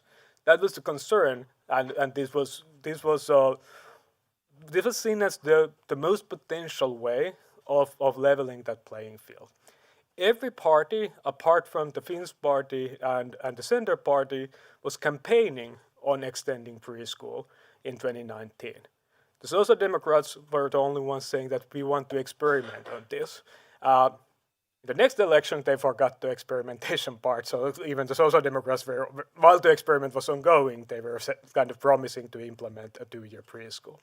So in that sense, this is a kind of a key policy among the minds of the policymakers, at least, that this has kind of been given as a promise to kind of increase equality of opportunity for Finnish children. But very kind of unexpectedly, for me at least, they didn't just do the typical thing and just legislate and make a reform. Instead, the government agenda stated that we will pilot a 2-year preschool, and then we got a call at Aalto to come to the ministry and talk about what could those 3 words, pilot 2-year preschool, what could those actually mean? To be honest, I did not go to that meeting with great expectations. This was a ministry that was not known for openness to RCTs, to put it mildly. But I thought this was a great opportunity to kind of start a long process that eventually in a decade or 2 we might be able to kind of change the way people were thinking. So, I took my 10 PhD student, Ramin decided with me, and thought it was helpful for him too to see how policy actually gets made. So we wrote a proposal, and like 6 months later, the parliament legislated what we proposed. So, this did not take a long time, and it was kind of an utter shock for me that this actually went through, because then we actually had to implement it. So what we got, or what the legislation stipulates, is that there's a budget of 30 million euros, And there's the coercive power of the government. Basically, there's semi-mandatory participation for those kids who are randomized to the treatment group. So what I want to talk about today is, I mean, I really would love to talk about the results, but I will not. But I think there's a lot to be learned on kind of how did we manage to pull this off, since this was very much more complicated than anything else I had done before in terms of implementing the randomization and also not being able to rely on register-based data, which was kind of a new thing for an economist in a Nordic country. So I want to talk about that, and but before I get there, I'm going to give a brief kind of introduction on how did we get there, and then I'm going to go to details on setting up the experiment, how we designed it, and kind of crucially how we assess children's skills, and then I will conclude. Okay, so this is a bit of perhaps a subjective account on how running RCTs have changed in Finland. So I've been in the business for 20 years now, and when I started, like there were people like my then supervisor Roope, who had been pushing for kind of more rigorous policy evaluation. And Kari, my kind of mentor at the time as well, was also very much pushing for this kind of more credible research designs, with RCT, of course, being the kind of the gold standard. And every time you would say that we would, it would be best to randomize, somebody would say that, oh, but that's unconstitutional. And I always had this sense that, is it? Like, we're economists, it's kind of hard to argue towards that. But it's actually people who are making this claim are not lawyers either. But somehow there was this kind of myth of unconstitutionality for randomization, because it deviates from equal treatment of people. Of course, that's a serious business. But somehow it was completely okay to deviate from equal treatment by geographical basis and run pilots in geographical areas where basically municipalities would opt in, like the eager municipalities would get the treatment, the others would not. So it was okay to deviate from equality as long as you couldn't learn anything from the pilot. That was my interpretation of that. There were some RCTs during this era. So there was already in the 1990s there were these job search training trials by non-economists, but then Roope and Kari worked on this 2008 paper reanalyzing that data with psychologists. There was very influential kind of researcher-driven anti-bullying experiment, which was so successful that to give anti-bullying treatment, it showed such a promise that it was actually adopted by most Finnish schools. But this was kind of coming from the research side, and with kind of negotiation with schools, or basically, I think, randomizing who would get an offer. And there were some information experiments with the tax authorities and the customs, but that was it. And then things started to change. I mean, there was a new government, the prime minister coming from a business and engineering background, that was like overly excited about experimentation. Most of that was just completely silly stuff. So there was this website that reported like 900 experiments that were run during this period. And I see you laughing, well, you must have been kind of great memories, right? Doesn't look like it's taken down now. I had to go to the Wayback Machine when I was writing this to see what was in there. But, there's this huge fuss of creating this cultural experimentation, but kind of as part of that, we started to see kind of really ambitious experiments as well. Most importantly, the basic income experiment, which was importantly the first one where there was this specialized legislation just for this one experiment. And what that meant is that it would go through the constitutional committee in the parliament that would then take a stance on whether it truly is unconstitutional to run an RCT. And of course they said that no, that has nothing to do with the constitution.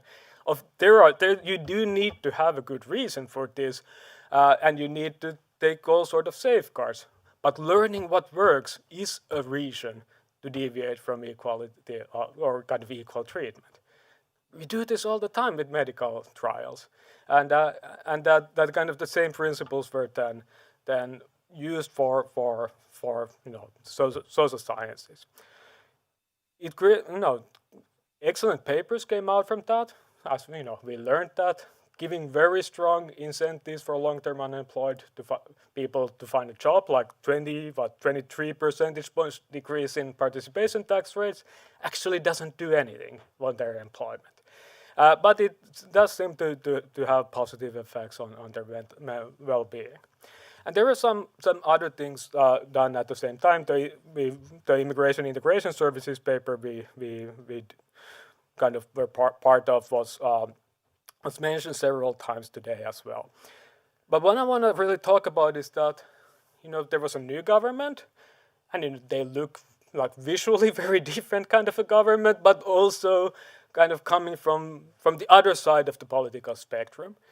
And they made less fuss about the culture, the culture of experimentation. We didn't hear about those words anymore, but actually, they continued doing, like, implementing now less, but better designed experiments. And I'm going to talk about one of them today, and we already heard Elias to talk another one that was both of which were kind of implemented through this specialized legislation. And now we have, again, on the other side of the political spectrum, we have a new government, but kind of very encouragingly, they are not, like many things change when the government changes, but this seems to be more permanent now. And it's also, I think, was very happy when they wrote to their agenda that they will wait for our experiments before making decisions about the preschool, extending preschool. So, maybe this is not a government that is hard to persuade not to do something like that requires more spending, so that would be a cynical view. But I think a more realistic view is that this is also a way of finding this kind of longer continuation between governments when you do actually good research, RCTs. And lately we've also been starting to work with the city of Helsinki, and I hope more municipalities. So, even though it was kind of uncomfortable with all this fuss about the culture of experimentation, I think things are changing in a kind of in a meaningful way. Okay, so let me tell you how we came to or how the process of design or getting from the mandate to legislation, but how that took place. First, let me just show you, this is the kind of a very broad picture of how our education system works. So the current system has 1 year of preschool between early childhood education and care and comprehensive school, and the idea of the reform is just to make this 2 years with basically the same goals and same approaches, broadly speaking, but just having more time for also children who come from less advantaged backgrounds to have enough time to catch up before they start their kind of elementary school. So that was something that was given to us from the government. The research team had no role in kind of brainstorming what the policy would be. Our job was then to kind of figure out what would happen if the parliament passed the legislation that would say that from now on we have 2 years of preschool instead of 1. So the idea, I talked about this already, so we had a very tight schedule actually. So in just like a month or two, we came up with a research proposal and made kind of suggested the redesign that was then implemented. Kind of all, we retaught some details, but the basic research design was there very fast. And I already told you how surprised I was in kind of getting it through, but I also was very surprised on how collaborative and constructive the discussions with the civil servants were. So during the summer, the ministry then prepared the draft bill. There was the round of public comments, like this is how legislation gets done. A lot of comments. There was committee in the parliament, most importantly the constitutional committee, saying that this is actually, this is more. This is actually harder than most of the experiments, if you think about the ethical side, because there is the mandatory element for participation in for the treatment group. It's not mandatory in the end in any strict sense, so parents can opt out. They just have to then make sure that the child learns these skills in another way than in a preschool, and it's not. So there's no enforcement of that. So in practice, this is what we actually learned as part of this experiment, is that take-up was lower than we expected. Since we expected that if you have the same legislation as you have now for 6-year-olds, you would get like 99% participation as we have with 6 years old. Turns out that part of that participation is more of a social norm rather than just following the legislation. So that's kind of one thing to learn for an economist, that if you write a law, it doesn't mean that it's actually being implemented. But in the end, we did get the legislation, which kind of, part of it is almost copy-pasted from our research plan in the kind of the basic design part. I'll talk you through the research design in a second, but the second really important part was that, all of us researchers are kind of often frustrated in data access and data costs. It turns out that if you get to write a law, and it's a good idea to write that you can get all the data that you need. That really helps things out. But by the kind of spring of 2021, there was, I think, about 8,000 households got the leaflet like this, that literally started by saying, congratulations, your child is among those who have been selected for the test group. And then it kind of went, there are many pages of information there, but if you look at there on the right column, it also says that you are obliged to attend to this two-year preschool. It also kind of tries to explain what this is. So there was some concern in the public debate when this was starting, that with the argument that 5-year-olds should be let to be kids, that it's too early to put them sit in a classroom, and everybody agreed on that, since they were not put in the classroom. Like 6-year-olds are not sitting in a classroom and listening to teacher to give a lecture. All this is of course following the same kind of approach that we have for 1-year preschool, which is learning through play. Kind of kids don't even maybe realize that they're being taught kind of basic mathematical concepts or letters or things like that. And those things are not actually at the core of the curriculum in any case, since the aim of the preschool is to improve socio-emotional skills, in order to prepare kids to be ready to kind of start their education, where the letters and the numbers and that stuff is going to be more of the thing of elementary school. Okay, good. This is transforming from my PDF to this PowerPoint doesn't seem to go entirely smoothly, but okay. The instruction was to send in PowerPoint. You know how many slides I have on LaTeX already? This is yeah. Okay, let's put that aside. So here's how we did the actual design. So the first constraint that we had to deal with is that it was decided that this 2-year preschool can't happen in a school, and so So there's various ways of organizing one-year preschool in Finland, and some municipalities organize that entirely within elementary school, or primary schools. And there was kind of a very reasonable concern that if you put 5-year-olds into school environments, and then there's like an afternoon club with second graders in the worst case, that may not be a good idea.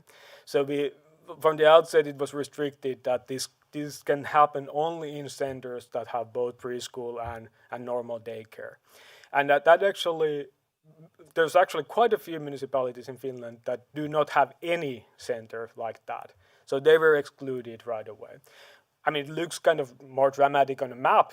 It's not like, it's not like many people live in these municipalities. So in terms of representativeness for the population, this is not a big deal, but it is, of course, important in terms of what kind of treatment this really is. So this is kind of different from how some kids experience their 1-year preschool at the moment. Once we were done with that, we kind of split the municipalities into small and large ones. And what we meant by small municipality was that there was fewer than 5 eligible centers. The idea here being that if you're a small municipality and there's like, if we ask you to prepare a curriculum and all the kind of take all those fixed costs that comes with at the municipality level for having 2-year preschool in your municipality, it's just unreasonable if there's only one center that's going to be in the treatment group in the end. So for the small municipalities, we did a separate randomization. Either all units went to the treatment or all units went to the control group. But then we were left with quite a few large municipalities in the sense that it makes sense to do within municipality center level randomization. So we first, in order to stay in budget, we first randomize which large municipalities are going to be part of the treatment, and then within each municipality, we had to now solve this challenge that this is a treatment that can happen only at the center level, but it needs to be, the treatment status needs to be assigned to children. So what we first did was that, okay, we took, like, on the spring, when we did the randomization in the spring, and the preschool would start in the fall. So we first assigned, or the kids who were already in centers in the spring, they would get their treatment status based on whether the center got into treatment or control.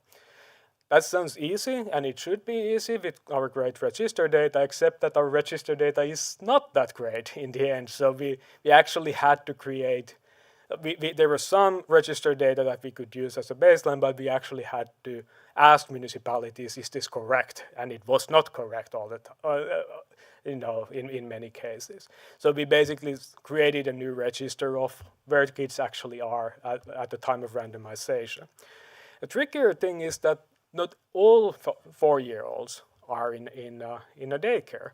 So about 15% of the kids who needed to be part of the experiment were at home.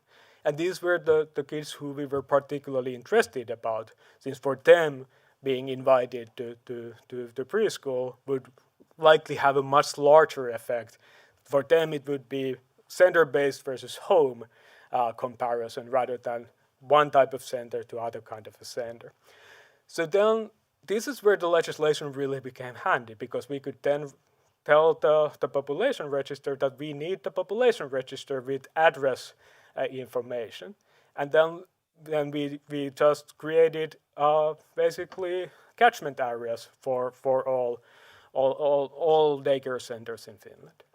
So this was us taking the population register and the location of centers, figuring out that here are the kids who are not in any center, what is the closest center to them, and then we assigned those kids close to center A, they would be assigned to center A, and so forth. Once we had this, we threw away the ineligible centers, those which didn't have preschool and normal daycare, and then we randomized the remaining in the treatment and control, with about 40% going to the treatment and the rest to the control. And then those leaflets that I started with would be sent to these kids either in the treatment center or living close to a treatment center. And the control group got also a letter, but that was like, that was not color print. It was just saying that you're in the control group, you don't have to do anything. Good. Now, I'm not going to dwell too much into this, but one of the things that we learned while we were doing this was to do what's known as restricted randomization or re-randomization. And this is an idea of that, even though in expectation, treatment and control groups are going to be similar, but you can get unlucky as a researcher. So just by chance, you may take a treatment group that actually is different from the control group. So in order to guard against that, what you can do is that you can do, like in our case, we ran the randomization for 1 million times. So that we had like a vector of 1 million different kind of alternative ways this could go, like which center would go to treatment and control. And then for each one of those 1 million kind of potential assignment vectors, we just calculated like what's the balance on background characteristics, those background characteristics that we observed.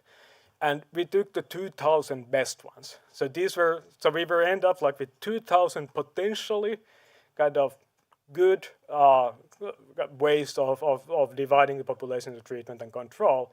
And then we picked one out of those 2,000 randomly. So that improves covariate balance and gives you some statistical power. But in this case, the big benefit was that this ensured that we stay in budget. Since we have like 30 million euros to spend, which is a lot, but then some of those centers are much larger than the others. So we could have been unlucky in a way that, like when we did those million assignments, sometimes we went over the budget like 2 million euros if everybody would comply. And you don't want to end up into that situation. So in addition to having kind of background characteristics being balanced that we ensured with the re-randomization, we also threw away all those assignments that would lead us to going over budget. And that's actually something that's really helpful when you think about how to practice how to implement this. Kind of those of you who love statistical inference, and there's many in this room, this is really, really cool, because once you know what the potential assignment vectors are, then you can get the exact p-values. This is what Fisher was writing about in 1935. Like, you go through all the possible kind of ways of splitting the sample, and then you look at what you actually find and compare it to those. What would have happened if you just randomly split people into treatment and control? If your true effect is larger than what you would get by random, then you have statistical significance. All right, so that's very nice. Another kind of important, kind of a nerdy but important point is that we're going to measure effects on 6 outcomes. So you have to take into account the multiple hypothesis problem, and so we pre-registered how we do it, and this is good practice. Here's just what we expected to have. So about 1,000 centers, about 18,000, about 35,000 children in treatment and control combined. And this is what the covariance balance actually looks like. So this is now using the data that we used to study the effects. These are not the same covariance as we used in randomization, but we do very well in 2016 and not so great in 2017. So 2017 birth cohort. The reason is that we could do the randomization at center level and only once. So kids who were born in 2016, they were already in the centers or living close to the centers. So, and that's like a very poor randomization. They can't manipulate their treatment status, or their parents can't.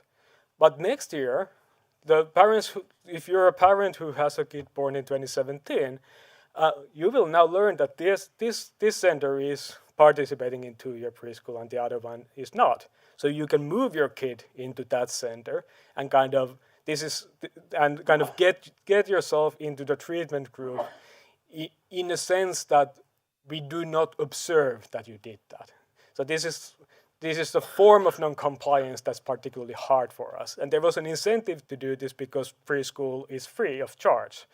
So what we see is that better educated parents, natives, we're more likely to find them in a treatment group. So this is not great news for a researcher, but then it turns out that this is not a problem. Let me see. Once we look at our outcomes, the effects are going to be very similar for both of the birth cohorts. We can control for many things. In the end of the paper, looking at the effects, we are doing a lot of work to at least we are ourselves very convinced that this is not a problem. But you can write the whole paper with 2016 cohort only, which doesn't have this problem. You will get exactly the same conclusions, but less precision. Good. Okay. Now, that's the part that I know how to do as an economist. So, randomization, all these sort of complex data things that we did, like really cool things to do when you know how to do this. But then, as Hannu was telling us, we don't actually have outcomes collected on regular basis in Finland. So all of a sudden, I think the real challenge for the team who designed the experiment or the research design part was that how do we know what these kids actually know? And the whole point of the experiment is to figure out whether they are better prepared to start their education, both in academic and, more importantly, on socio-emotional skills.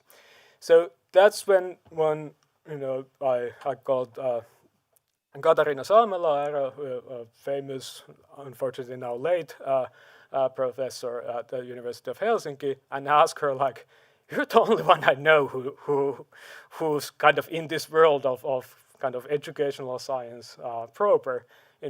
Can you help me out? Like, who are the best people in Finland to do this? Unfortunately, she was, it's very good that I knew one person, not 0 persons. So since this helped me to then find a fantastically good group of educational scientists, we actually end up working together in many projects now because of this practical issue that I had to solve. So the great thing about the educational scientists is that, as Hannu was telling you, they're really keen on measuring things. We're very keen as economists on thinking about causal inference. When you put those things together, that's actually really cool. So what we ended up doing was to collect or to evaluate academic and socio-emotional skills of about 30,000, like 35,000 kids were in the target group. Not everybody participated in assessments. But ages 5, 6, and 7, we would get a kind of a thorough assessments of wide range of skills. And then another thing that educational scientists are very good in doing is running surveys on how teachers think about these things, how parents think about it, what actually happens in those centers, what's different in the treatment and control group, and that sort of things. So these are like super complementary things to our knowledge. Once we have the evaluations, we take them to Statistics Finland and link all sort of register-based data to those assessment data. So this gives us a very rich sense of the background characteristics of these families. But then over time, this will also allow us to follow those children throughout their lives. So kind of in a very long term, somebody else hopefully will be looking at what happened to these kids in their 50s.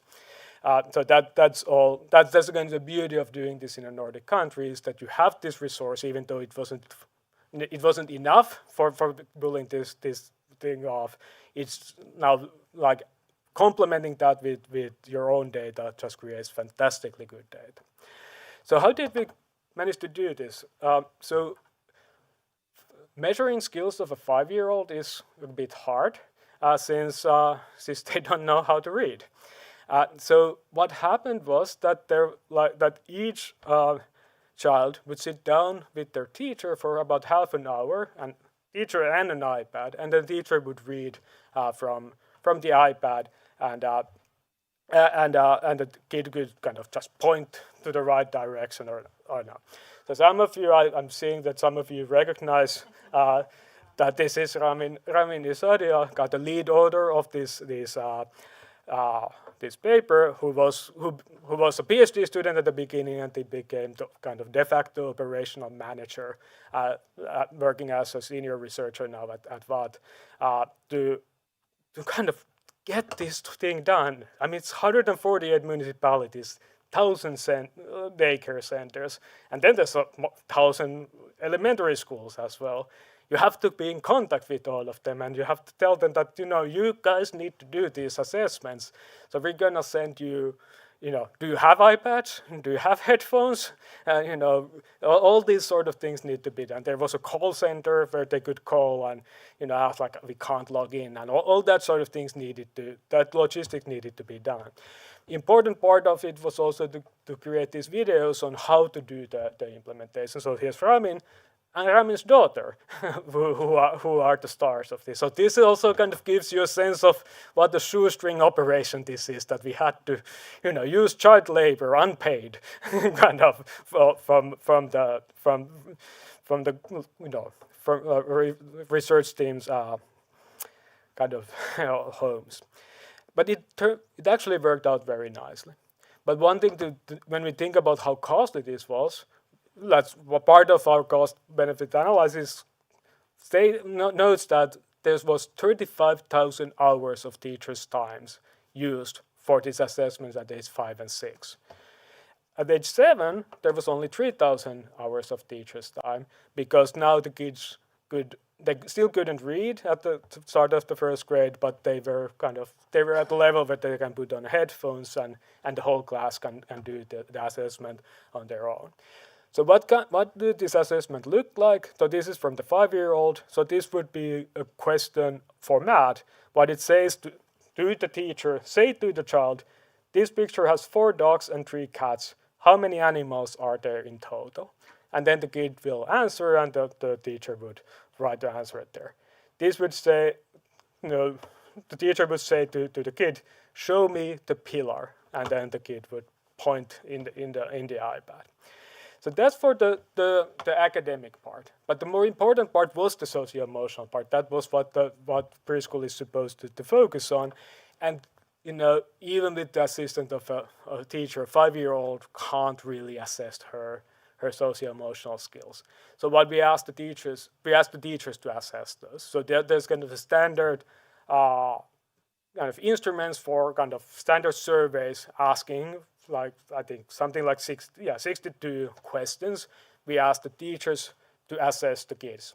And the teachers know these kids quite well. They spend more time with them than their parents do. So this is not like a crazy thing to do.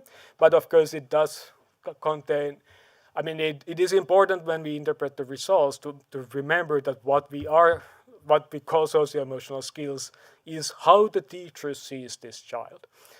And one of the things that's really interesting in this data is that we get multiple adults to assess the same child. So there's all sort of interesting results to be done later on.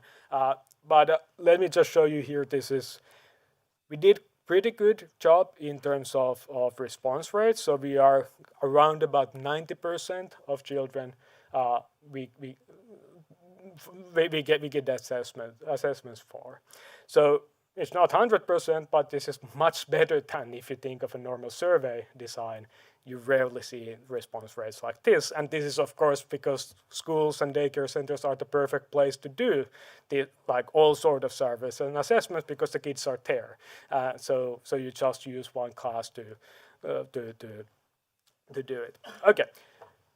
I only have 3 minutes, and I try to keep in time. So let me just say a few words of what the treatment actually looks like. So this you already saw. This is, and now the real question here is, suppose that the parliament writes legislation that says that Finland will now have a 2-year preschool. And what happens then? Like, what does this kind of announcement, does it actually do? So the aim of the experiment was to simulate that to as closely as we can. So we wrote that kind of legislation basically. It just applied for kind of half of the municipalities, and within them 40% of children. The national whatever the OPH, the government organization that writes curriculums for all levels of education system, wrote a curriculum for this 2-year preschool, and if you read through that kind of national level curriculum, it actually looks a lot like the curriculum for 5-year-olds in daycare. I mean, since 5-year-olds also participate in pretty kind of construct kind of play-based learning activities. So there's in our final report we talked. There's a lot of research on kind of how this national curriculum turned into local and center level curriculums. But I think the takeaway is that they're not actually very different. There's a little bit of emphasis on foundational academic and socio-emotional skills in the treatment group, but not so much. The other thing that changed was that teachers had slightly stricter qualification requirements, and if you look at who the teachers are, we actually see a very large difference between treatment and control groups. So I think the important number there's a 6% higher likelihood for a child in a treatment group to have a teacher who's qualified to be a teacher. So that is kind of a very important policy debate in Finland at the moment of where do we get enough qualified teachers. Within those qualified teachers, they're much more likely to come from the university degrees rather than from the polytechnic degrees, which are the 2 ways of becoming a qualified teacher in Finnish daycare. The second big difference from the kids' perspective is that they're going to be in groups where there's only 5-year-olds or 5 and 6-year-olds, whereas the treatment or the control group, typically you're in the same group with 3, 4 and 5-year-olds. And they use a little bit more time in guided activities and less time in routines. So that's to the extent we can characterize the treatment, and that's what our estimates will then tell about how does this bundle of different inputs to the treatment group, do kids kind of perform better in these assessments than those in the control group with in that way different bundle of inputs. But I'm now running over time, so let me just conclude quickly. And I think there's at least 4 takeaways here. The first one is that you can pull this off. I mean, this is a very complex experiment. Had I known that I have to do this, I might have not gone to the Ministry of Education in that very first day. But still, it's feasible. And it's going to be easier the second, if you have to do something like this again. This feasible partly because we have this fantastic data infrastructure in the Nordic countries, but the lasting effect of doing a research like this or an experiment like this, where you actually have to collect new data, is that you will have that new data then also for other research topics. And particularly in a country like Finland, where we do not do national assessments of any kind of skills, and I don't think any country does kind of systematic national assessment on socio-emotional skills anywhere. The side product of an RCT like this is a research data that I expect to lead to hundreds of articles. And the last thing I want to say is that one thing where you see this kind of continuation across governments is that our current government wrote into their agenda that these follow-up, these assessments will continue until 9th grade. They didn't remember to put any money on it, so it hasn't happened yet, but surely it will. And that will kind of both benefit and contribute to the data infrastructure. So I guess it's time to stop now. Yes, thank you, Matti. No results yet, but there's one more reason to read the final report that will be coming out, or final issue of the Nordic Economic Policy Review that will come out in the spring. But before that, we will have 2 comments, starting from Morten, and we discussed your last name. And I'm not going to try that, but Annika says it's Grappers, and then you swallow the rest. Yes. Floor is yours. Thank you. Yes, so my name is Morten Greipert, and it's difficult for even Danish to pronounce, but okay. And I think I'm here in the role of the, I think it was, where you're sitting actually, you're sitting, the presentation, you're sitting there. Okay, so my role is the constructive civil servant, I think. I'm from the Danish Ministry of Education and Children. Yeah. So first of all, I would like to thank you all for the opportunity to read and comment the article draft.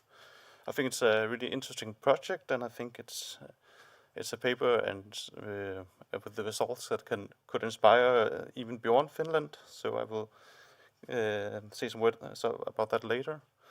It seems that the RCT is really thoroughly thought out, even though the short time frame that it's that there was to develop it.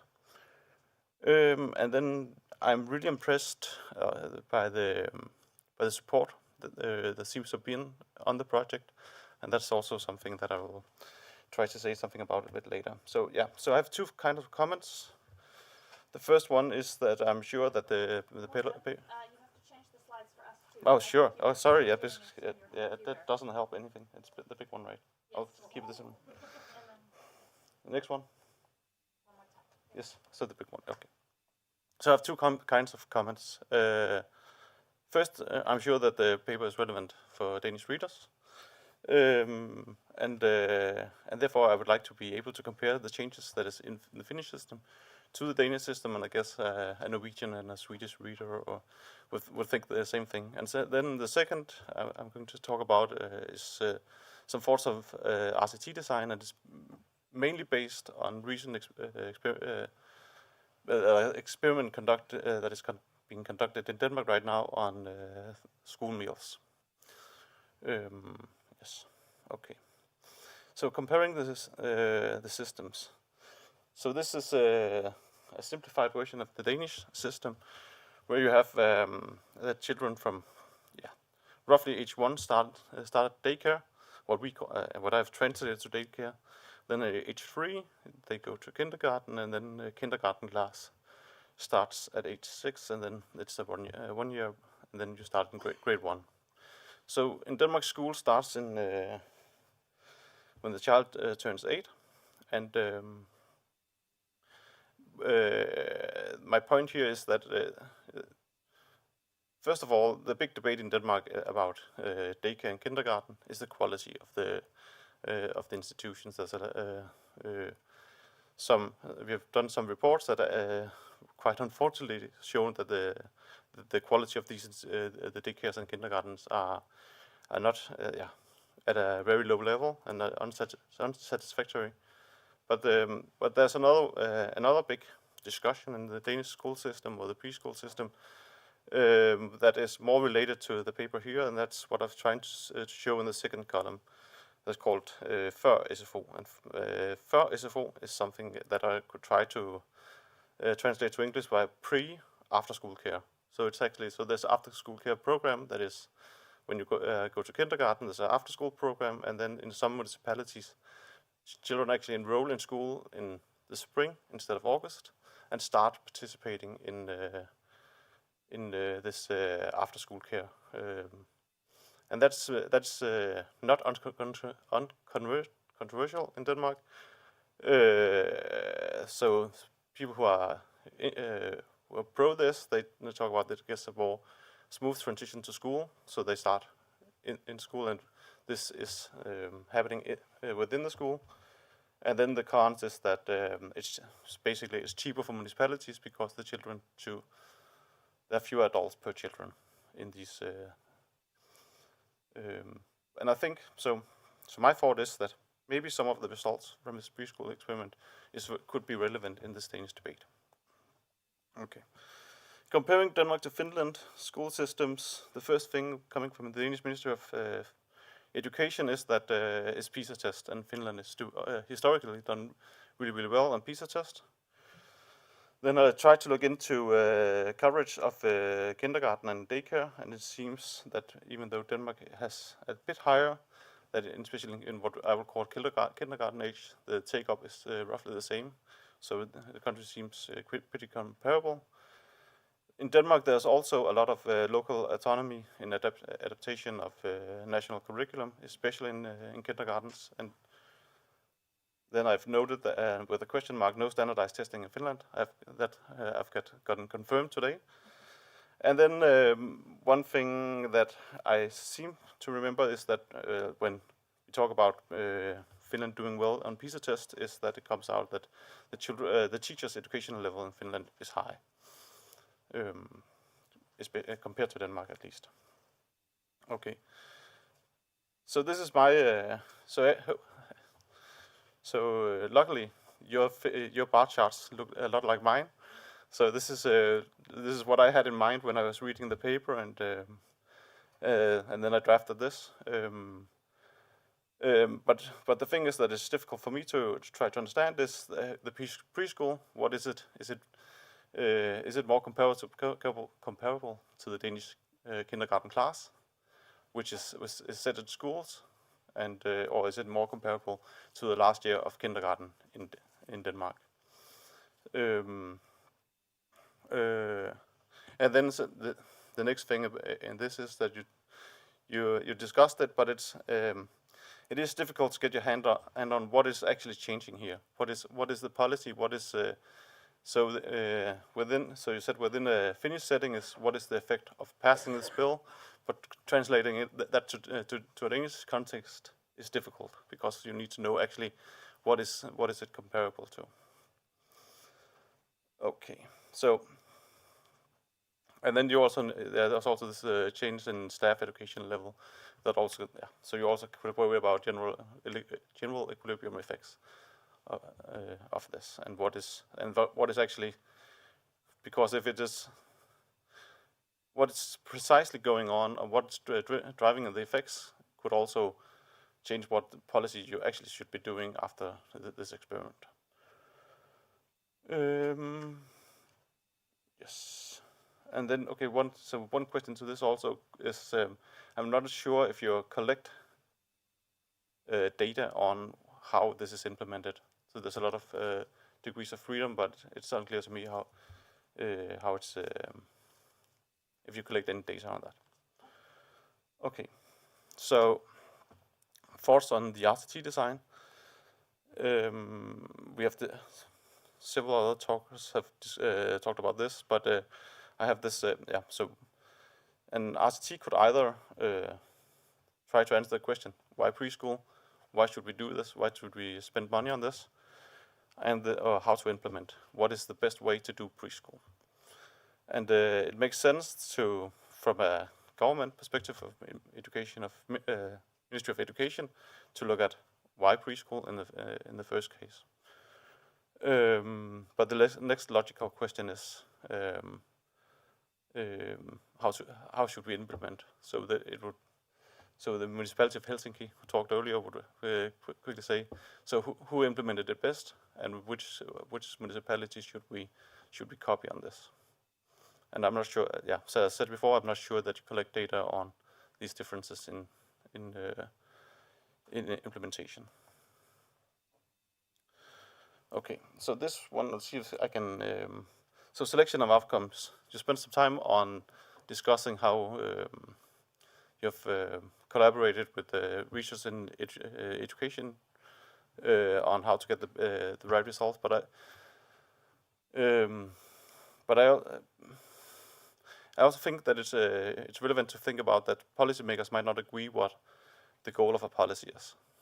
So some politicians might think that it's the academic performance, or others could think about school readiness, and some could even emphasize this social emotional. So and There might also be multiple goals that the politician wants to achieve, and then you could have all these questions. So, can all goals be measured? And there's a practical limit on how many outcome measures you can collect. And of course, there's the multiple hypothesis testing that you talked about. And then there's does the policymakers know what precise goals? So are they even can they articulate what they're aiming at? And then are they vocal or not? And vocal enough about what they want from this policy for the researchers to be able to balance them in a relevant way. So one, I think there was a first presentation. It said that keep the researchers close when you do a design experiment, and I was sitting thinking also keep the policymakers close when you design data collection. Yes, and then the thing is that if the policymakers they don't find that especially what they're interested in is where the effects are, what do they think about will they use these results in the policy evaluation, or if it's not measured, or yeah. So the idea here is, I think I said it. Is it the goal of an academic test at age 7, or is it the curiosity or school readiness? Okay, so then there's this thing, maintaining broad support. So in Denmark, there's not always a broad support for quantitative policy evaluation, and especially data collection. So we try to be careful to gain and preserve acceptance from the involved stakeholders when we do data collections. So what we experience and what we are worried about is that if the teachers or parents don't find the experiment or the data collection relevant, compliance might drop. If teachers feel that data collection takes time away from implementing a good preschool, so you talked about how many hours they spent, they could find this like all this too academic and and then I state here in Denmark they would complain. So we try to be careful not to disturb more than necessary. And then it's not only to get them the right data doing the data collection, but also because it's hopefully a repeated game that you want to do another experiment at another time, and then coming and saying you want to use all these hours collecting data. And then also we do this, that we almost always make sure that the schools get early access to the data, so they could use the data collected in their everyday. And then the additional consideration, you talked about it, but what is I couldn't find it in the paper. So what is the cost of the treatment relative to the control is highly relevant. And then given that this paper is about implementing the RCT, I'm also very curious about the price of the RCT.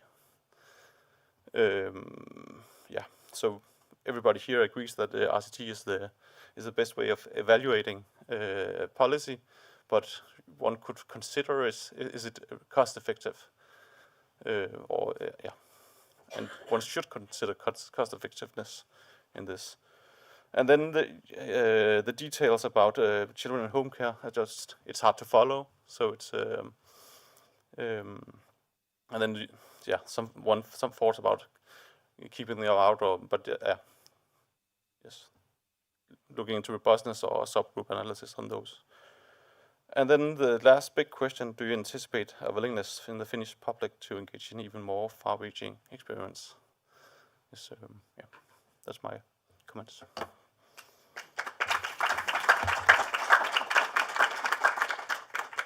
Okay, thank you very much. Very good questions, especially related to the future willingness of experiment more if the current experiments turn out not to be as we hope them to be.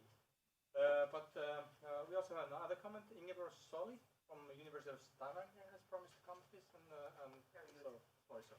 Thank you.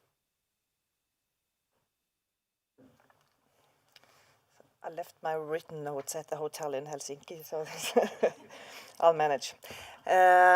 Thank you, and thank you for a very nice presentation and also the comments. And I think in general the whole day has been very interesting and very useful. Thank you for inviting me. Let me say immediately that the reason why I'm invited to comment on this paper is that we did a very similar intervention in Norway 10 years ago. So I know quite a lot about the fuss before doing this kind of intervention, and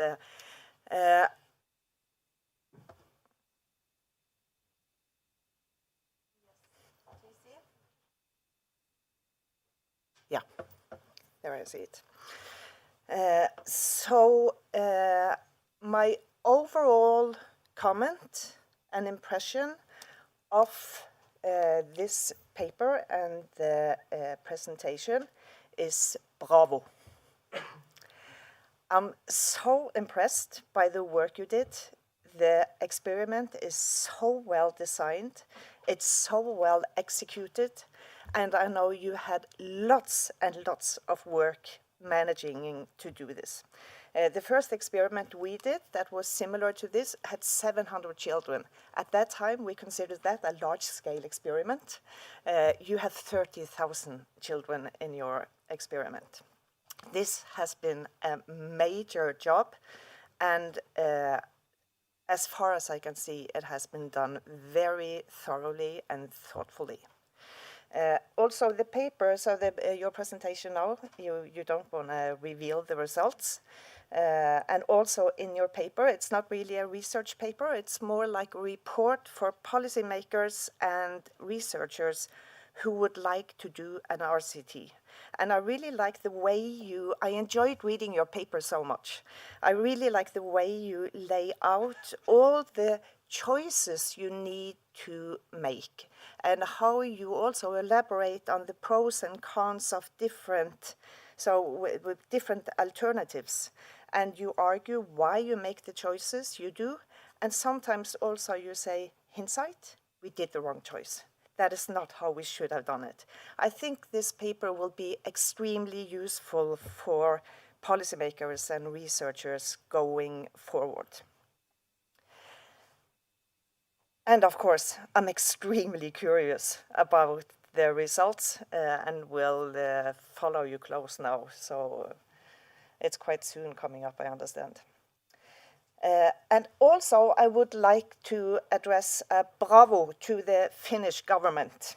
I hear you say that the Finnish government should look to the other Nordic countries. I think it's mostly in terms of access to standardized tests during school.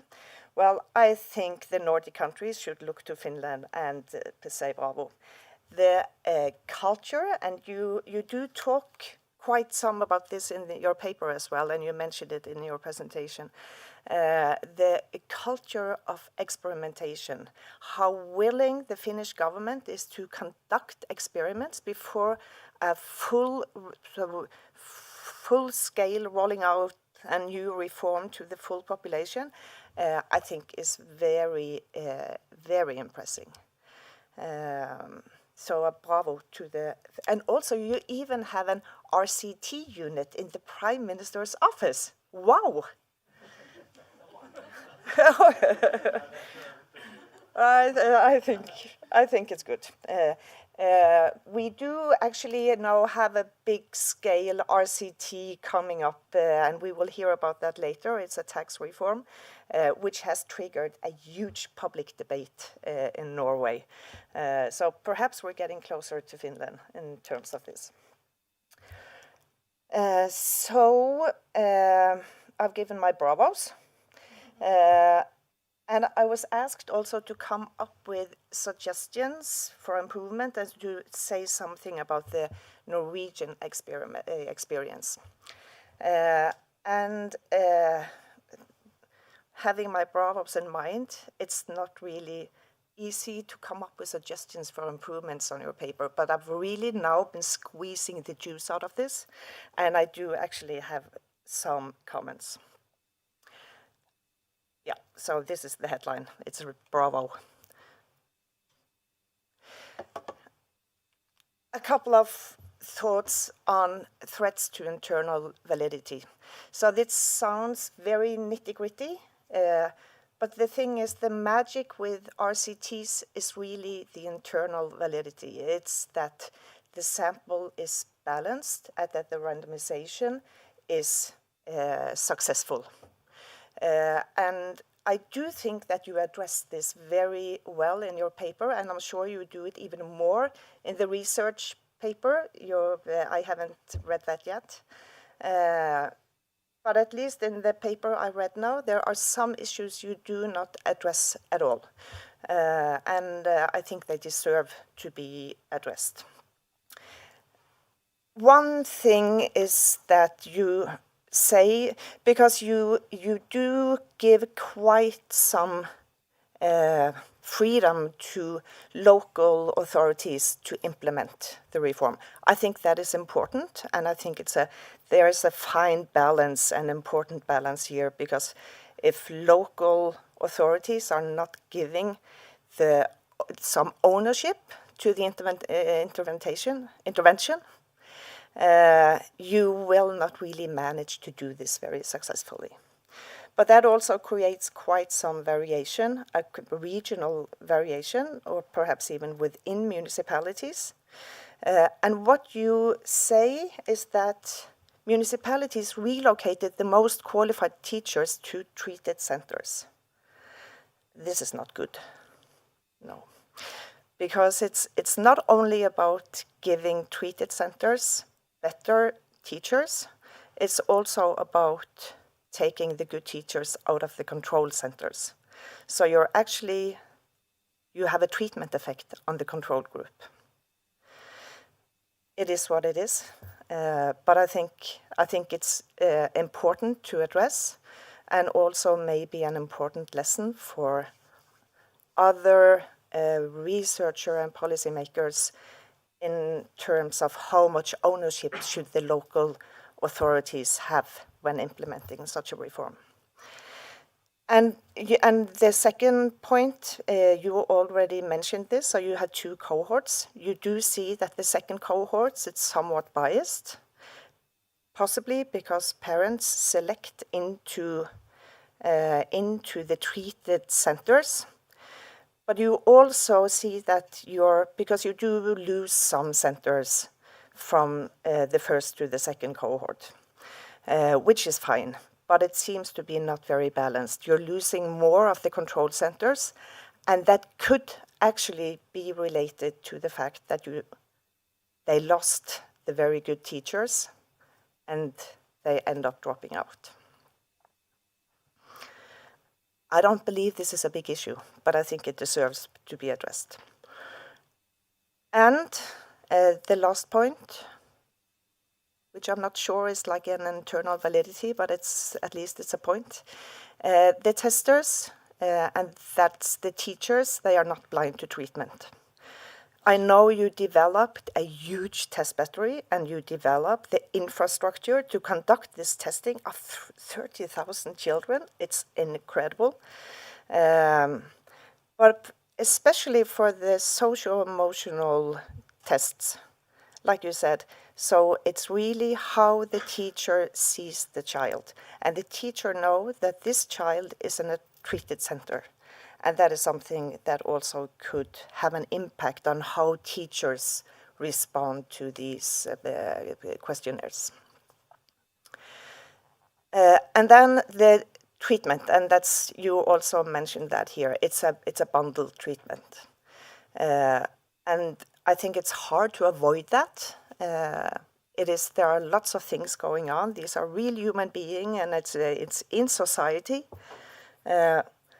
But for all you know, the effects you find, if you find some, is due to higher qualified teachers and nothing else.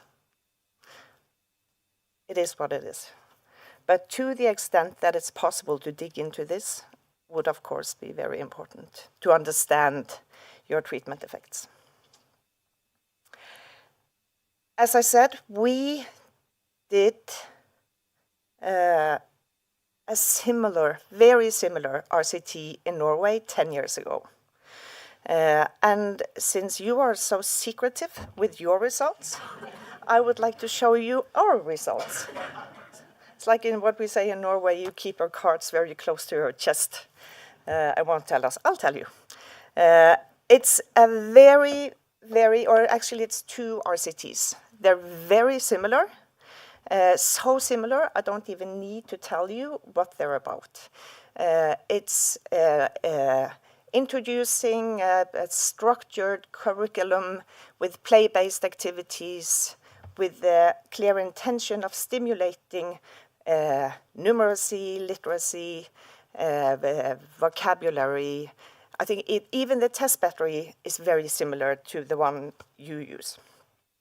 The institutional setting is very similar, Norway, Finland.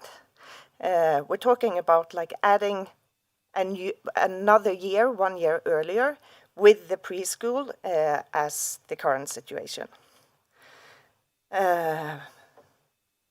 So altogether, we had 2,014 children. As I said, what we consider to be a very large-scale experiment at the time when we conducted this, but of course, nothing compared to what you have in your sample. And so, what do we find?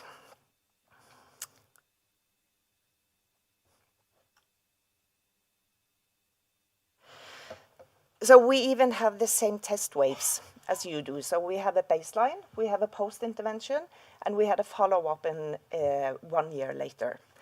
We are looking for the same outcome measures. It's on math, on literacy, and on executive functions. So, okay, these are the Ani Banani. That's the math test. It's a little monkey counting bananas and so. We have the vocabulary test and the digit span, which is a working memory executive functions test. What we do find is we find a treatment effect on math, and we find a treatment effect on executive functions. We do not find anything on vocabulary. And we have been trying to understand why that is, and I think one reasonable explanation is that Norwegian kindergarten teachers are already very well trained in dialogical reading, to working on reading, working with books, talking to children, while many of them are a little bit scared of the math and the numeracy part. So I think the potential for raising children on the math and numeracy is a lot bigger than on the reading part, and that may be why we were successful in increasing the learning within math, but not within reading and vocabulary. I think this is actually quite overall that many teachers and parents are a bit reluctant when it gets to teaching and training their children in math, while reading is easier. And so this was 10 years ago. So now these children, they're 14 years old. They will finish mandatory schooling next year. And in Norway, as opposed to Finland, we actually do have standardized tests. So what we have, we already have collected data for first, second, and third grade in math and reading, and in 5th grade. We are waiting for the 8th grade. We still don't have it, but we have for these first, second, third, and 5th grade. And these are still data we are working on. It's not published. It's only preliminary. Do not quote. But this is what we find. On math, we find consistently the same results in 1st grade, 2nd grade, 3rd grade, and in 5th grade. it's about 10% of a standard deviation. It's very consistent, and it's quite surprising how, because what we very often see with these educational interventions is that quite early the effect starts fading out. That is a short-term effect that fades out. What we seem to find here is just like it's a very persistent, robust effect. That's on math. And on reading, we find a similar effect, although we did not find any directly after the intervention. That we haven't really figured out yet, how that could happen. But what we also know is that there are some kind of dynamic complementarities between different skills, and it may be that some of the skills we managed to, like the working memory from the intervention, may have boosted somehow reading skills later. But this is something we are still working on. So that I'm looking forward to see how the Finnish results look like. If this is like a teaser of what you may find. Yeah, that's what I had. And congratulations on whatever your results are. Congratulations on a very well-designed, successful experiment. Thank you.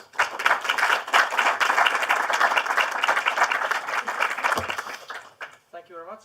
And since we are slightly behind schedule, so sometimes we have no time for questions, but we can sort of try to catch these speakers on the coffee break. And my recommendation is that you should also take a little stroll outside to see all the statues in the beautiful backyard.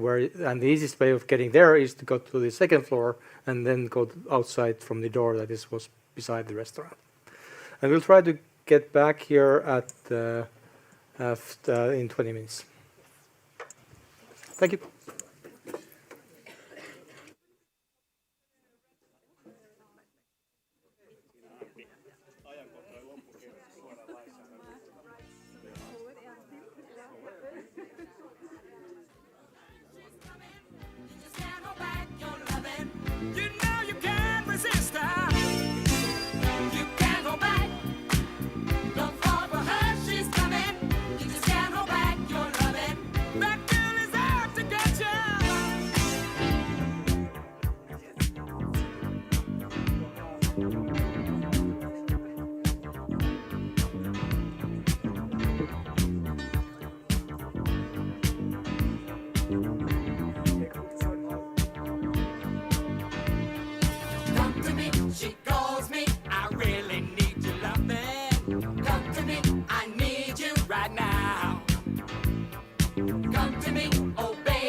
Yeah,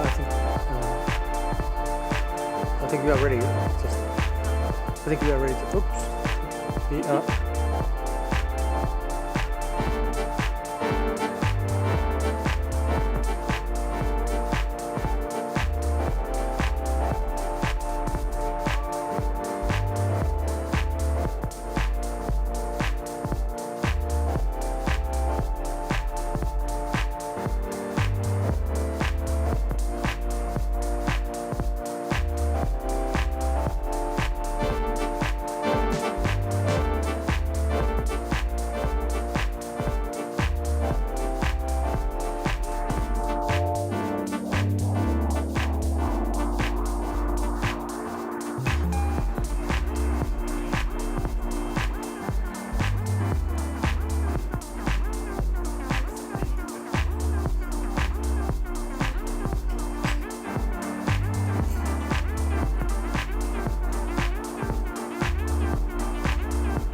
Okay, I hope we have almost everybody back in. So thank you for all who stayed until the end. It only gets better. As you all know, experiments are fun, except that you can't experiment with taxes, except that you can, as we will show in a minute. As Simon Markussen will present the paper on very timely, ongoing, or hopefully ongoing Norwegian experiment. But thank you for stepping in at last minute with a short notice, and thank you for being here. But the floor is yours. Thank you.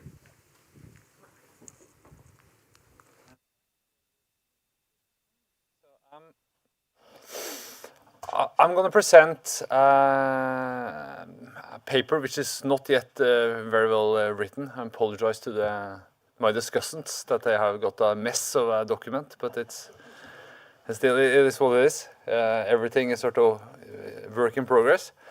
So this is about a Norwegian tax experiment. It's written together with Marie Bjørneby. She's in the Ministry of Finance, and I'm working at the Frisch Center in Oslo. And the research group also consists of 7 other people. We have from the University of Oslo, from the University of Chicago, and from the Frisch Center. So it's a broad group of people. And let me just jump straight into the experiment. What is this about? So this is an experiment which is not yet decided. I'm going to tell you a bit more of that in a minute. It's planned as a randomized experiment where 8% of all Norwegian taxpayers aged 20 to 35 face a modified tax system. And that tax system contains a tax allowance for earned income, which is a feature of a tax system that many countries have, but we don't. And it's sizable. It's 125,000 NOK, or 10,700 euros. It used to be more euros. The currency is weak. And it reduces tax on labor income of up to 27,500 Norwegian crowns, or 2,350 euros per year. So it's sizable. You can, that's sort of the maximum gain or maximum tax reduction you can have. And it's planned to last for 5 years. And when I say it's not yet decided, there's been a process, and I'm going to tell you a bit more about it, but it's in the budget. It's proposed by the government, and the budget is, as we speak, negotiated upon. But as you all know, I mean, we have a minority government, and there are 5 parties. It's actually called the Tutti Frutti Coalition. And they are going to agree on this budget, and they are negotiating on a number of things. And of course, this might fall out in a late night hour. We don't know, right? And we are not going to know until early December. And it's going to start from January 1st. So we are sort of forced to work as if everything goes through. So it's all being planned as we speak. But it might be stopped. Then, of course, this article is going to be, then I don't know what, then we have to have a talk, what we do. We'll see. Okay, so let's then look at just sort of the tax. We can start with the tax schedule. So this graph illustrates the Norwegian tax system, at least for workers with up to 700,000 NOK in earnings. And the blue line is sort of the normal system, while the red line is the one for those who are in the treatment group. And for the first 100,000 you earn, you don't pay taxes at all, and then you start paying a little bit. And then, from a bit more than 200, there is a sort of higher tax bracket, so 22%, that kicks in. Then you see the blue line start to increase.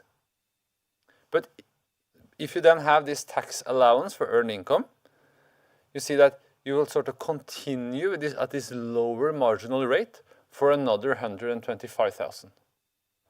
All the way until you see the kink around 340,000. And then what happens is that the tax allowance is gradually phased out, such that when you reach 700,000, you will be treated, there's no difference between the treatment and control group. So this means that the effect, so this is going to depend on where you are in the income distribution. So for those earning less than 215, and there is a you're going to the participation tax rate is going to be increased. It's going to be decreased. If you do nothing, if you do not change your labor supply, you will not be affected. But the incentive to enter the labor market to take a job will be stronger. Then we have this sort of middle region where you both experience a lower average tax rate and a lower marginal tax rate. So in that, for that group, the incentives or the sort of the expected behavioral effects are ambiguous. Right? You get a positive labor supply effect from a reduced marginal tax rate, but you also get an income effect from a lower average tax rate. And then, after the kink in the red line, you will have both a reduced average tax rate and a reduced marginal tax rate. So the economic theory is sort of crystal clear that in that region, labor supply should go down, right? So what would be the total effect of this? It's a little bit hard to say, right? At least not unless we have an experiment. So in this presentation, I'm first going to go through, I mean, obviously we don't have any results. That's pretty clear, right? So I'm going to go through the background, and I'm going to talk a little bit or a lot about the process behind, how it started, how we have been working and planning, and then I'm going to go through the experiment in the end, how it's going to play out, what we're going to do, and yeah, at least for sort of the first months of the experiment. All right? Background. So this guy, this very serious guy, he's the, I don't know the English term, we call it riksrevisor. That be like the national auditor, right? He's auditing the parliament. And he has been very concerned that we have a massive rise in young people receiving disability insurance. And we have challenges with sort of falling or at least non-increasing employment rates among the young compared to, for example, other Nordic countries. Norway has done poorer when it comes to employment over the last 20 years, I would say. So when I studied, I usually said it, when I was a student, which I have to admit is some years ago, we always learned that Norway was sort of the champion of Europe when it comes to employment. And gradually we have been stepping down. It's not that we are doing poorly, but we are no longer the best. We are maybe on 6th, 7th, something like that. We are behind Sweden, which is maybe the worst. So, this has been a challenge. Maybe not that part with Sweden, but the rest of it. And we also see that non-participation, standing outside the labor market, seems to be more absorbing than before. It's gradually been more and more sorted towards people with low skills. It's been concentrated among people with receiving health-related benefits. You can ask whether that's because of health or because of the system. That's hard to know. But at least there's been some changing patterns over the time, which has raised concerns. And the tax allowance is sort of one way to approach this. Right? I mean, among economists and others, there is not even agreement whether sort of effort should be put in on the supply side or on the demand side in the labor market.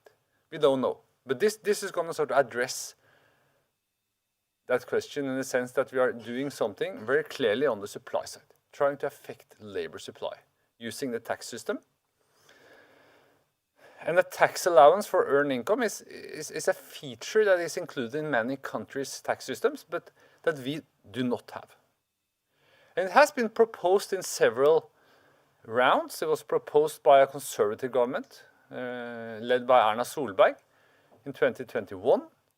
And it's also been proposed by an expert tax commission later in 2022 in different forms, I have to say, and for different groups, but still.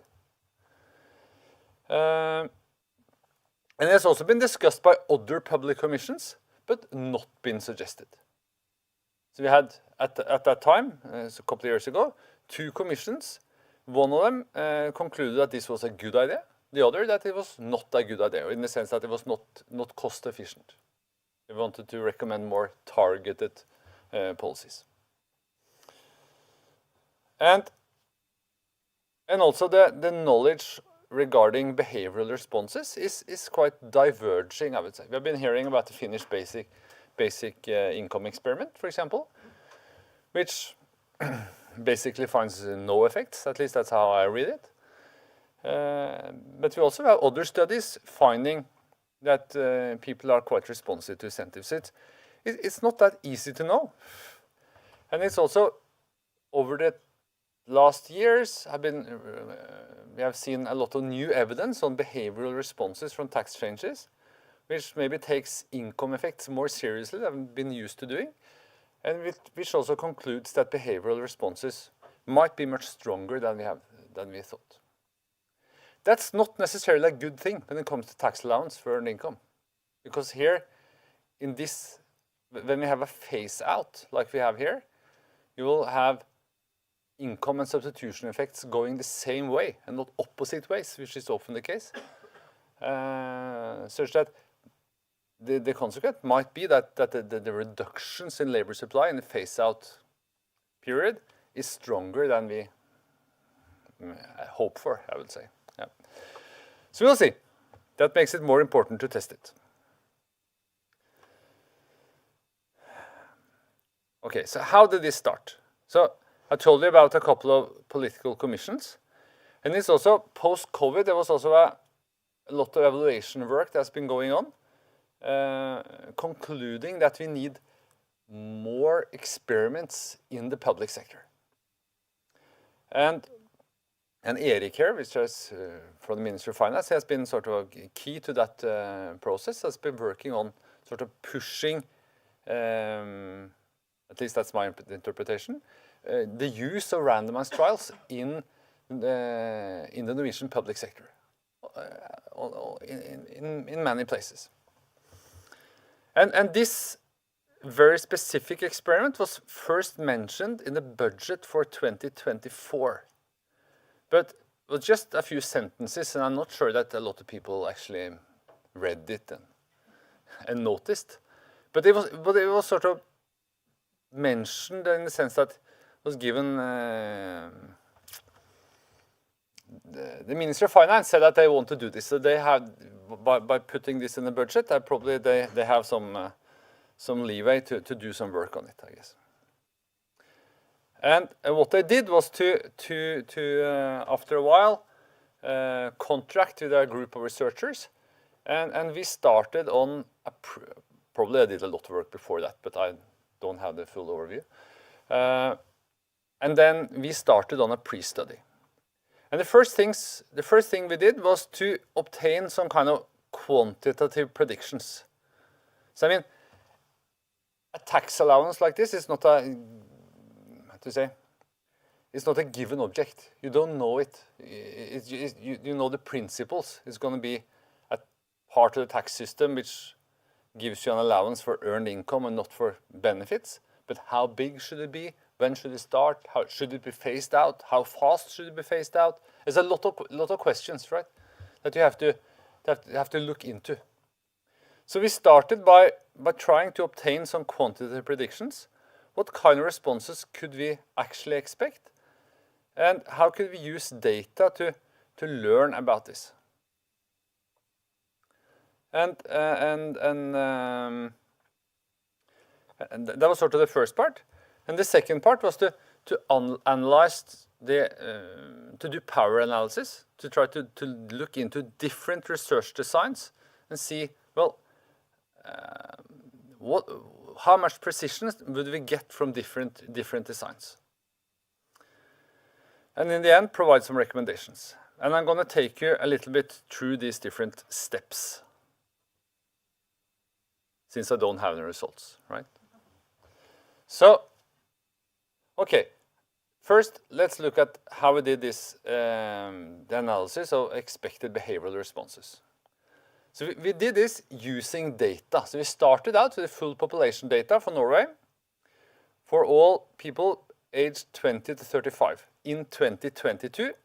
And we then used data for income and benefits, and number of children, education, participation, etc., etc. So all relevant components.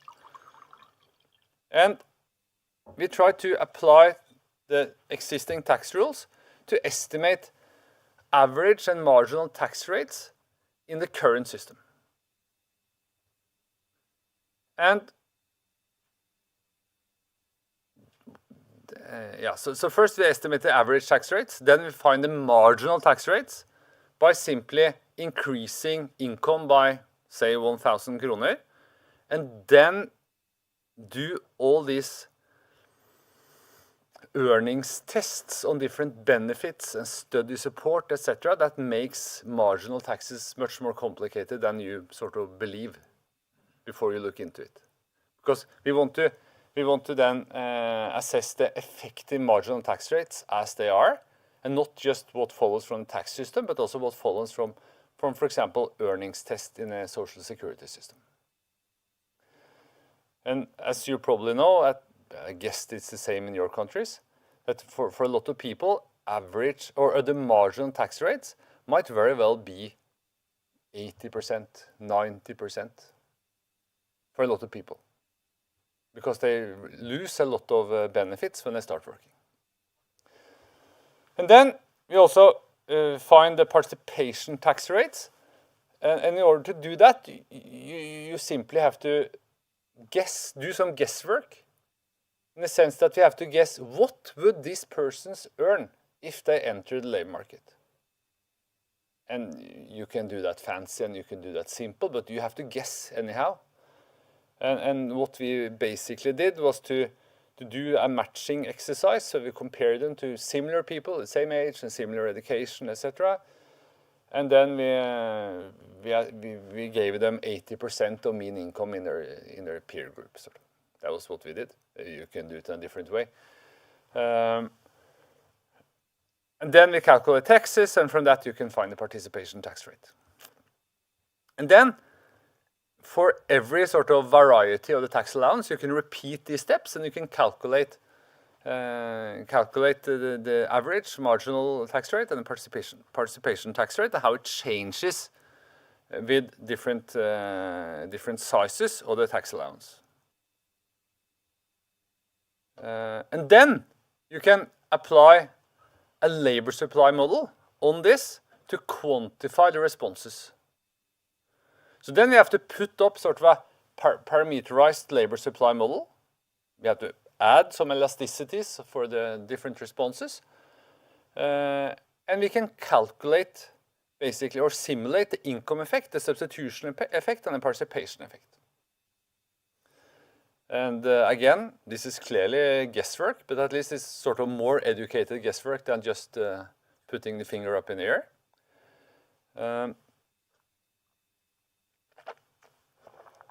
So that's sort of the exercise we went through. And then from doing this, you see that there are clearly some very hard trade-offs when you have to when designing such a tax allowance. If you have a larger tax allowance, that gives you higher participation effects, clearly, but it's also much more expensive. And a rapid phase-out, that will give you lower fiscal costs, it will give you more redistribution, but it also gives a stronger substitution effect, but among fewer people.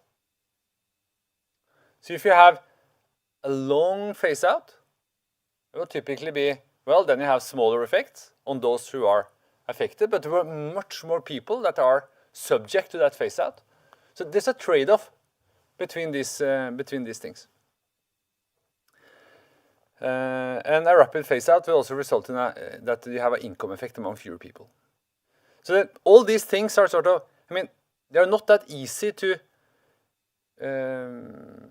or let me put it the other way, in order to quantify these mechanisms, you need data, because you need the underlying data distribution in addition to a model. Okay, I can show you. In the end, we ended up with an alternative which is sort of quite targeted towards low and middle income. It's a quite, at least to Norwegian standards and where we started, it's a quite large tax allowance with a rapid phase-out. This is going to be phased out by 40%, meaning that for every krone you earn above 335,000, you lose 40% of that krona in the allowance, and that 40% is taxed by a rate of 22%. So it gives you an increased marginal effective tax rate of 9 percentage points, which is quite a lot, right? And this table, it provides some of the sort of main expected changes. And we see that the participation rate, the fraction with positive labor income, is expected to increase by 0.8 percentage points, which, I don't know, do you think that is that small or is it big? Hard to say. It's about half, is almost half the employment goal of the Norwegian government. In that sense, it's not that small. But maybe it's optimistic. That could be. Might very well be that the true effects are smaller. We don't know. We find average labor earnings are expected to increase by a quite small amount. 1,700 Norwegian kroner. But behind that number, there's quite large effects. There are large positive effects for low earners, and also quite substantial negative effect for higher earners. And it's a fairly positive, if you look at the difference between the fiscal effect without and including behavioral responses, there's a quite positive gain. But to the right, there is a column where we sort of add a more pessimistic scenario regarding the behavioral effects. Meaning that we have weaker employment effects and stronger effects on the intensive margin. And then this tax allowance is not a very good idea, I would say. So this is highly dependent on how it on these parameters. At least whether I would recommend it. All right. Then we came to the part on how to design the experiment. And several of you have been talking about the legal requirements, and we also came to that. We met those quite hard last fall. And in Norway, we do not have a sort of trial or experiment legislation that covers this experiment.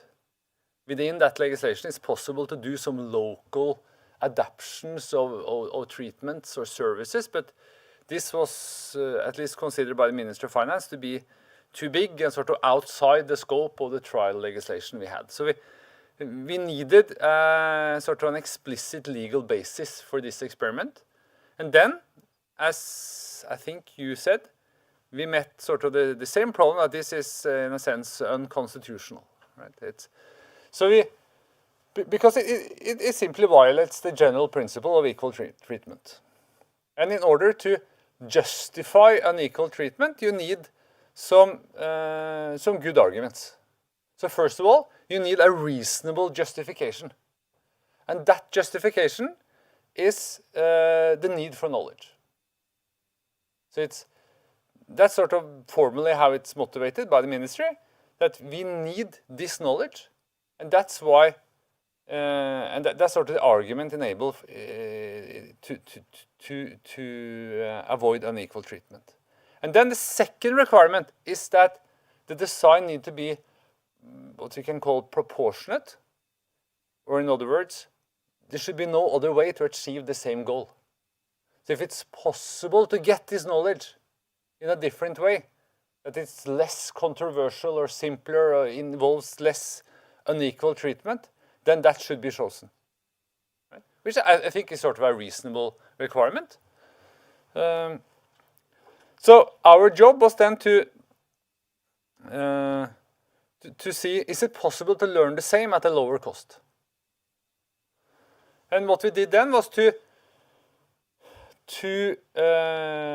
consider other options that did not involve randomization. Could we learn the same? Right? So one of them, because at that point we had a center party government, which are more than average concerned with the rural parts of Norway. And so we consider the possibility of providing this tax allowance to all, or to some of the rural municipalities with low employment rates. But in practice, this was very hard. So the expected effects are fairly small, and the differences between these municipalities and others, and the time trends, etc., are so big that it's just not possible. But the second approach was more promising. That, of course, I mean, very often we do not do RCTs. We study reforms in other way, in using natural experiments. So why couldn't we just, for example, provide this tax allowance to a specific age range and study that age discontinuity, for example? So we had to sort of go into that a bit seriously and try to discuss and test whether that was possible. And I think the main point here is that kind of strategy will require more assumptions. You're not coming around that, in the sense that you will need to do some kind of assumption saying that, for example, age effects across cohorts are the same, time effects across cohorts are the same, or similar. Some kind of parallel trend assumption you will need to do. And those assumptions are generally not testable. So that, and then what we tried to do was sort of to quantify that kind of design uncertainty that comes with such a research design. And what we found was that uncertainty was sort of the same size as the expected effects. It was not on average or in expected terms biased in any sense. It was sort of an unbiased estimator, but it's just that you get some uncertainty together with the results that are impossible to detect, impossible to quantify. It doesn't relate to sort of the same statistical laws. So we conclude that the uncertainty in the end of the day would be very large, that you wouldn't be able to conclude the same kind of security that this had an effect. And then we also had to look into different designs involving randomization. And then you can randomize on municipalities, you can randomize on local labor markets, you can randomize on individuals. And then you can use more traditional power calculations. And I mean, there's no wonder that the individual randomization gives you the best statistical precision, but also to randomizing on, for example, municipalities, also have some benefits in the sense that you can, for example, be informed on equilibrium effects. But when we compared this, our conclusion was that we would need, for the first, in order to get reasonable power on municipality level, you would need that much bigger experiment than we have designed here. You would need to involve almost all the municipalities. So it would be much more costly, much bigger, and the precision would still be much lower. So we concluded that was not a good idea. And we'll later also be looking into these sort of mixed designs, like I talked about here several times, where you can sort of have varying treatment intensities across regions, for example. That would, at least in theory, be the best of both worlds. Possible to say something about equilibrium effects. But our conclusion is that we do actually not have power to do it in a reasonable way, to be well informed. For several reasons. The regions are not that well defined. Then you need to look into to isolate the experiment to different labor market regions, which are not that isolated when it comes to the end, and particularly not in this age group, young people moving around. So it's not that easy to sort of isolate separate islands in practice. And we also don't think like within the budget we don't have enough power to actually learn enough to separate or to learn enough on the equilibrium effect that it's sort of worth the risk. So we didn't dare to do that. And instead ended up with individual randomization. It has weaknesses and pros and cons, clearly. It was not an easy decision. All right.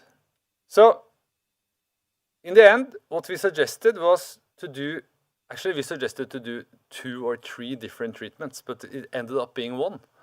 And with 100,000 people receiving it. And that is, we think we will then have confidence intervals for the participation rate on around 0.2 percentage points, and for earnings a bit less than 2,000 Norwegian kroner, which is quite good, I think. But there are some problems with it, which I'm coming to in the end. Okay, one important thing, which I didn't say here, is that from these power calculations, you also see that the more we are stratifying this randomization routine on small cells, where we put together people with very similar earnings histories and then do randomization in small cells. And of course, the more recent information we can use, the better. And so what we in practice are using is income in 2025 up including September. That's sort of the best we could do.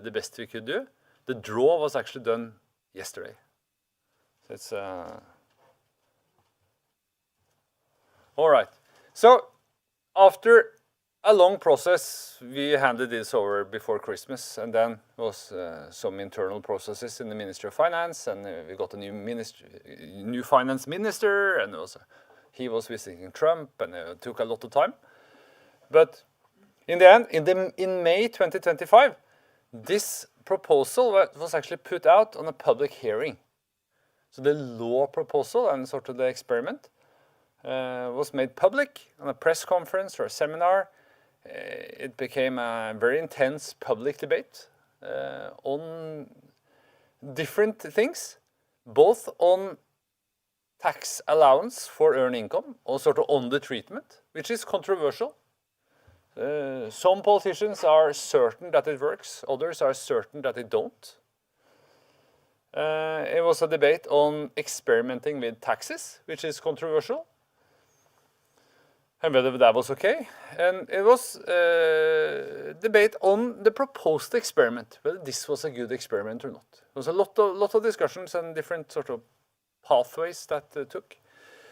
But there was a broad hearing up to August the 1st, and then the Minister of Finance was sort of summarizing all the comments from different organizations and institutions, etc., concluded that it was mostly positive, and it was included in the budget for 2026 with not many modifications. All right. There's also been not much, but a little bit discussion on research ethics. It's been some discussions on that. But most of it has been sort of on the whether it's okay to randomize with such a big amount of money, to give people sort of a tax relief of this size, but on random. That's been sort of the main discussion. And then, but we also have a responsibility to discuss a lot of different ethical topics. And what we perhaps have spent most time on is, for example, the question of consent. Should people actively consent to take part in the experiment? Or should they be able to have some kind of reservation right to say that, well, I will not take part in the experiment? I mean, the main rule in research, at least in Norway, is that there should be some kind of consent. And we concluded in the research group that we did want to have a passive consent, that people should be able to reserve themselves from participating. But in the end, that's not been the case. So in the end, there's no kind of reservation right. People are included in this experiment, either they want to or not. And we've also been discussing a lot of this, like whether there could be any negative effects for non-winners, or that people could be disappointed, that could be harmful for them. Whether it concerns trust and confidence in the tax authorities, a lot of different questions. It's very hard to answer a lot of these questions. I mean, you can discuss it back and forth, but it's hard to know. We're gonna try to sort of assess some of the critical points by we are adding some surveys to this experiment. We try to ask people about this. We're going to look into confidence and disappointment, etc., by investigating it. Yeah, it's sort of how it is. Okay, let me spend my last minutes on a couple of slides describing what's going to happen. So the aim is to learn about labor supply responses to taxes. And I mean, for people to respond, they need to change their beliefs, right? They need to understand that there are something happening, that they are facing different taxes. So I need a change in perceived taxes. And it sounds maybe silly, but it's not that easy to sort of, I mean, do you know what your marginal tax is? It's not that easy, right? When you look into it, this is complicated stuff. I really doubt that most people know these things. Maybe they have some kind of hunch, but it's not that easy to know. So we need to inform them. Maybe if you introduce a tax allowance like this and you let time fly, and after 10 years, maybe they have a correct hunch. But we need that to happen quite quick, because we have a time-limited experiment. So we need to inform them quite strongly So what we do is that we're going to create an information treatment that informs people of their marginal tax rate and their participation tax rate. So what happens is that you get 16th of December, you're going to receive, or Norwegians going to receive an email and an SMS saying that their tax card, the annual tax card is ready, log in, and there is an experiment going on this year if you are in the target group. And then when you log in, you will have sort of a banner where you can enter, and we know which people entered or not.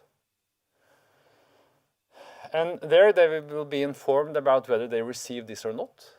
And they will also be informed about their marginal tax rate and their participation tax rate. So we use the tax card calculations to inform them about what they would earn in net income if they earn 1,000, 100,000, and 400,000 or 300,000 more. This is a little bit harder for those with benefits, so they're going to get some examples instead, but same idea, basically. So they're going to be informed about this. But then we get the problem that what about the control group? They are not informed. So what do we estimate the effect of? Is it the taxes or is it information? So then the remaining 1.2 million people in the control group, they are divided in half. So half of them is going to get the same information. That means same type of information, but with different numbers, because their marginal taxes are going to be different, right? Such that we can sort of try to isolate the effect of information by comparing the two control groups, and then the effect of the taxes by comparing the informed group with the recipients. All right. So in the end, this is then the sort of the timeline. So then November the 3rd, that was yesterday, the draw was made. It was based on a seed that was realized yesterday from Oslo Stock Exchange. And 8% of the 1.3 million people were put in the treatment group, and then the rest in the two different control groups. During November, around 30,000 people is going to be surveyed from Statistics Norway, where we ask them about their attitudes and beliefs regarding the tax system and their own taxes. How much do they think they pay in taxes, etc. Then, as I said, December 16th, we're going to disclose the outcome of the draw and give them the information treatment. From January the 1st, they are facing this new tax schedule. A couple of months later, we're going to have a new survey where we ask them again about their taxes. And then we will sort of both ask all those who responded in the first survey, but we also include a lot of more people, around 50,000 more people, but only of those who we call compliers, those who ticked the box and got informed. We don't know how many that will be. It's very hard to know.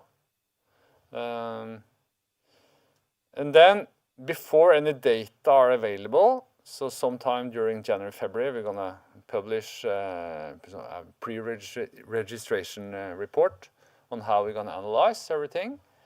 And then the first results are probably going to be released summer next year. But we don't know. That's not really decided yet, but I think we're going to do that. And then it's going to last for up to 5 years.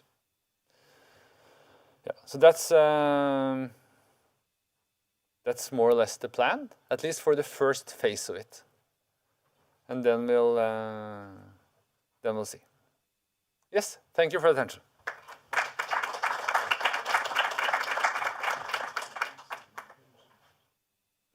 Thank you. This is super interesting. And we have again we have two commentators for discussions for this.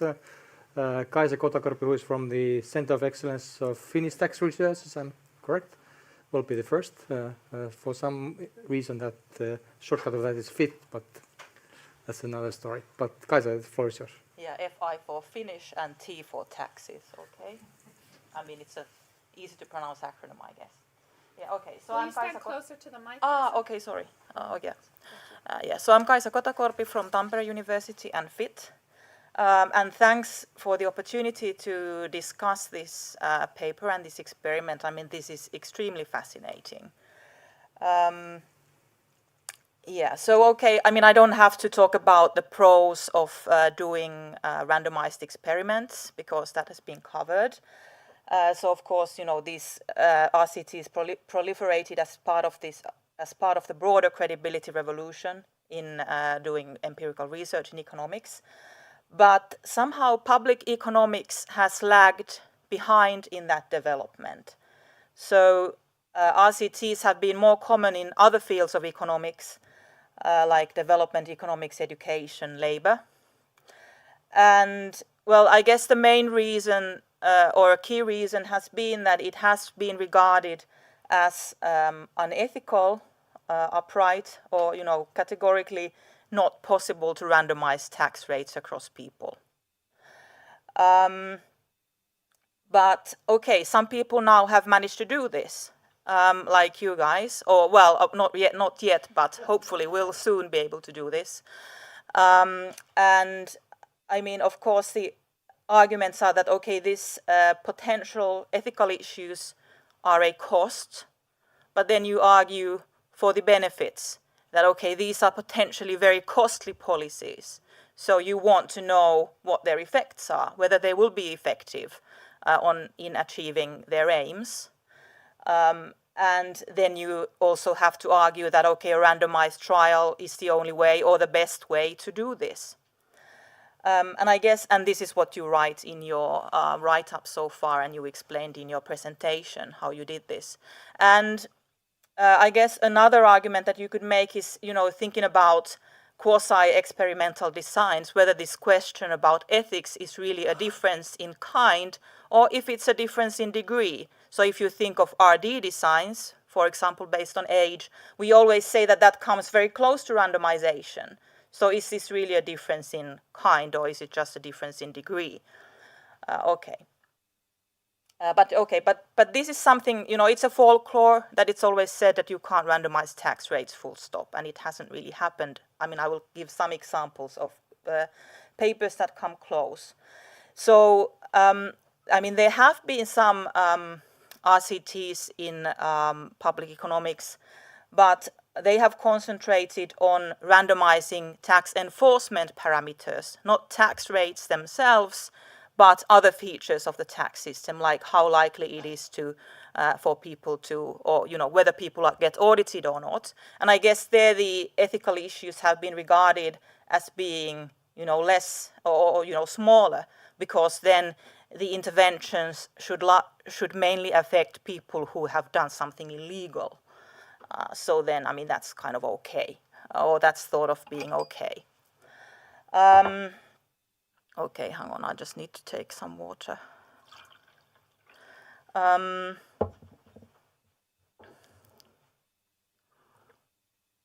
Okay, let me just talk about this thing for a second, you know, what has happened in that research. So Matti referred to some of these papers as, you know, information provision experiments. Some of them do more than that. We can discuss that in some other instance. Yeah, so, okay, let's not go into details, but, you know, there are kind of additional pros of doing these randomized experiments, especially regarding enforcement, you know, besides the sort of normal general pros of doing randomized experiments. So one thing is that, okay, tax evasion is something you can't measure in any register data. It's by definition hidden. So then you need some clever research designs to actually find out about evasion. So that's an additional pro of doing experimental research precisely on tax evasion. Okay, one con, I guess, is, and this is not really a con, but something that you need to take care of when you are thinking about randomized experiments on tax enforcement, is that, okay, they give you good identification, but then you have to be careful when you interpret the results, because, for example, audits, when you think about real life audits, they are by definition, I mean, they are by their nature, an activity that concerns a selected group of taxpayers. So you can't really generalize from the results of randomized audits to if you want to learn about real life audit programs, for example. So there are additional questions there that are kind of interesting. Okay, and there's some citations to reviews of that literature, some finished papers in that literature. And some insights we wrote down actually in a paper from our cooperation with the tax administration. Okay. So that's kind of in the background, that this is something that has been happening in public economics regarding randomized controlled trials, but then the key, one of these, or maybe you can say the key parameter, tax rates, is something that has not been subject to randomization, at least not that much. Okay, here's a figure from Henrik Kleven's set of slides on language trends in public economics, kind of showing how quasi-experiments have proliferated the literature from, I can't see the numbers from here, from earlier on, and then, lab experiments taking up, and then field experiments only much later on. I haven't seen similar figures. I don't know if someone has done this for labor or education. Would be interesting to see. Okay, right. So how about then, randomizing tax rates? So there is some literature that comes close to what you are doing. So, for example, the Finnish basic income experiment in practice created randomized variation in participation tax rates, even if it's not called, it doesn't say that we are randomizing tax rates, but this is what kind of effectively happens. I don't know if you have discussed this with these people when you designed the experiment. I mean, that would be a good idea, I think. Kari Hämäläinen was here earlier, but I don't see him here anymore. Okay. And I mean, this is regarded as a huge achievement, in research in Finland, and of course attracted a lot of attention internationally. So there's already a series of papers published in very good journals on the experiment. But it was a huge achievement, for example, in passing review of the Constitutional Committee. And this really paves way for other researchers to be able to do similar stuff in the future. So renewing science in that sense. This is a term that the Research Council of Finland uses for important achievements, renewal of science. Okay, and so then I was just last night reading through the introduction of their papers, and learned, because I mean I share this folklore that no one ever randomized tax rates in any experiment, but so they are citing these very few earlier papers that do similar stuff, like the negative income tax experiments in the US in the 70s, or there has been this program in Canada that comes close also. So this is not like the first one, but there's not much of earlier stuff that has been done.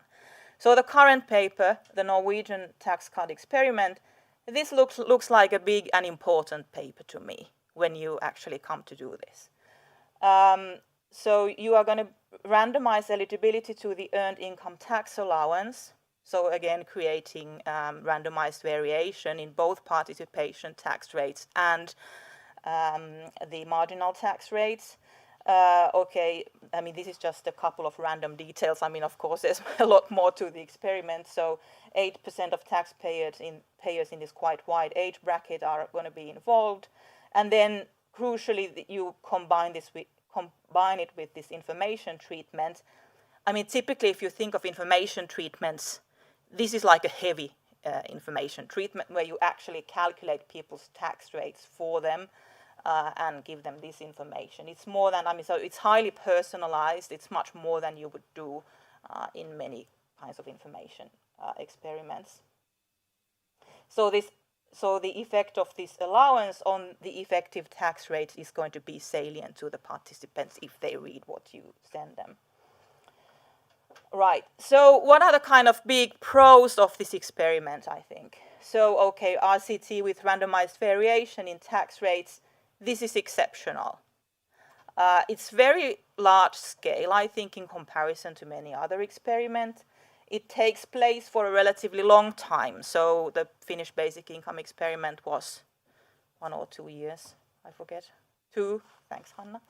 And then is it really the case that there's no other restrictions on the target group but the age restriction? Because you always have something like, okay, these strange cases we left out, or this strange area, Åland or something. I mean, okay, sorry, that's a stupid statement, but often in Finnish cases, for some reason, Åland is left out for some data reasons or something like that. Sorry? They're not allowed because then it's discriminatory. Okay, well, that's very good. Okay, then you will measure, I mean, another great thing is that you measure perceptions of tax rates before and after the treatment. This allows a study of both extensive and intensive margin effects on labor supply. I mean, of course, it would give the opportunity to study many other outcomes, like, I don't know, consumption decisions or health outcomes, or, well, you can think of a million things that your disposable income might have an effect on. Well, then you have to think about what you want to pre-register as your main outcomes and so on. Okay, so a lot of very important stuff going on here. Okay, then some questions. So, okay, I mean, tax cut experiment, randomizing tax rates. So, of course, then one thinks about whether it matters if you change a tax allowance or the tax rate directly. So, okay, these are both ways of changing the effective tax rate, but might have some different effects because of different degrees of salience or how people understand these things. Of course, the information treatment will kind of make this closer to, I mean, or at least makes the tax rate changes salient to people. And okay, this brings me, I guess, to the next discussion. So thinking about the external validity, of course, I mean, this is hugely externally valid in comparison to many other things because it concerns this whole age group, and as you said, there's not these other restrictions, so very sort of generalizable in that sense. On the other hand, you know, in real life, policy changes typically would not be combined with such extensive and personalized information. So, I mean, I don't know, in some sense that's a drawback on the external validity, but in some sense that's also a pro because precisely it takes you closer to having actual tax rate variation. And as you said, I mean, well, I don't know. I mean, you don't say that you kind of want to make sure you have some effects. I mean, I guess that's not a sensible starting point for research, but okay. I mean, there are sides to this. I mean, somehow the non-compliers in this treatment group would be of interest to me in a way that they are closest to a real-life situation where the policy changes without an information treatment. Well, this will be a selected group of people who will not read your information. So I guess a separate treatment with only a tax change and no information treatment would be of interest. I mean, of course, you can kind of separate the effects of the information because you have that additional control group as well. But in any way, the effects will be conditional on you having that information. Okay, so in a way, a treatment without any information would have also been of interest. One thing I was this gets kind of more philosophical, is like, is this a problem with the experiment or is it a problem with the real world? I mean, why don't we provide better information to people about tax rates? I mean, I guess there might be potentially multiple reasons. So costs, if you were giving this service to everybody, calculating their participation tax rates in many different scenarios and sending them this information, I mean, that might be costly. I don't know how much it costs if you already have the framework in place. There's also literature on optimal salience, so it's not obvious that everything should always be fully salient, but okay, this is a big different discussion. Yeah, okay, I mean, this is maybe a minor point, this control group, not really being fully business as usual, because they also receive an invitation to log in and find out. And you mentioned these potential disappointment effects that you expect to be minor, but I guess we don't really know. But, well, this is less of a concern now that I hear your description of how this has been handled in the Norwegian media public discussion. I guess everybody knows about this already. So I don't know if there's a way to avoid kind of everybody being treated somehow. So one maybe a bigger thing is this size of the changes in incentives. So I was kind of inclined to think that the change in the participation tax rate is quite small. So in the Finnish basic income experiment, it was really an order of a magnitude bigger. It was huge. I'm bad with numbers, so I won't cite any numbers. Maybe Hanna remembers off the top of her head. But it reads in their abstract, so you can check. But they were huge, and they still didn't find any effects on labor supply. So, I mean, yeah, I found the incentive changes, at least on that front, pretty small. But yeah, hard to know. Okay, I think that's all I had. Thanks. Good. But yeah, very, very interesting overall. Okay, thank you very much, Kaisa. Last discussion of the day will be Helena Keinen from Finnish Tax Administration. So, Helena, the floor is yours. Thank you.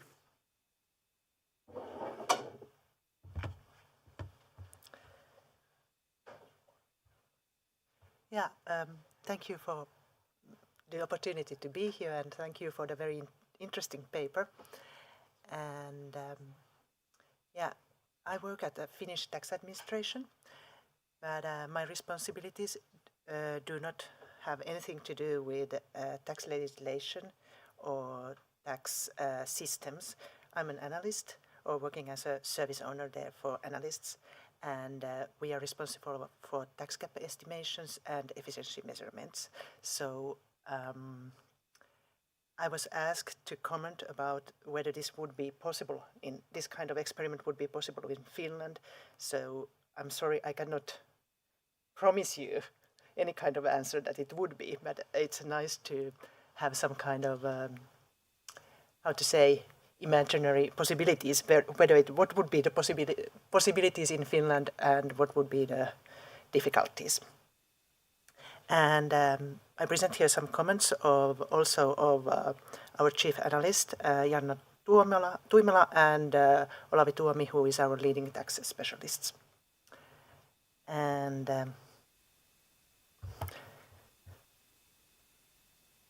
oh, yeah, sure.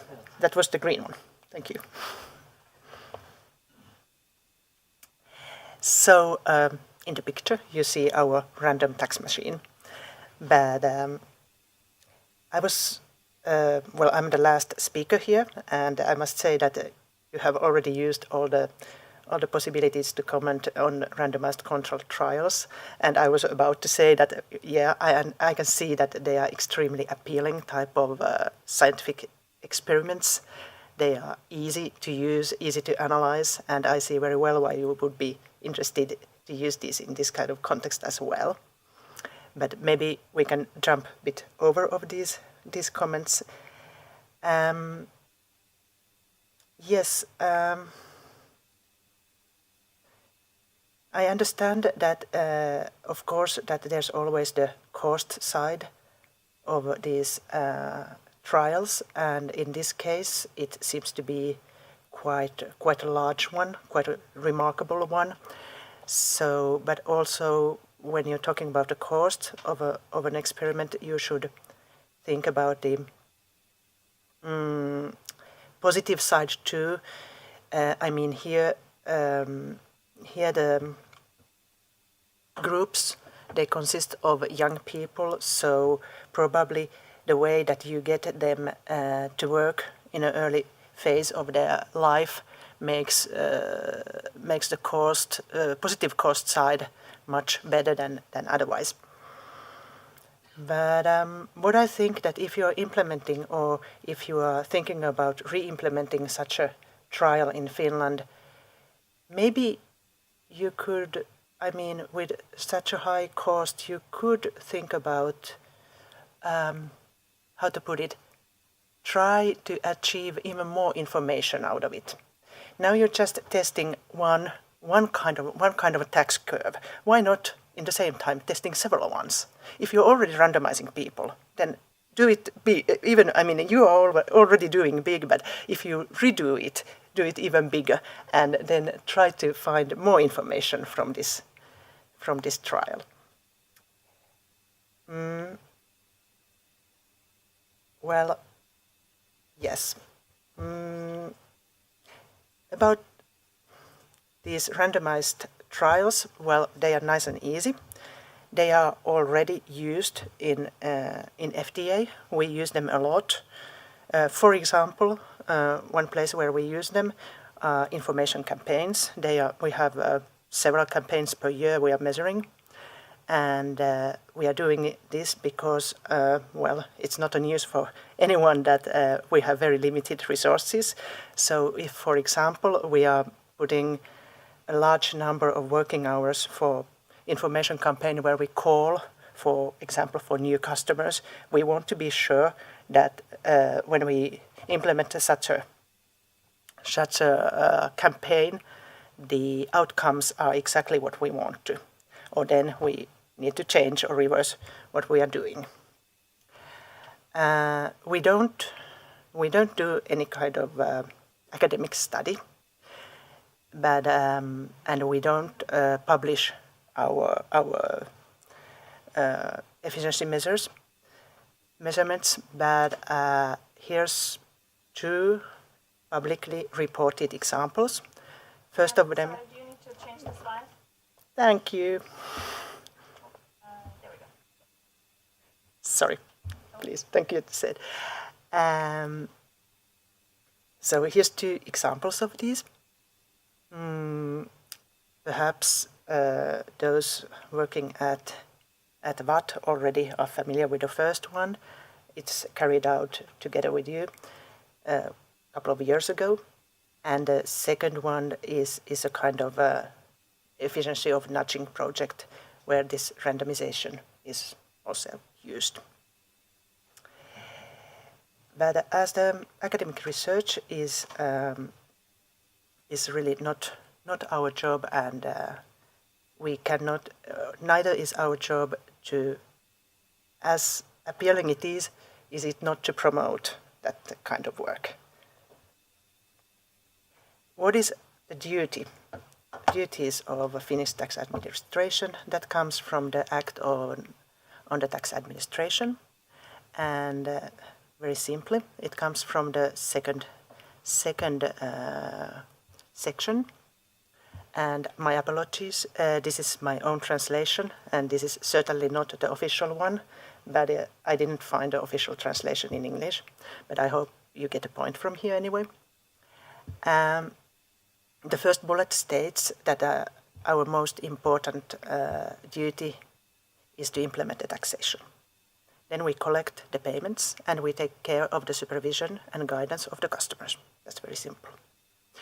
But there's a third bullet also, which is important here, that we may carry out investigations or trials or other duties. So it is possible for us to do that kind of experiments, but only if it's told for us by the Ministry of Finance, or if there is a specific law or regulation for it. So,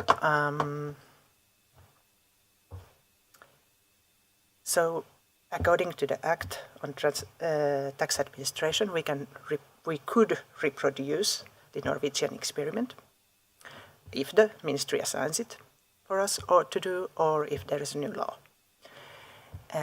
But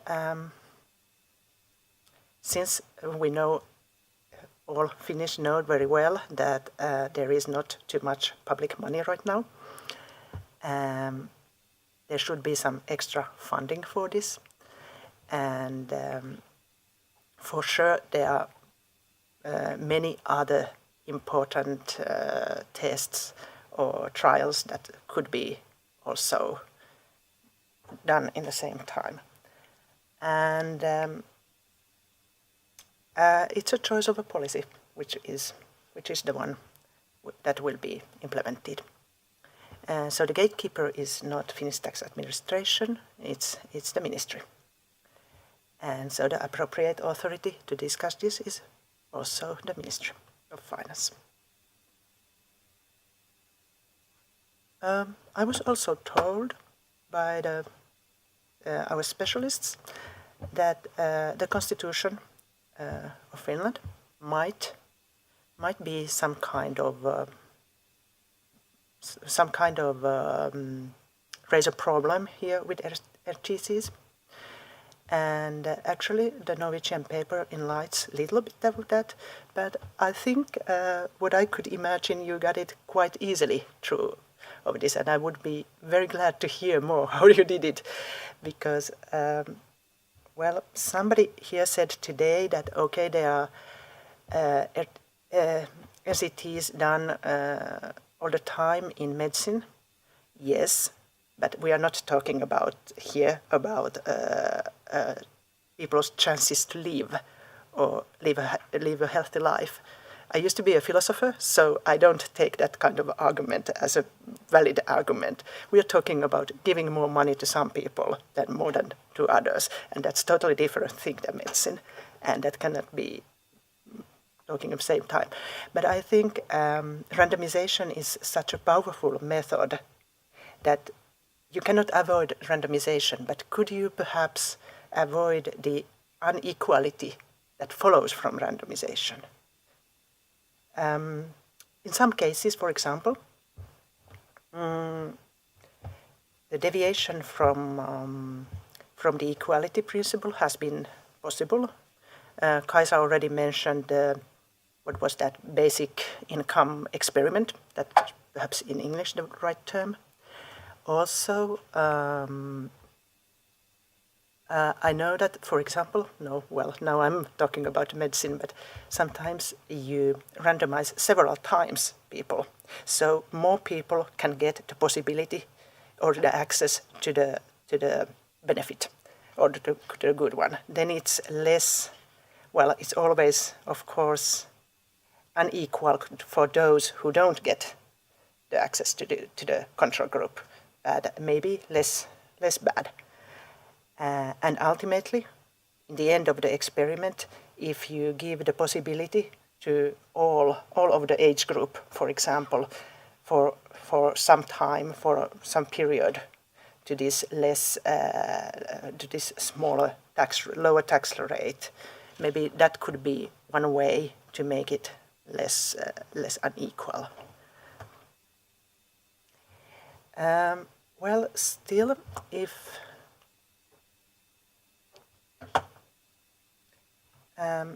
it comes to the point that you would repeat this trial in Finland, what would it require? Well, first of all, as I already said, you need to change the legislation, or you need an assignment from the ministry, and you need the money, enough money to implement the changes to our tax system. And in the picture, yes, that's our taxing system. It's quite a complicated one. It needs a lot of testing. You should first make system modifications, because it's not that there is a tax official who takes a pile of paper and taxes them differently. You have to change the whole system to make that kind of thing possible. You should do all the kind of testing and plannings, and they are not done in-house in Finnish tax administration. They are both outside as a consult work. That's not a cheap project. And lastly, you should have some kind of post-experimental functionality. You should remember that not only those modifications should be there during the 5 years you are making this kind of trial, but also years after that, since the customers can request for corrections for the taxation also during several years. And also you should have money for the reversal changes too, so that you get the experimental modifications, they must be also dismantled. But in overall, this is a fascinating idea that you could try this, and I get several ideas how you could, for example, use this data to check whether this has any kind of effects on, for example, compliance of the customers. It would be nice to see if getting a lower tax rate would make them happier taxpayers too. Thank you.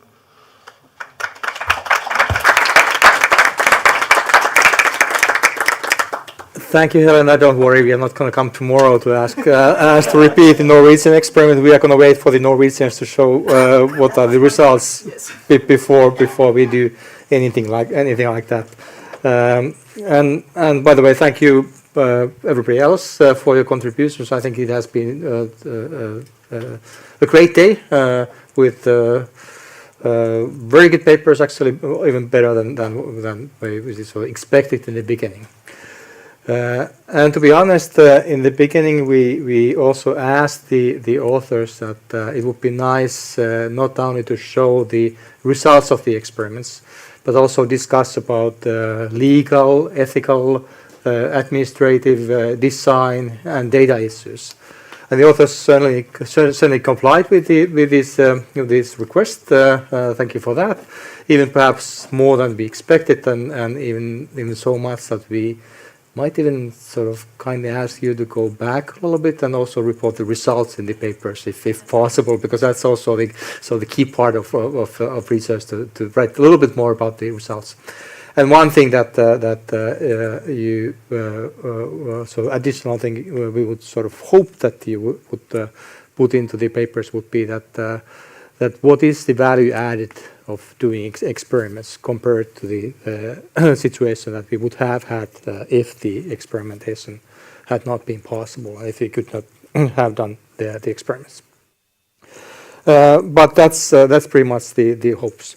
We will come back to you, both the authors and discussants, with instructions on what comes next and on the timeline of that. But briefly, we are going to send you some detailed comments, and you would expect to have the first deadline in January to have the sort of final drafts of the papers in. And then we have one additional request that we are asking your help for, and this is this one. So on top of doing sort of set of 5 papers on the experiments that have been completed in the Nordic countries, several of you already had sort of a long list of references on previous experiments that you cite. It would be good to have sort of, I'm not sure if this is going to be complete, but at least reasonably comprehensive list of experiments that have been conducted in past in the Nordic countries and in a table format. So this is my sort of start of the design of this table that has 2 items, and I think we could easily have 30 or 40, or if we give the Danes the sort of free go, we'll have 30 from Denmark and then others. But the point of this would be to demonstrate that the experiments are possible, and I think that and useful, and I think the best way of demonstrating that experiments are possible and useful is to list the ones that have been done. And this is what that also. So we'll send you the template of this, and we certainly can with Antti we can go search for the experiments, but please give us hints on the ones that we are not going to find ourselves. We will find several already from the reference in your papers, but I'm sure that there are several others that could be there. Okay, okay. So finally, I know these experiments go back in a long time. So the oldest ones here have been conducted somewhere in 1990s. I think the Finnish non-economists are one of the first in the group that had actually been doing these labor market policies. But since I'm one of the old farts in this group, and certainly one of the oldest in the group, so I guess I have a chance of sort of just showing where this whole thing really started. And citing even an older experiment, and I hope that all of you who are aware, who are doing experiments are really aware of. So this is as far as I know, this is the oldest recorded experiment in history. So this is from about 160 before Christ. You can find that all from your bookshelves back home. It's from Book of Daniel. It's about the health effects of vegetarian diet. It has to do with the king of Babylon, Nebuchadnezzar, having invaded to Jerusalem and taken as hostage some of the noble youth from Jerusalem, taking them back to Babylon. And then Daniel and his friends who were taken back were offered the chance of eating from the king's table and drinking king's wine. But Daniel said that could we please sort of skip that and instead just eat vegetables and drink water. Let's experiment for 10 days and see what we look like and compare that to the youth who ate at the king's table. Result of the experiment proved that vegetarian diet is very healthy, and these guys eventually turn out to be successful servants of King of Babylon after that. This story didn't end well, so instead of this being the start of the sort of experimental approach in science, these guys started explaining dreams of King of Babylon. So I guess the rest of the story wasn't quite as successful, and scientific revolutions did not start 160 before Christ. But on that note, so I think we have come from a long way from that. That was not randomized. The sample size was perhaps not great. So we have come a long way, and let's keep going and keep doing good work on advancing the use of experiments in policy design, be it vegetarian diet or other policy issues. But this is the end of the day. I think we should give us a big applause to all of us. Thank you all. It was nice seeing you here in Helsinki, and I guess we wish you a safe way